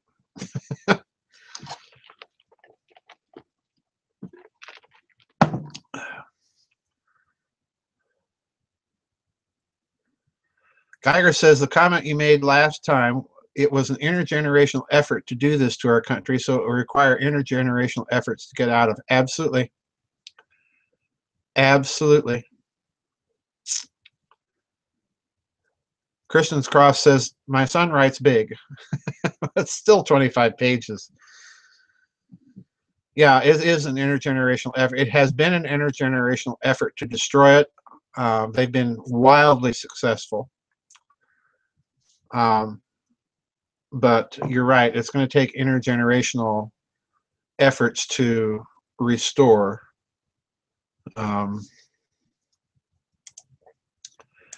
And being the Capricorn that I am, I'm naturally pessimistic and cynical about anything. So, oh dear. It goes with the territory, guys. It's our job. Hello, Capricorn. You have been born in the world to be cynical and skeptical and pessimistic. This is your job. Do it well.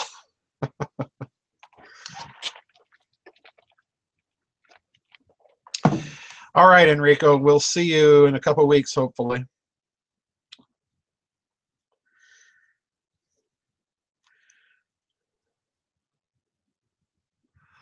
Down Under is asking how long before the book is out. It's in the pipeline. It is at the publisher. It arrived there a couple days ago. David Childress emailed me and said that he had received it. So it is in the pipeline. I have no idea how quickly he will turn it around. I asked him very specifically to turn it around quickly. I also asked him, do not put this up as a Kindle book. So I'm guessing maybe 2 to 3 months. I would imagine that it will get to the printer in about a month to a month and a half. And David David usually forgets to email me, hey, it's at the printer.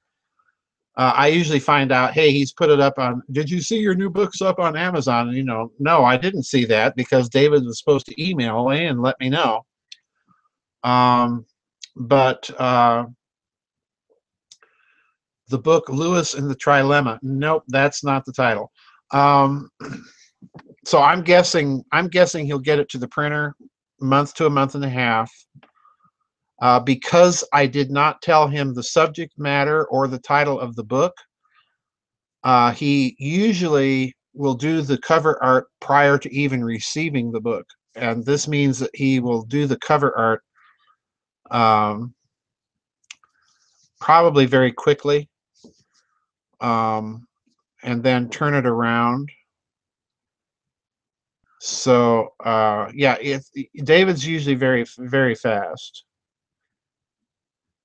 So the next Adventures Unlimited catalog will be the spring, or the winter, spring, or spring, summer. I forget how he does it, but the next catalog won't come out for a few weeks. But yeah, I imagine he'll have it in the next catalog. So I'm guessing about 2 to 3 months. And since you're in Australia down under, I would imagine it will probably be, I know that you guys down there are using a book buying service that's not Amazon. So I'm thinking down there it might be a couple weeks beyond that. So we'll see. I'll let everybody know if David does let me know that The book is at the printer and in the warehouse. I will let you guys know what the title is. I have to say, I'm terribly proud of the title, as I've said over and over again. But it was just one of those titles that popped into my head as I was trying to figure out, what am I going to call this mess of a book? So I thought, okay, yeah, that'll work. So,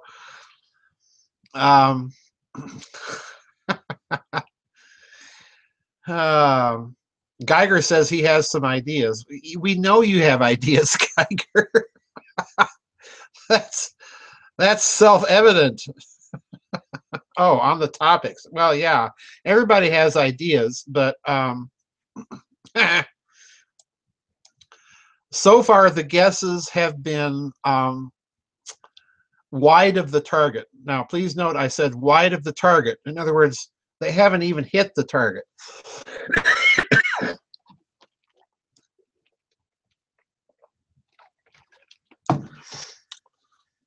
But yeah, it'll be a while. You know, I checked Amazon today just to be sure that he didn't sneak it up there already before I got into the vid chat, and he hadn't. So that's good.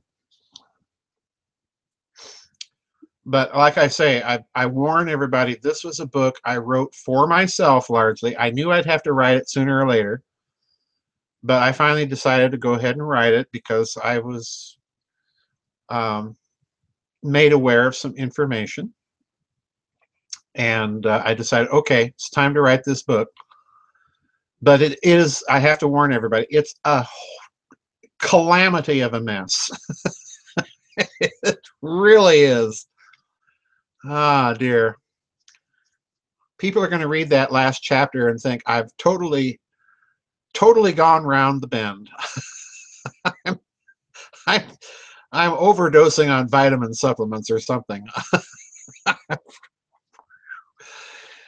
But anyway, I couldn't resist. The last chapter I put in there because I tried to talk myself out of it, guys. I was in a total spiritual combat mode, trying to say, no, don't put it in there. But the Byzantine, slightly devious, mischief-making part of me said, no, you got to put the last chapter in there. So I did. Anyway,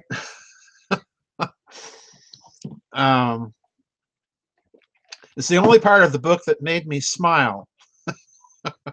The rest of it, the subject matter is not pleasant. And then there's the general methodological mess of the book itself. Can I give you any hints? No. I can't. I gave a hint earlier. I did give a hint earlier. I gave a big clue out. I think everybody just went kind of like that. But anyway. Channeling Doctor, no. I wasn't channeling anybody, Blake. I really wasn't channeling anybody. This was just a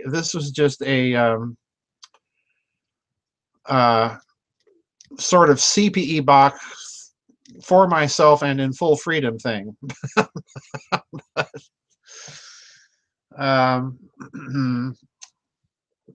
Federalist Papers, no. Been done. Been there, done that.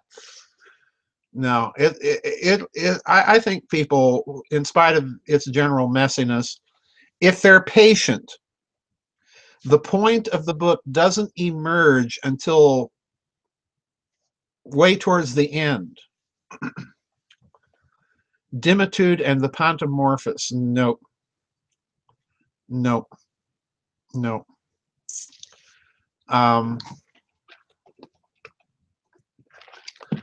Once you see what the point is, Then I hope the book will evoke the "oh my God" response if people really absorb what's being said.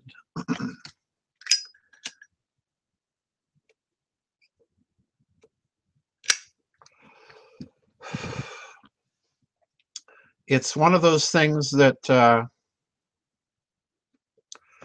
back in high school, is it a big, long medieval title? No, it's just blank and the blank. Blank and the blank. He said it was something about religion. Did I?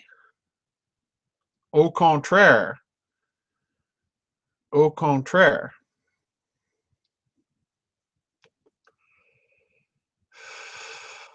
Au contraire. I said, here's a clue, but be careful, or something to that effect.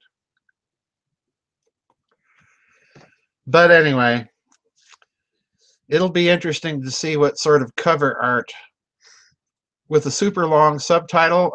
The subtitle is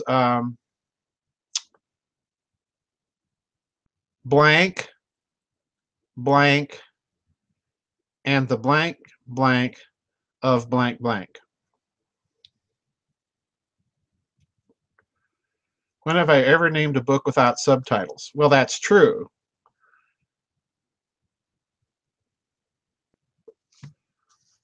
So if you guys want to really frustrate yourselves, here's the title.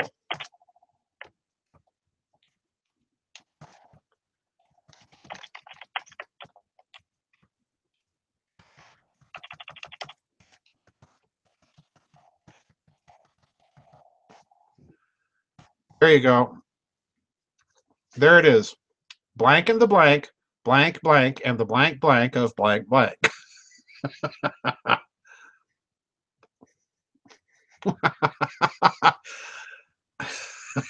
Harvey's Barn says, oh, guard. Mm-hmm. With that nugget, says Blake Cosmos, I will say good day. All right, Blake, we'll see you in a couple weeks. I don't blame him.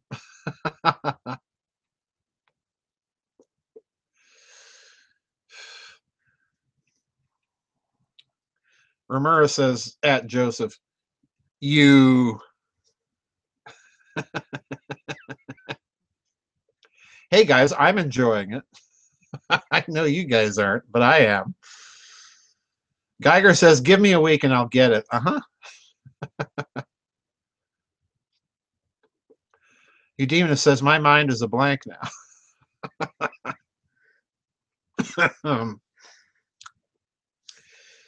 No, it's just too good of a title.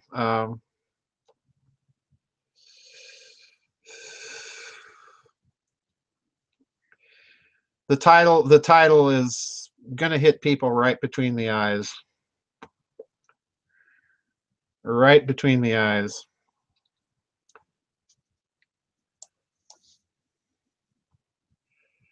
But it was I had to do it this year or not at all. So this was the year. For reasons that should become evident once the book is out. And Geiger says the key to analyze the themes of the blog entries that were written contemporaneously. Oh, go right ahead, Geiger. Be my guest. Be my guest.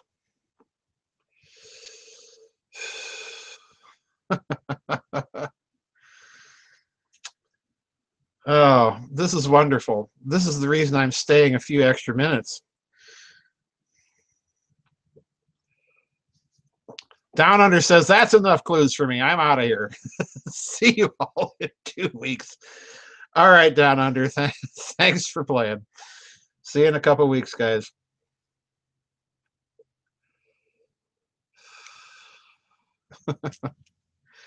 All right, last cigarette. So I'm going to call it a night, guys.